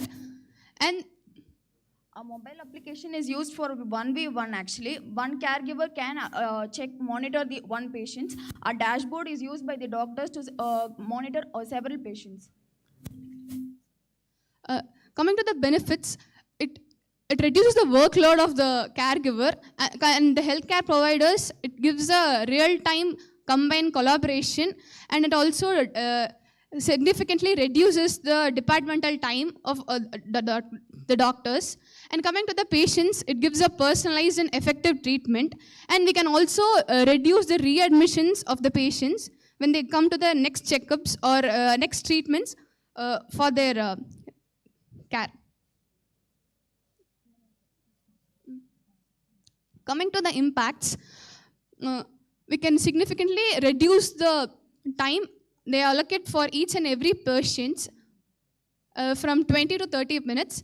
And we can also reduce the mortality rate by almost 20% by reducing the rush time that they take. And then the daily care hours are almost decreased by 2 to 3 hours.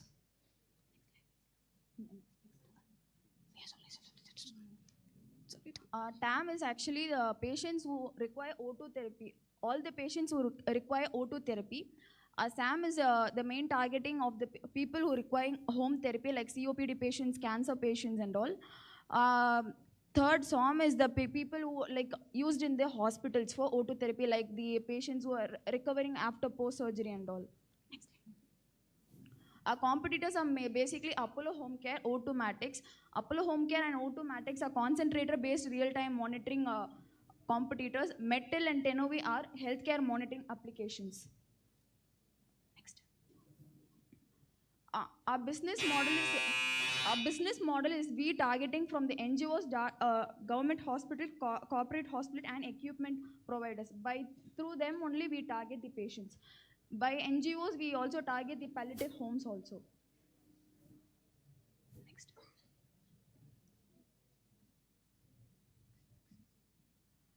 We started with the research and ideation by implementing it with our own product as concentrator. We improvised then with the real concentrators. Then we have done a patent. Now we even got the approval from the doctor, and we started to small scale testing. We are even planning now to do the regulatory approval, full-scale development, and then partnership. This is our team. The founder is Jani V from CSC third year, and myself Sushmita from CSC third year. This is the hardware development team. Thank you.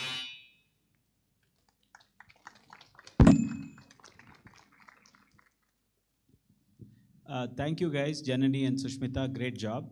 I think you guys are focused on trying to solve a very important problem. One word of caution on what your expected pricing would be. I think you need to double check, simply because you have not taken the regulatory requirements and the cost of regulation. So you might want to talk to whoever is your advisor on that aspect of it. Also double check your market, whether they actually need this product. As in, float it and see whether they actually need it, because there are plenty of solutions out there. So I would urge you to look at that before you commit more onto this. Actually, we even checked what are the solutions regarding like ours actually, but there were no solutions which were doing the automatic and the manual control through mobile application and web dashboards. So the moment you add that, your regulatory requirements are going to go through the roof. So it's not a simple yes or no something. That's something that you should talk to the right medical teams and get that input. I just wanted to share that with you. Thank you. All the best. Thank you, sir.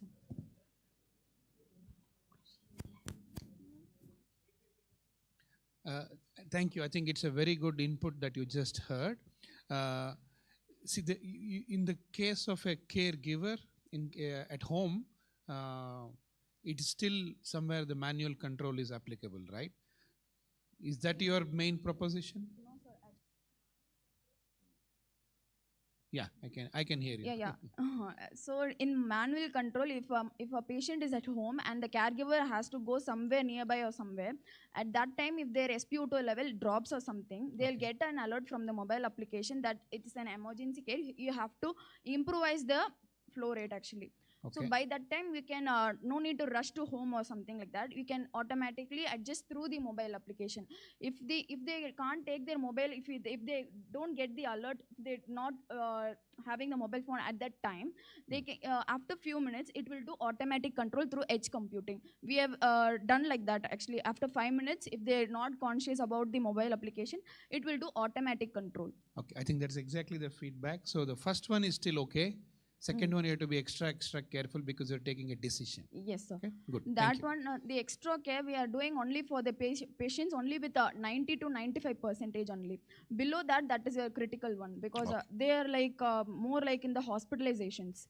Okay, thank you. That's where it actually goes back to the emergency state. Yeah. And it dials back to the 108. You must have talked to other hospitals that you're building this solution. Yes, sir. We have talked What with is your 5 hospitals, sir.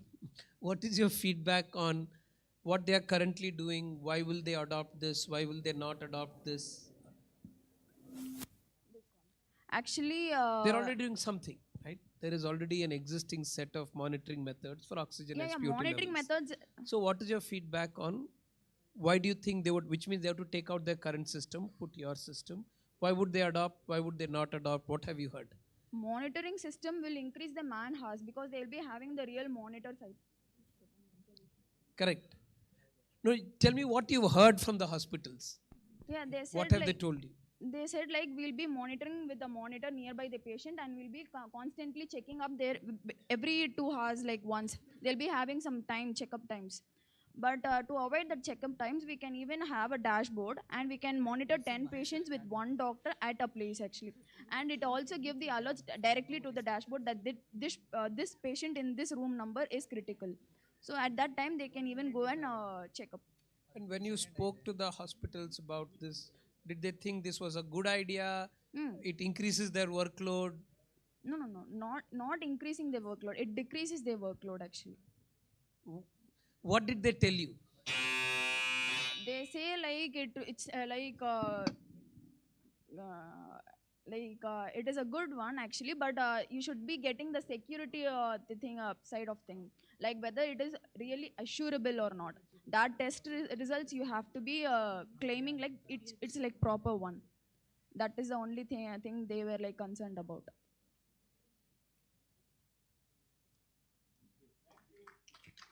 Thank you.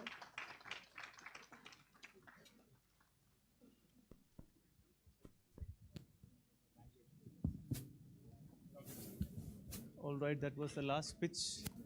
The QR will be on the screen now. Meanwhile, I request the jury members to go through your final remarks and we'll have to move to another venue for the consolidation.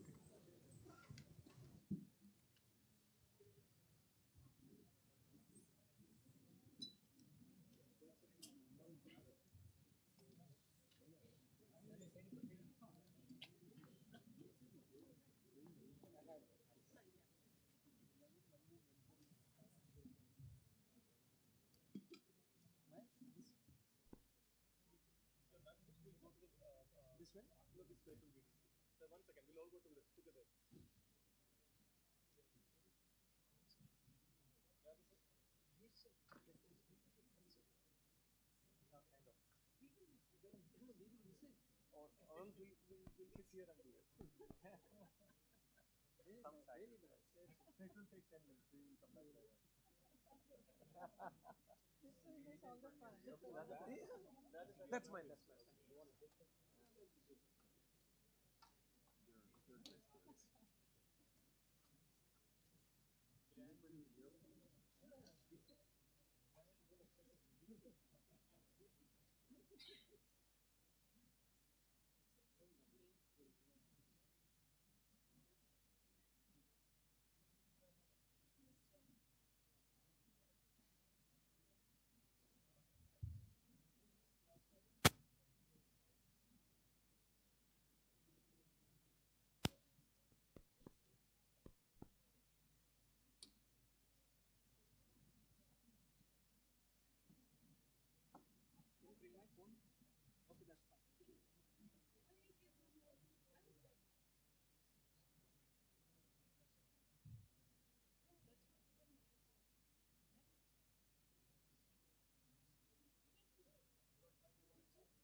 SmartIDEAthon is a flagship event of Venture Development Center at Geetham deemed to be University.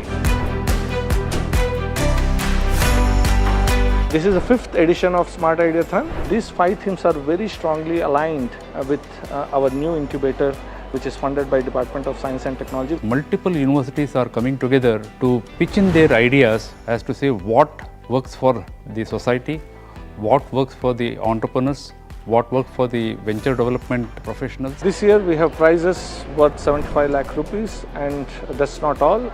The winners of this competition are going for a Boston immersion trip. The students will be exposed to various ecosystems of entrepreneurship within Boston. The experts have shortlisted the top 32 ideas which will be presented on Geetham Bengaluru campus to the select panel of industry professionals. This is a platform where we would like to invite all the students to learn from each other. What we are trying to create here is a process through which students can think about how to become new age innovators. Come and join us and experience the SmartIDEAthon 2024 at Geetham.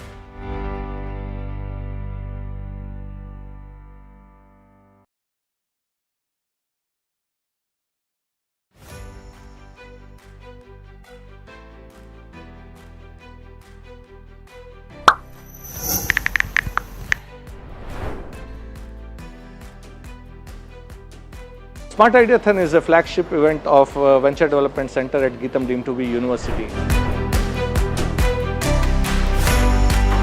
This is the 5th edition of SmartIDEAthon. These 5 themes are very strongly aligned with our new incubator, which is funded by Department of Science and Technology. Multiple universities are coming together to pitch in their ideas as to say what works for the society, what works for the entrepreneurs, what works for the venture development professionals. This year we have prizes worth 75 lakh rupees, and that's not all.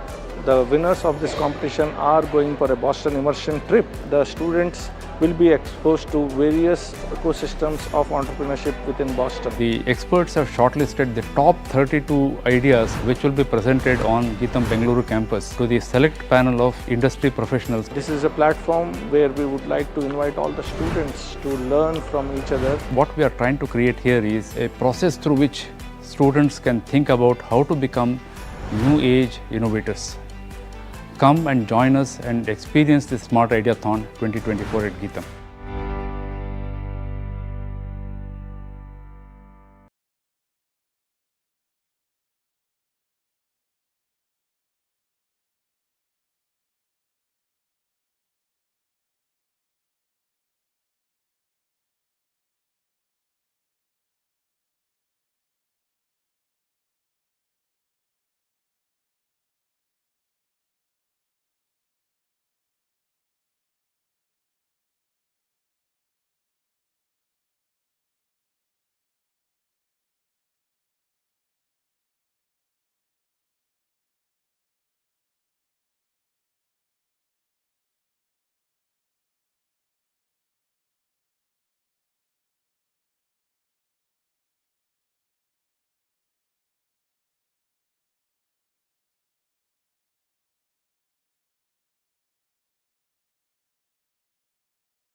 Powerful expressions and evocative music, we are about to journey through the life of Lord Rama, the ideal prince, an embodiment of virtue, and a paragon of righteousness, who embraces a life of exile to honor his father's promise.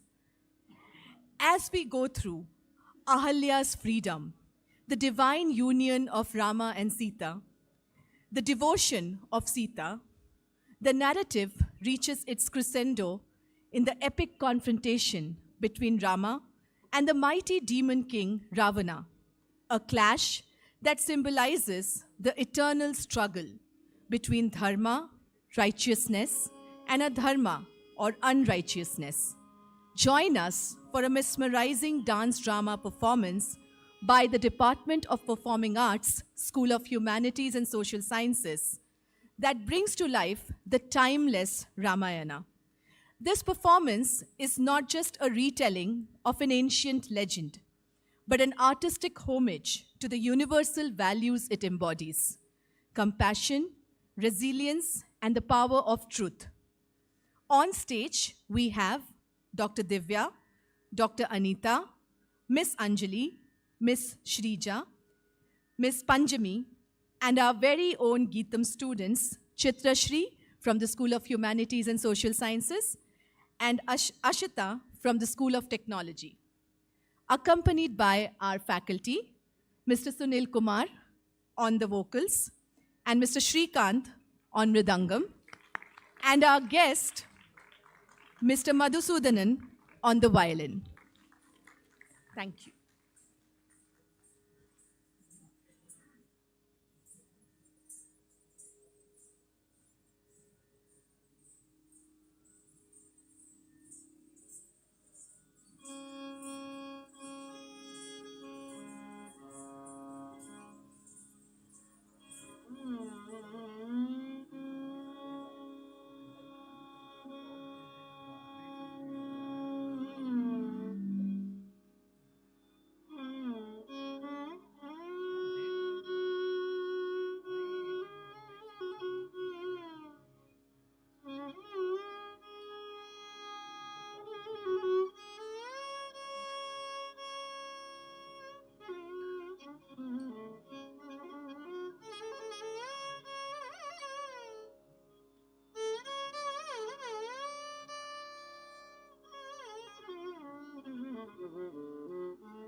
रघुरामं भव्यसुगुणारामं भावयामि रघुरामं भव्यसुगुणारामं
सुबाहुमुख वदमहल्या पावनं वनरचित सुबाहुमुख वदमहल्या पावनं वनरचित सुबाहुमुख वदमहल्या पावनं वनरचित सुबाहुमुख वदमहल्या पावनं वनरचित सुबाहुमुख वदमहल्या पावनं वनरचित सुबाहुमुख वदमहल्या पावनं अनकमीश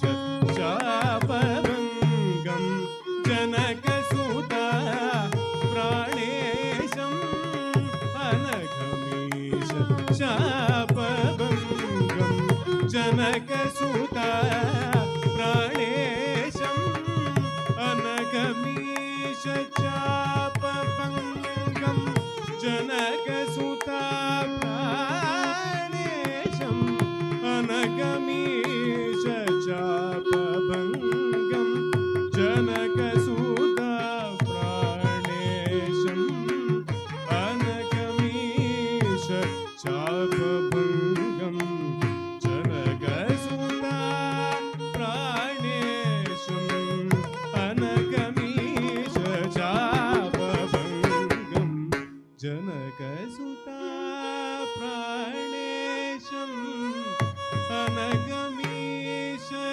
चापभङ्गं जनकसुता प्राणेशम् अनगमीश चापभङ्गं जनकसुता प्राणेशम् अनगमीश चापभङ्गं जनकसुता प्राणेशम् अनगमीश चापभङ्गं जनकसुता प्राणेशम् अनगमीश चापभङ्गं जनकसुता प्राणेशम्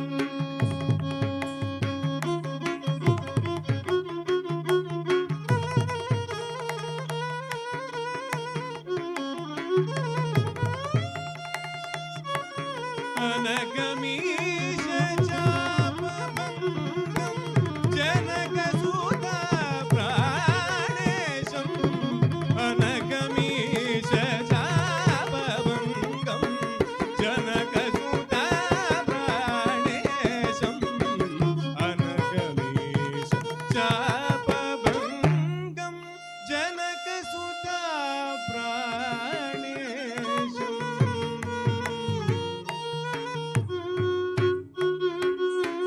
सीता कल्याण वैभोग में राम कल्याण वैभोग में सीता कल्याण वैभोग में ये राम कल्याण वैभोग में वैभोग में वैभोग में गणकुपित भृगु राम गर्भगर्मित साकेतं गणकुपित भृगु राम गर्भगर्मित साकेतं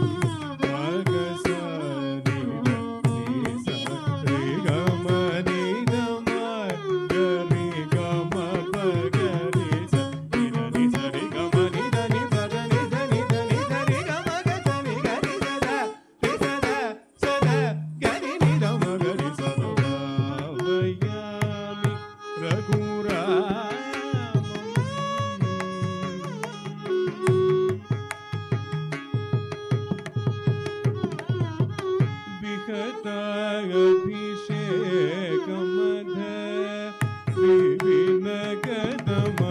विपिनगतमार्यवाच विगता अभिषेकमद विपिनगतमार्यवाच विगता अभिषेकमद विपिनगतमार्यवाच विगता अभिषेकमद विपिनगतमार्यवाच विगता अभिषेकमद विपिनगतमार्यवाच विगता अभिषेकमद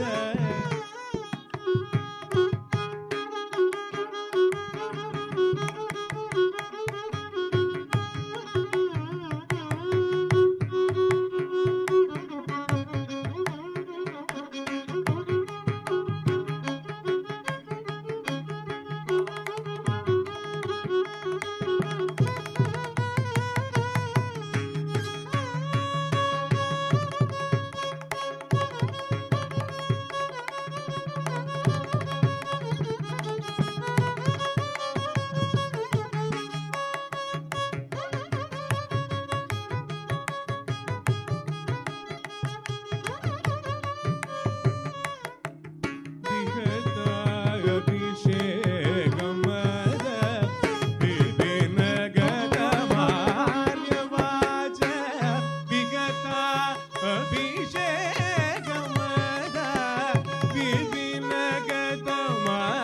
विपिनगतमार्यवाच विगता अभिषेकमद विपिनगतमार्यवाच विगता अभिषेकमद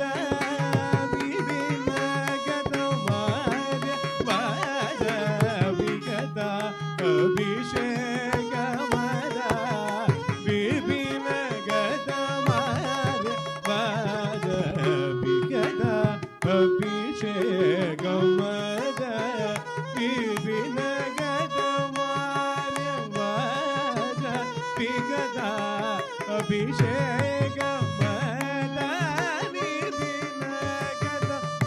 विपिनगतमार्यवाच विगता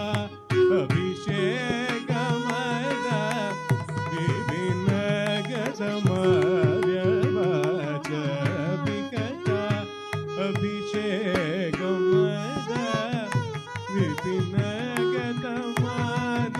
विपिनगतमार्यवाच विगता अभिषेकमद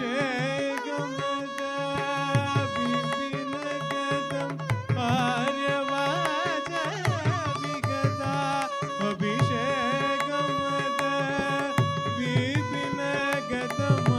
विपिनगतमार्यवाच विगता अभिषेकमद विपिनगतमार्यवाच विगता अभिषेकमद विपिनगतमार्यवाच सखित सीता सौमित्रीं शान्तकमशीलम् सखित सीता सौमित्रीं शान्तकमशीलम्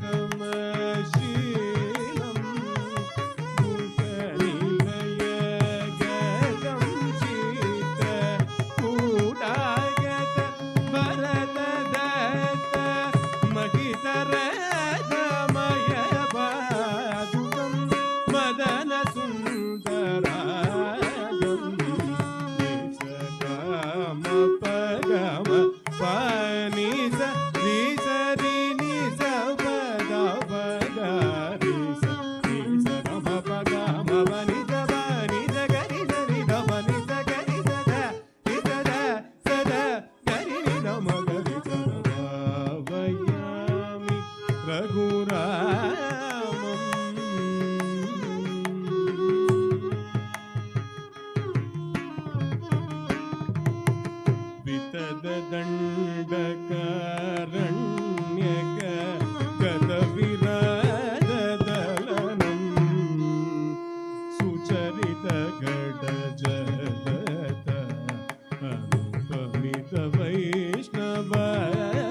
वचनागत करादिगरं मदिघोर शूर्पणख वचनागत करादिगरं अदिघोर शूर्पणख वचनागत करादिगरं अदिघोर शूर्पणख वचनागत करादिगरं अतिघोर शूर्पणख वचनागत करादिगरं पगरि गरि सदसरि ग पद सदा वगरि सरि गब गरि सरि गरि रि सदसरि गरि गब गब दब गस गरि सदा रि सदा सदा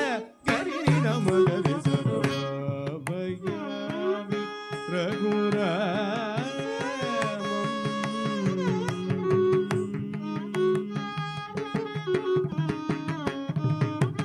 कनक मृग रूपधर खलमारीच हरमिग कनक मृग रूपधर खलमारीच हरमिग कनक मृग रूपधर खलमारीच हरमिग कनक मृग रूपधर कलमारीच हरमिग कनक मृग रूपधर कलमारीच हरमिग कनक मृग रूपधर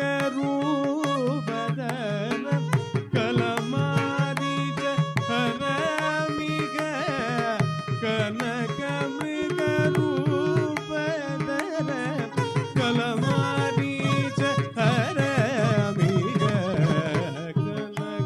मृग रूपधर कलमारीच हरमिग कनक मृग रूपधर कलमारीच हरमिग कनक मृग रूपधर कलमारीच हरमिग कनक मृग रूपधर कलमारीच हरमिग सुजन विमद दशास्य हृत जनक जान्वेषणं सुजन विमद दशास्य हृत जनक जान्वेषणं सुजन विमद दशास्य हृत जनक जान्वेषणं सुजन विमद दशास्य हृत जनक जान्वेषणं सुजन विमद दशास्य हृत जनक जान्वेषणं सुजन विमद दशास्य हृत जनक जान्वेषणं अनक पंबतीर संगतांजनेय नभोमणि तनुज सख्य करं बलि तनुगळनमीशं मगरि सनि सनि मगरि सनि मपमनि द सत्सनि द पप मगरि सनि सनि मपनि द मपद सगरि सदा सदा सदा गरि नि द मगरि सदा भयामि रघुरामम्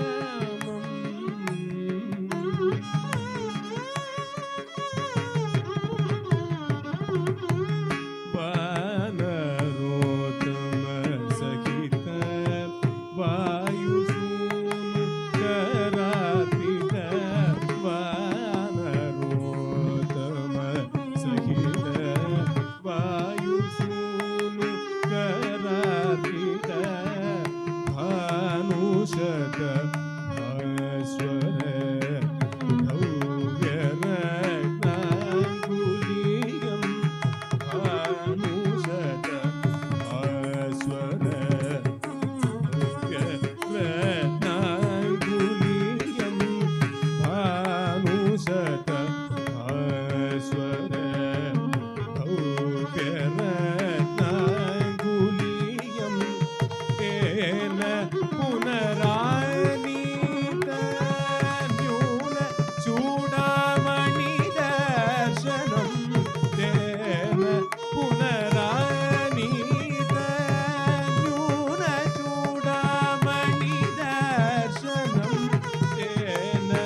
सेतुबन्धं खलनिसीमपिशिकाशन कलितवरसेतुबन्धं खलनिसीमपिशिकाशन कलितवरसेतुबन्धं खलनिसीमपिशिकाशन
गलनं मूरु दशकण्डविदारम् अतिधीरम् गलनं मूरु दशकण्डविदारम् अतिधीरम् ज्वलनभूत जनकसुत सहितयाद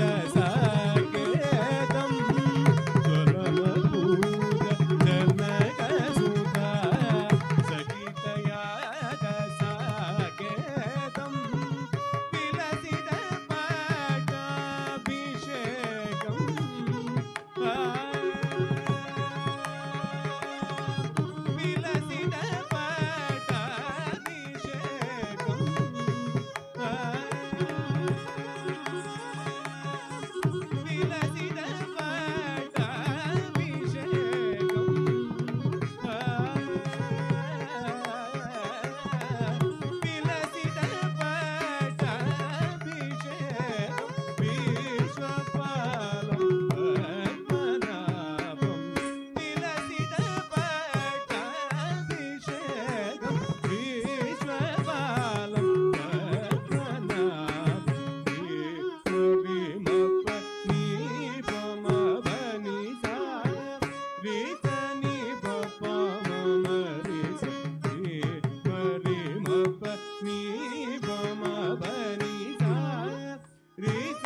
Thank you so much for a wonderful and graceful performance.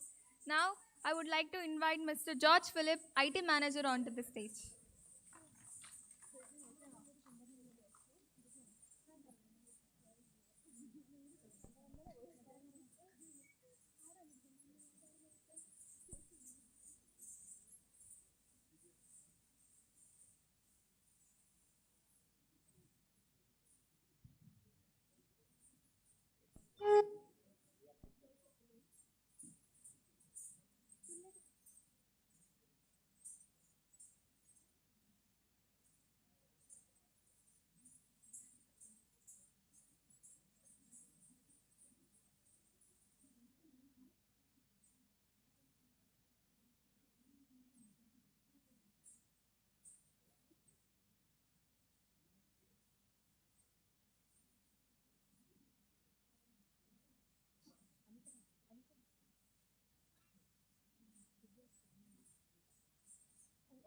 Hello.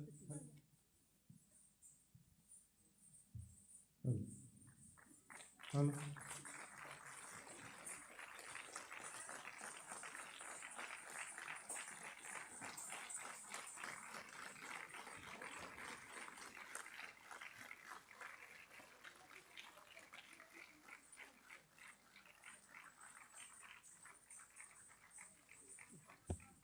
So once again, it was a mesmerizing performance. Once again, on stage, we have Dr. Divya, Dr. Anita, Miss Anjali, Miss Shrija, Miss Panchami, and our very own Geetam students, Chitra Shri from the School of Humanities and Social Sciences, and Ashita from the School of Technology. This evening is all the more melodious because of our wonderful faculty team, Mr. Sunil, who was on the vocals, Mr. Shrikant on the mridangam, and our honored guest, Mr. Madhusudanan, on the violin.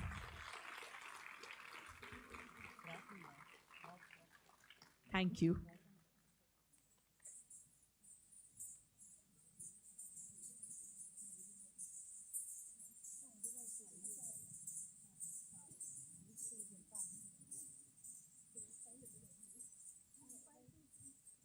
Hello. Hello. Check. Check. Hello. Hello.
घर से निकलते ही कुछ दूर चलते ही रास्ते में है उसका घर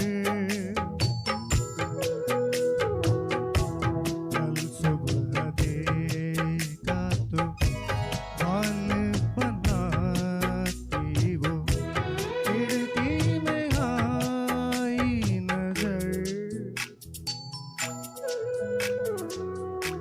घर से निकलते ही कुछ दूर चलते ही रास्ते में है उसका घर कल सुबह दे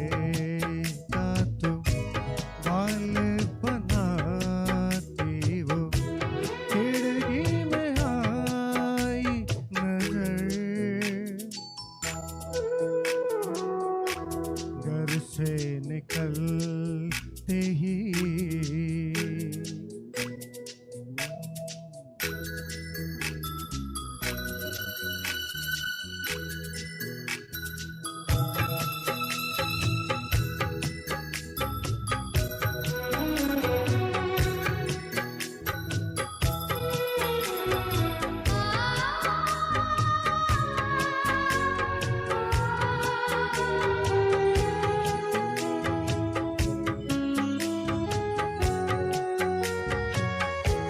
मासूम चेहरा नीची निगाहें बोली सी लड़की बोली अदाएं क्या अफसरा है ना वो परी है लेकिन ये उसकी जादूगरी है दीवाना कर दे वो एक रंग भर दे वो शर्मा के देखे जिधर घर से निकलते ही कुछ दूर चलते ही रास्ते में है उसका घर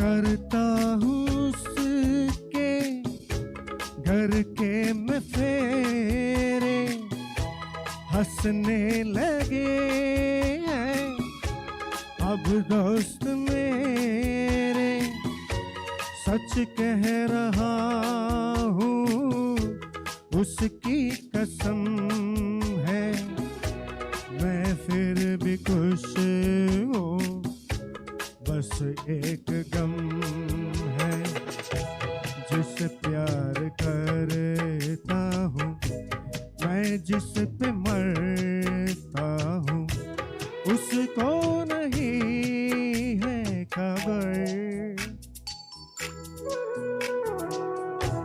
घर से निकलते ही कुछ दूर चलते ही रास्ते में है उसका घर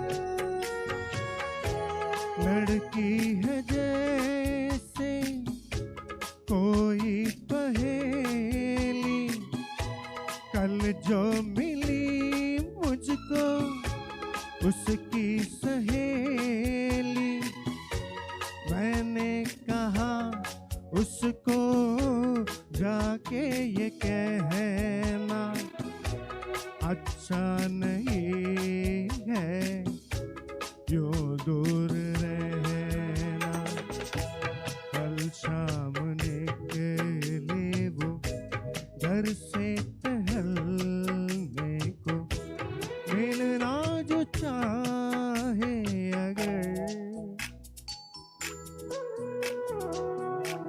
घर से निकलते ही कुछ दूर चलते ही रास्ते में है उसका घर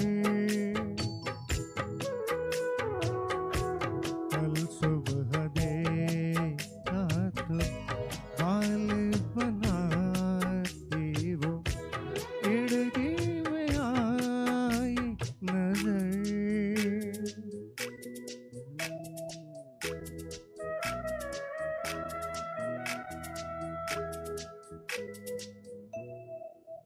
Thank you.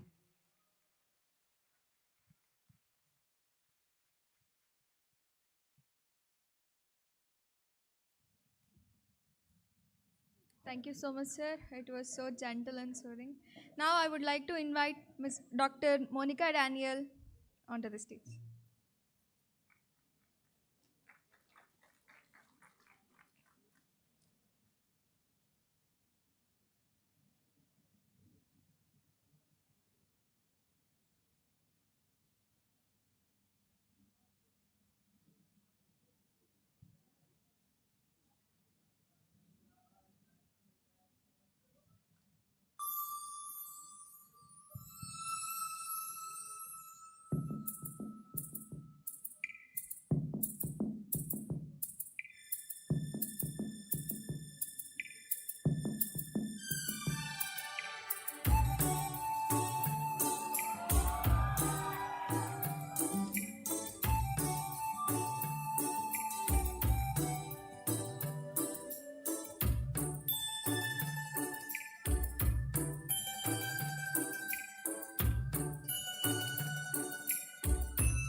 முத்து ஆசை முடிந்தெடுத்த ஆசை வெண்ணிலவு தொட்டு முத்தமிட ஆசை என்னை இந்த பூமி சுற்றி வர ஆசை சின்ன சின்ன ஆசை சிறகடிக்கும் ஆசை முத்து முத்து ஆசை முடிந்தெடுத்த ஆசை.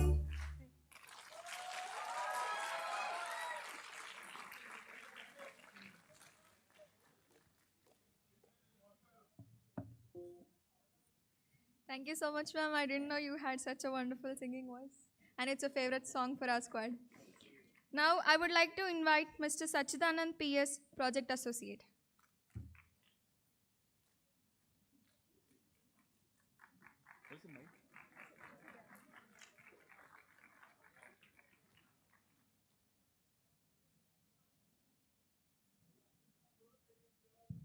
Hello.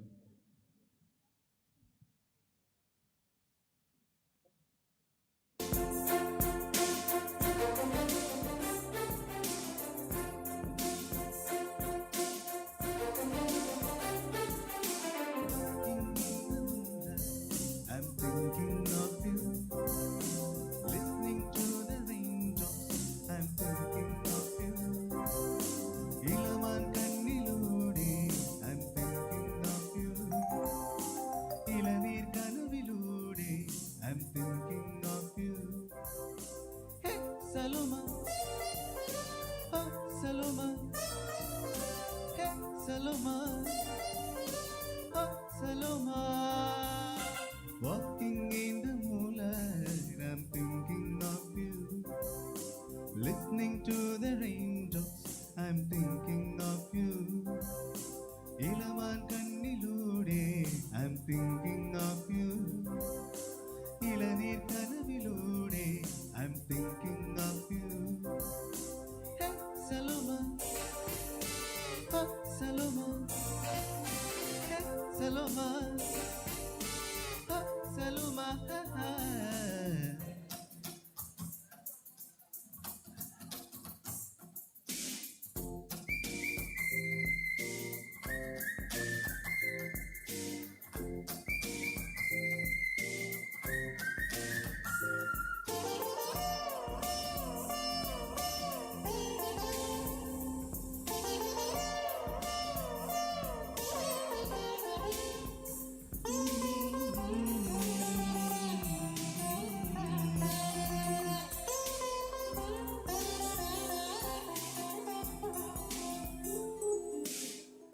ദൂരത്ത് കണ്ടാൽ അറിയാത്ത ഭാവം മരികത്തു നിന്നാൽ ആതിരാ പാൽക്കുടം മുള്ളുള്ള വാക്ക് മുനയുള്ള നോക്ക് കാണാത്തതെല്ലാം കാണുവാൻ കൗതുകം മുലയുന്ന പൂവേ മദനന്റെ വില്ല് മലരമ്പ് പോലെ നിറമുള്ള നാണം വിടരുന്ന പനിനീർ പരുവം മനസ്സിനുള്ളിൽ.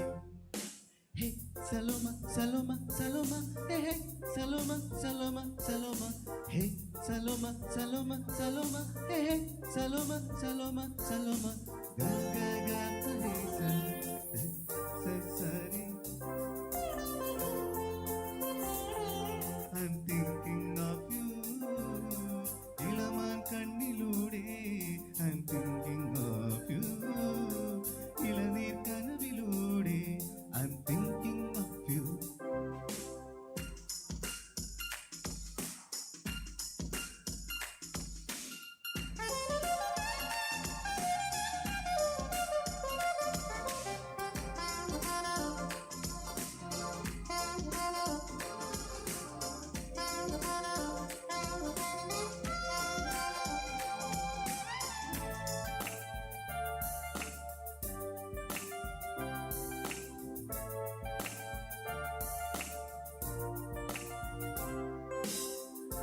അതിനേരിനഴക് കൊലുത്തിട്ട കുഞ്ചൽ ചിറകുള്ള മേഘം കൂന്തലിൽ കാറുകി നെഞ്ചം തൊളുമ്പും മിന്നൽ തിടം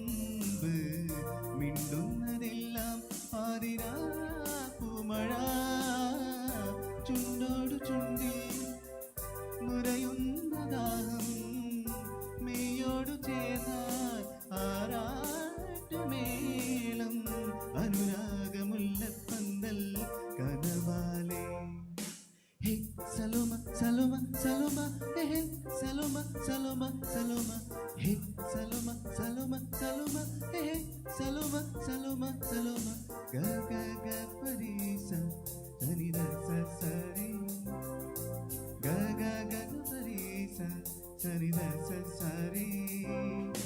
Walking in the moonlight, I'm thinking of you. Listening to the raindrops, I'm thinking of you.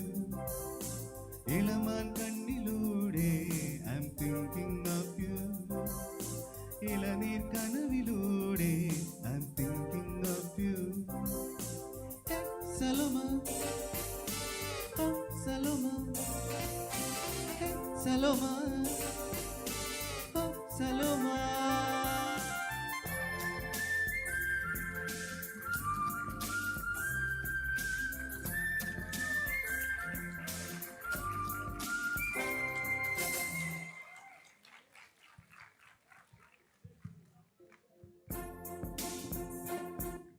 Thank you so much, sir. It was incredible.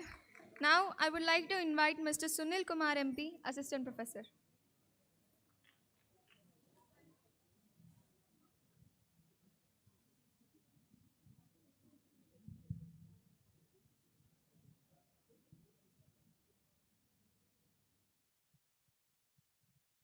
Hello, check.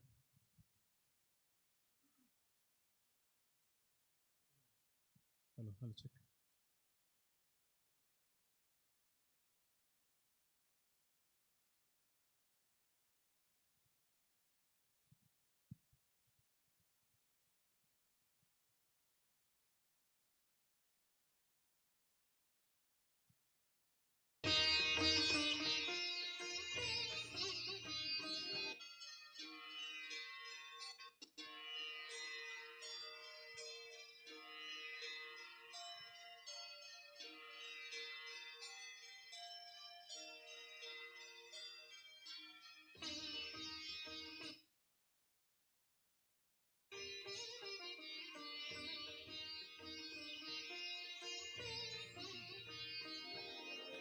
அம்மா என்றழைக்காத உயிரில்லையே, அம்மாவை வணங்காத உயர்வில்லையே. அம்மா என்றழைக்காத உயிரில்லையே, அம்மாவை வணங்காத உயர்வில்லையே. நேரில் நின்று பேசும் தெய்வம் பெற்ற தாயன்றி வேறொன்று ஏது.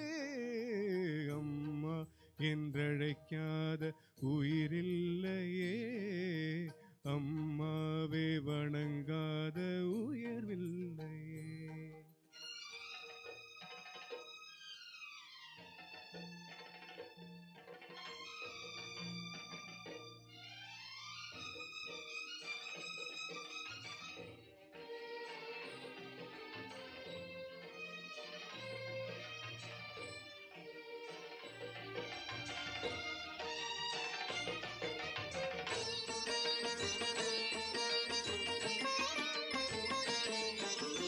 அபிராமி சிவகாமி கருமாரி மகமாயி திருக்கோயில் தெய்வங்கள் நீ தானம்மா. அன்னைக்கு அன்றாடம் அபிஷேகம் அலங்காரம் புரிகின்ற சிறு துண்டன் நான் தானம்மா. பொருளோடு புகழ் வேண்டும் மகனல்ல தாயே, உன்னருள் வேண்டும் எனக்கென்றும் அது போதுமே. அடுத்திங்கு பிறப்பொன்று அமைந்தாலும் நான் உந்தன் மகனாக பிறக்கின்ற வரம் வேண்டுமே. அதை நீயே தருவாயே. அம்மா என்றழைக்காத உயிரில்லையே, அம்மாவே வணங்காத உயர்வில்லையே.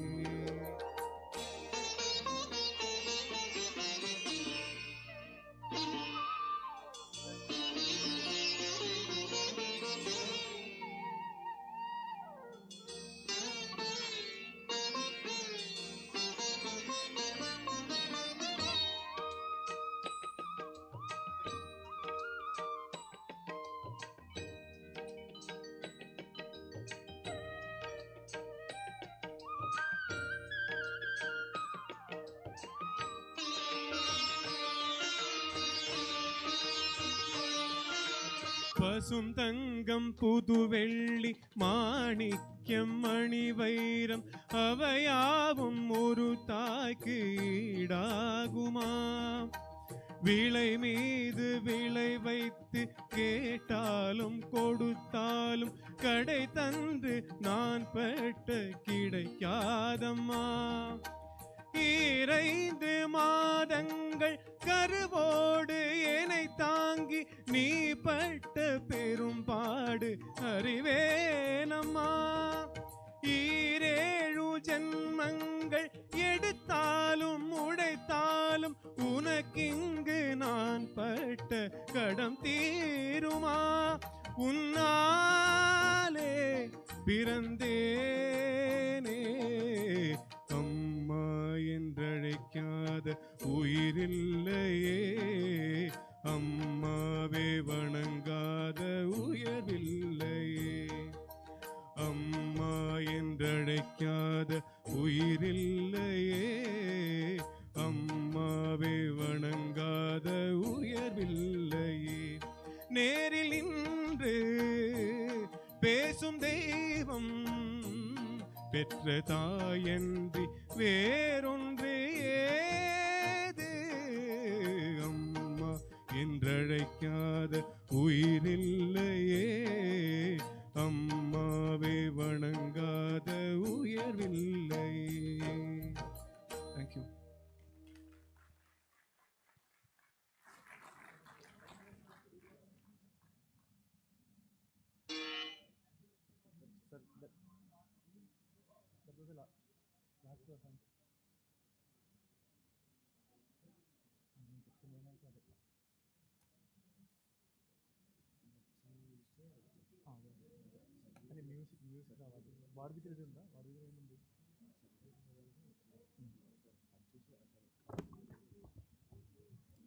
Lovely, wonderful. Thank you, team GSHS. I think they deserve a well round of applause again. Team, please.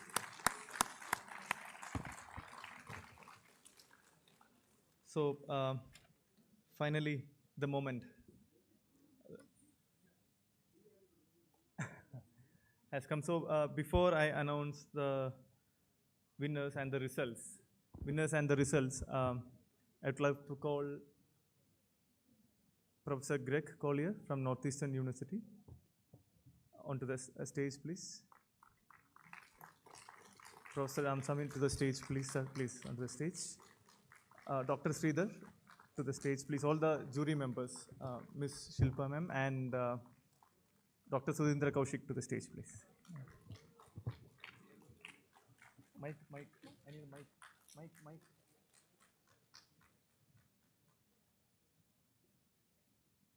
Mic.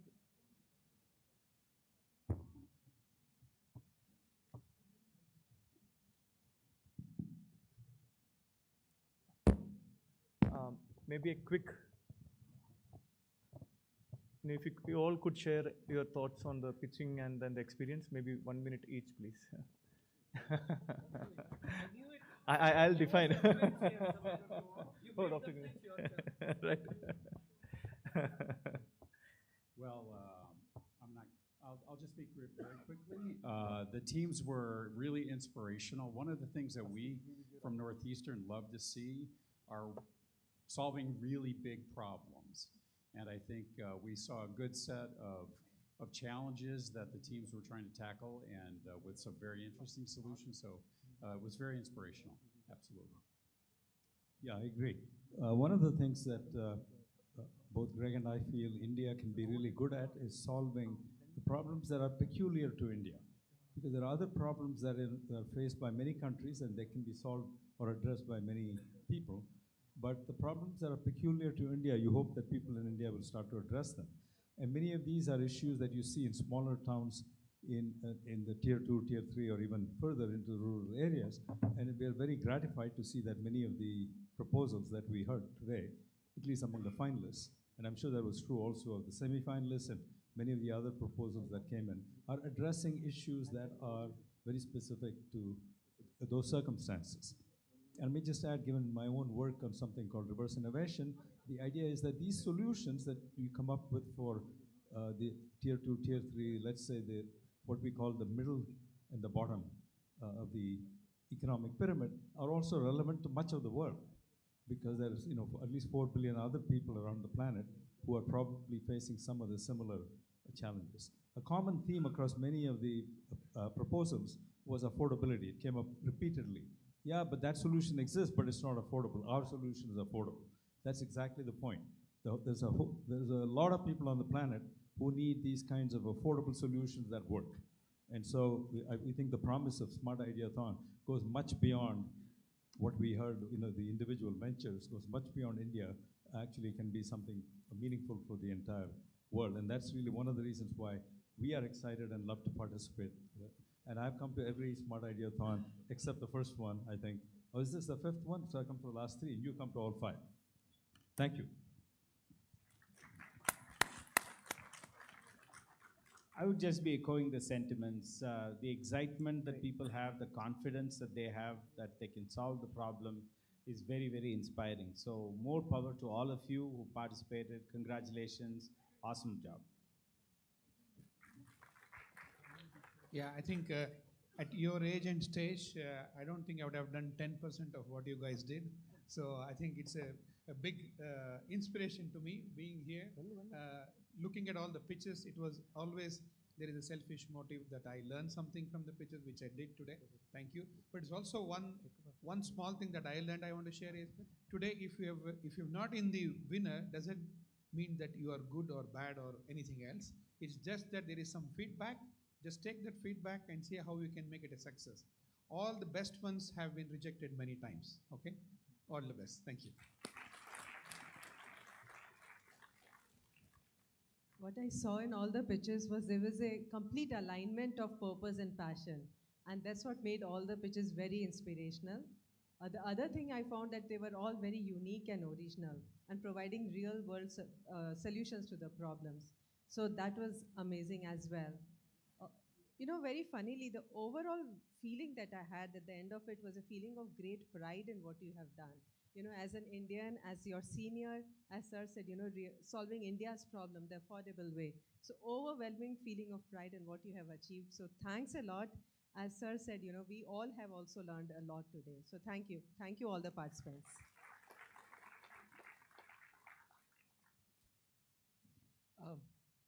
Outside of the pitches, at least in my case, I was looking more at the founders, at what we call the entrepreneurial mindset and tenacity, the sheer willingness to fight. How deep have you thought about a problem? How hard are you willing to fight with the problem and not get wedded to the solution? And do you have what it takes to go through an entrepreneurial journey? No entrepreneurial journey is a straight line. You'll go through a boatloads of ups and downs. And when I looked at those 8 conversations, in many of them I found that fighting spirit. I think I found that tenacity of what it takes to become a great entrepreneur. That specific venture may or may not go where it might be slated to go. But does this founding team have what it takes to build a legacy? And I saw that in many of those conversations. I think that is the essence of being an entrepreneur. And I do hope each of the 8 of you, I didn't have the pleasure of seeing the rest of the 32 and the other 2,000 applicants that were there. And I'm sure the many, many brilliant such diamonds there. I sincerely wish each of you go on to create great big things. Thank you. Thank you. Thank you for being there in less than 1 minute. Thank you all. Are all the 8 teams here? Can you raise hands, please? Anybody here so that we don't miss the moment? Right. Moving on, we had a special collaboration this year with Bal Vikas Foundation. So I invite B.R. Raj Garu onto the stage, please. Also, I invite Dr. K.N.S. Acharya, Vice Chancellor, Geetham Bangalore, Dr. Rajapi Pappu, Dean, Geetham School of Business, Mr. Krish Nangegadda, CIO, Geetham University, and Professor Balkumar, Dean Campus Life, onto the stage, please.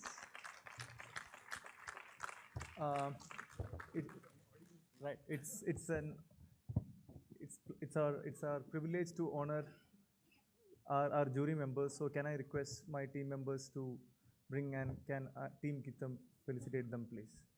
Come first, please. Come first. Come first. To the jury members. Sudhindra Kaushik sir first. Yeah, first. Thanks to all the valuable feedbacks, comments, and for valuable time. Dr. Sridhar Ramanathan, IKP Knowledge Park.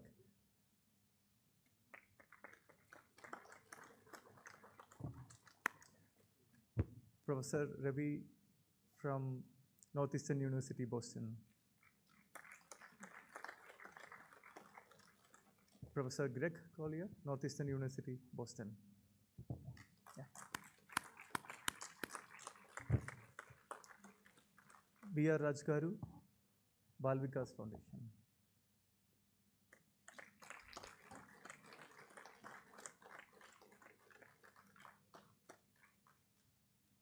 Ms. Shilpa Gupta ma'am, again.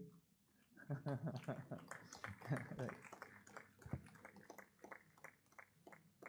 So Anand Sri Ganesh sir, CEO NSR IIM Bangalore.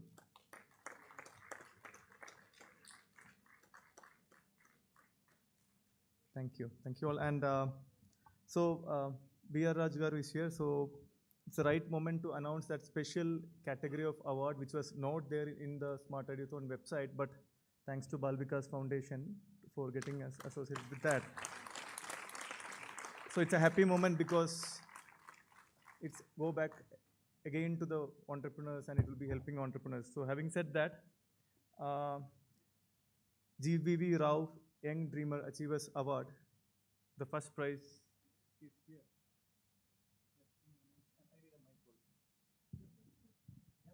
Yeah, that's it.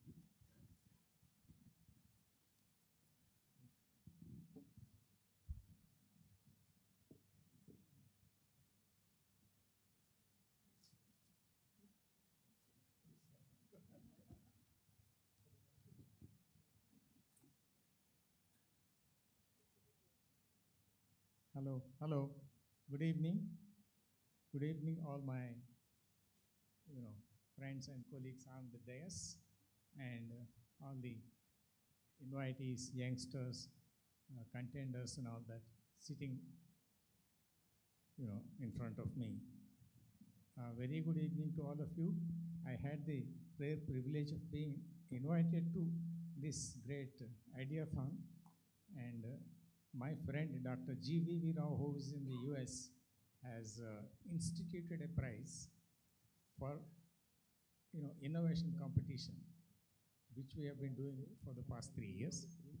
Fortunately, I got included here, and now I have the privilege of offering a small token of our appreciation to the teams who participated here. Now, which is the,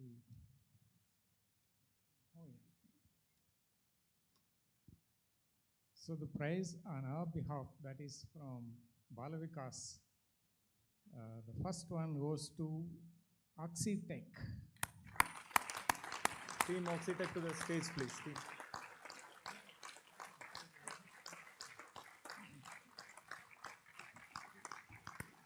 Team Oxitech backs a cash prize of 50,000 rupees.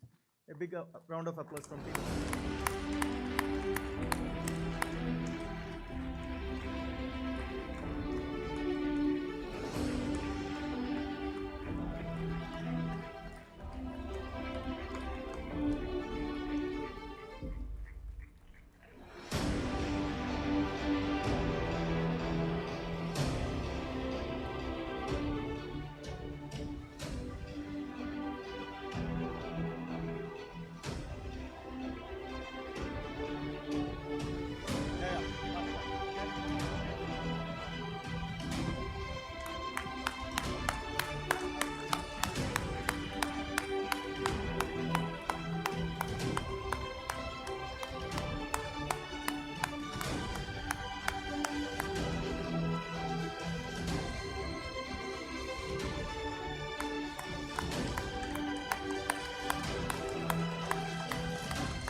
Thank you team, thank you.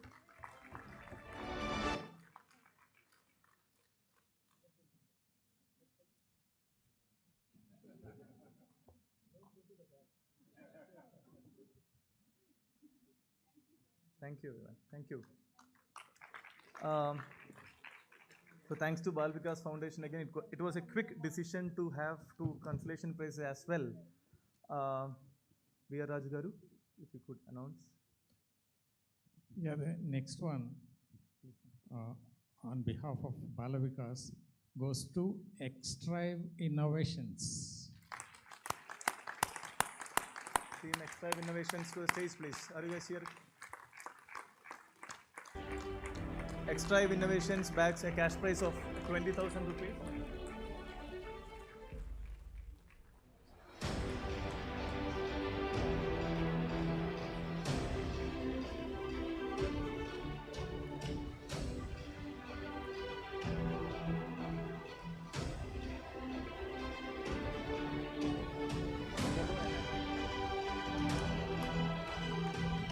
Sir, the next, also one more consolation prize from Bal Vikas. Yeah, the last one and the third one from Bal Vikas goes to Krishi Bandhu.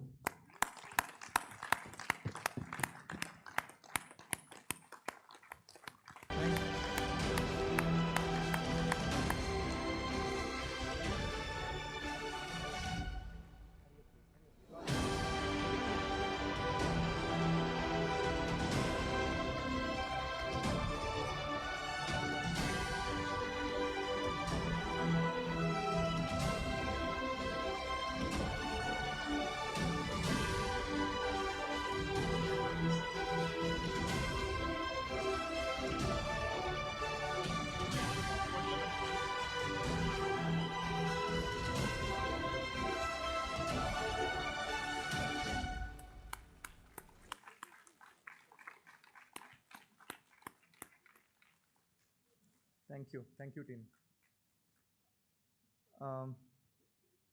Moving ahead, the award category, Popular Choice Award, Leben Johnson Popular Choice Award. Before we announce the result, I request Dr. Raja Papu to talk a few words. So Leben was the first or the founding director of Venture Discovery Development Center in Geetam deemed to be University. Unfortunately, we lost him during COVID, but he was very passionate to build VDC, and he would have been super happy if he was here. So in his respect, we have instituted this award 3 years back, and whoever is winning this, all the very best. This is a very special award. Thank you. Can we, like he said, it's a very special and emotional award also for us. Can we have the AV on the screen?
Thank you. Over to you, Raju garu.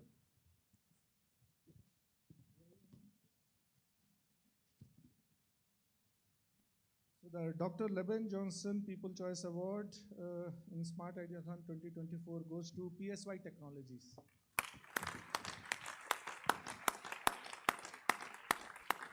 So this was completely done through the voting you have done using the QR code. So thanks to all the audience over here as well.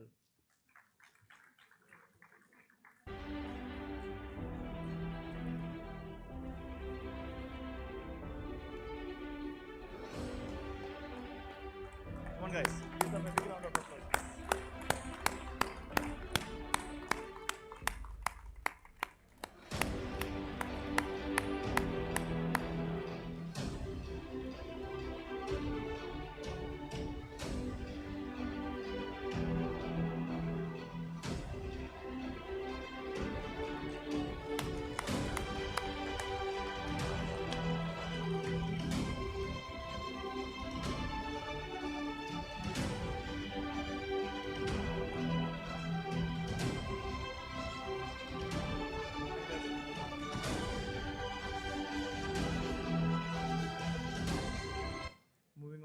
next category of award, Best Woman-Led Venture, and I request Mr. Krishna Angegada to.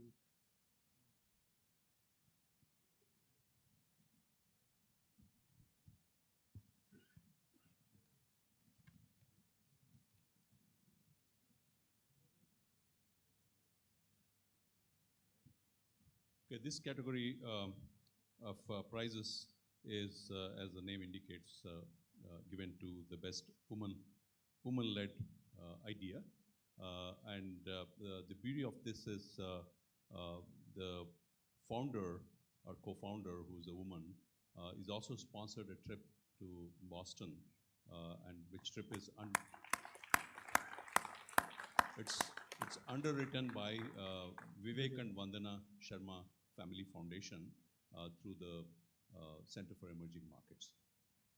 And this, the most important thing, the award goes to TechX Solutions.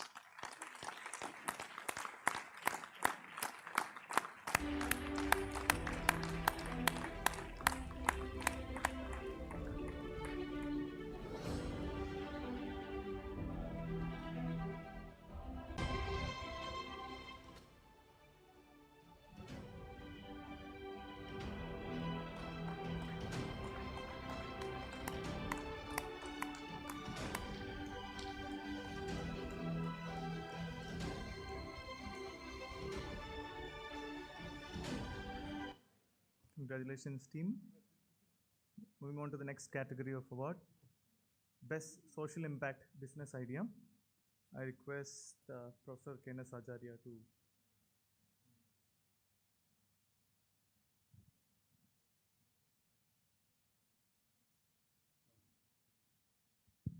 Okay, again, this is the second category, the Best Social Impact Award, is again sponsored by the same foundation, Vivek and Vandana Sharma Family Foundation, through the Center for Emerging Markets, which is headed by Professor Ravi Ramamurthy. And the best social impact business idea goes to Sigmoid Agro Solutions.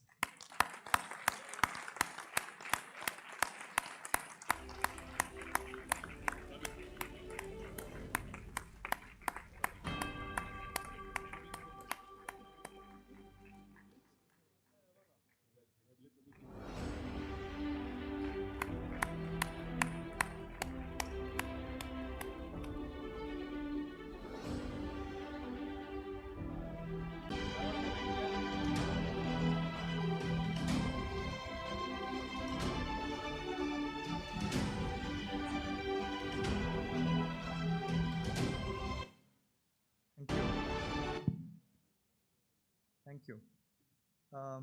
We have two more categories, the runner-up and the winner. But before announcing that, we would love to show the team has made something for us about SmartIDEAthon 2024 and the journey. Because after this, excitement will be all over the place and nobody will see the video. Right. Team, over to you.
Right, thank you. Moving on to one of the most special awards, the Smart Ideathon 2024 runner-up. And I request Professor Greg Collier to.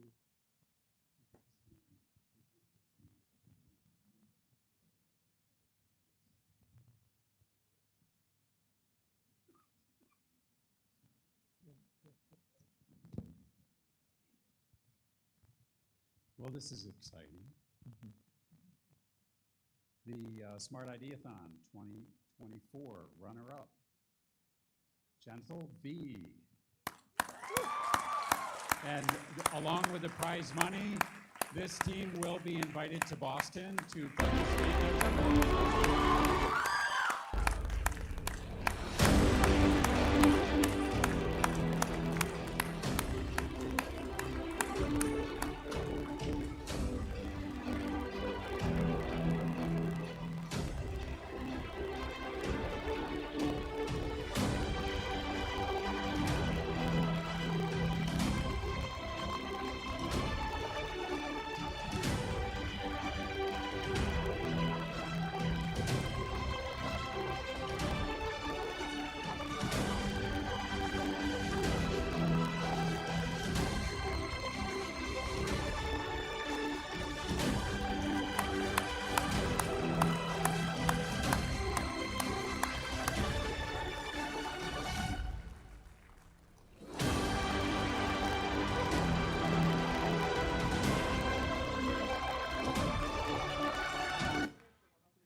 No further announcements. We'll directly. The winner. Yeah, please. Professor Ravi, you may do the honors. Right, guys. Hold your breath. Before we make the final announcement, it's Northeastern University's pleasure to actually participate in the Smart Ideathon. This is our 5th year. The impact that we feel this has, not just in our own personal experiences, we enjoy being here and getting to know all the teams, but the impact that we feel it can have on the country, bringing students from all over India, and many of you are from rural parts of India where we have significant impact, and so it makes us really happy to see these events and continue to do them. The runner-up and the prize winner will be participating in an event in Boston as well. So congrats. So without any further ado. Thank you. I know there is no suspense here now about who the winner but is. there could be the same people winning again, or then there could be a suspense. Oh, okay. Let's say that. Let's introduce some suspense then. But before, I would also like to say just a couple of things. I again want to thank Vivek and Vandana Sharma, whose gift to the Center for Emerging Markets for India initiatives, a portion of which we're using to support the travel to Boston for the winners. Thank them for their generosity. And again, congratulations to the teams that will enjoy that prize. But I also want to take a moment to thank Geetam University, Raja, Papu, Mahesh, Krishna Nigada, and the others who organized this competition, which has so many more moving parts than what we are seeing here today. Of course, a lot of moving parts here today as well, but it takes a lot of work, to go from 2,000 to 32 to 8. And so I thank you. Really, this is the real heavy lifting which is being done by Geetam University. And whatever the challenges in terms of funding and so on, this must go on. This will become the premier competition for social ideas in India.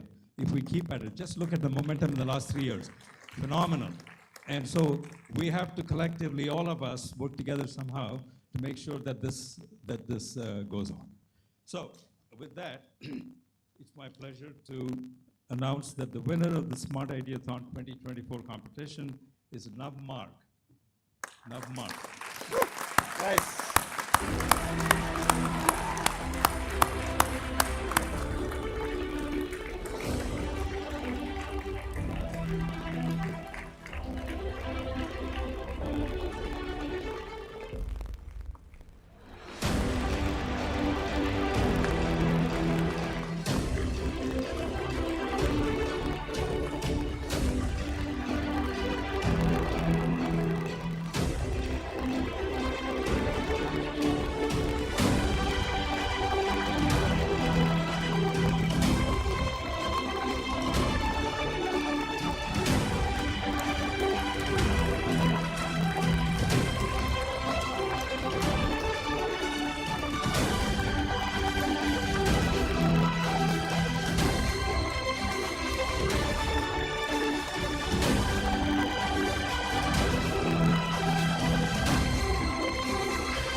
that brings us to the word of thanks for the day and night and this year of SmartIDEAthon 2024. I need 2 minutes before it, or 3 minutes for it, because dinner is at 7, so we have more time. But if I don't do this, it will be a big mistake from my side.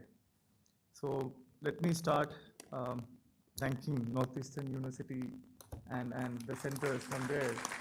So it's been 3 to 4 years, and we still continue doing it, and it's a great opportunity for all the entrepreneurs out there.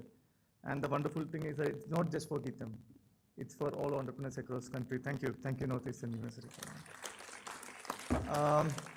A special thanks to all sponsors, Bal Vikas, Navya Construction, Space Prep, and our partners this time.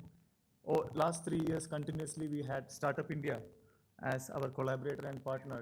Their representative couldn't make it to the grand finale, but thank you, Startup India. This year it was a bit special. For the very first time we collaborated with Startup Karnataka.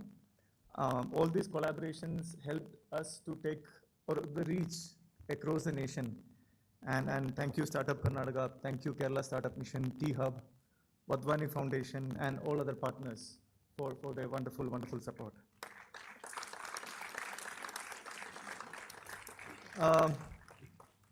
It was an intense, tight, hustling day, but thanks Team GSHS to bring that color to the stage, for bringing that color to the stage and taking the tension out of us. Thank you, Team GSHS.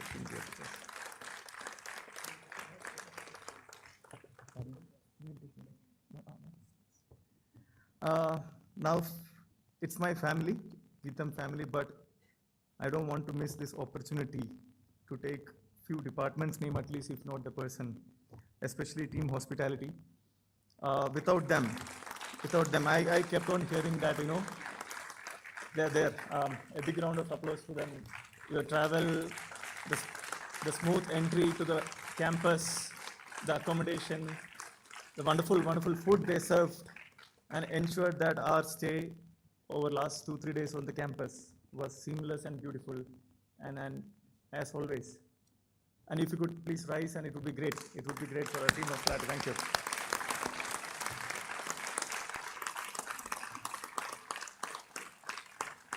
I heard a student saying you made us feel home. Thank you for that. Right. Team Sirena Tech was here. Nino was our special co-host for the day. I could see a lot of smile. Yes. Thank you. And my dear Team BDC. Across all the 3 campuses, but let me say, my dear Team BDC, your efforts are incredible as always. Thank you for the support. Krish, I remember you saying last year, we should not consume a lot of time on SmartIDEAthon. I hope you would have seen that it was run by my kids, my e-club team. I want all of them to the stage, please. Come first. Yeah. One of the instructions I gave to Mahesh is that this year, like the previous years, everything should be run by e-club. 90% of the work should be done by e-club. That was the directive he got, and I hope he's delivered. He made you work, right? So he's. Is that true? I'm not saying a yes. I'm not hearing a yes from him. Did you not tell them to say yes? No, but guys, I think you've done a fantastic job. We are very proud of you. This is a great learning experience for you as well. I'm sure when you worked hard, put in your sweat into this, I'm sure you had fun and you enjoyed the experience as well. But thank you from the bottom of my heart. Yeah. BDC team onto the stage, please. I don't know why you guys sat. I am not done yet.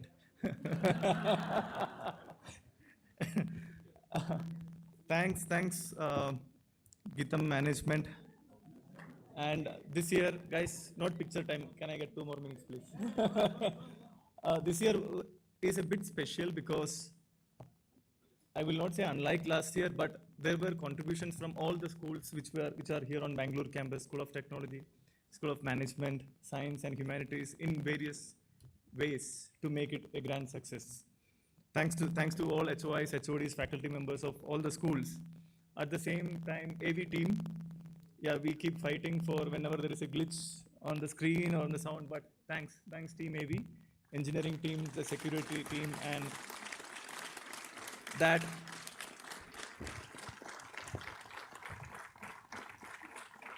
one small emotional farewell goodbye. Tata, see you on 2025 SmartIDEAthon. Thank you all. Thank you.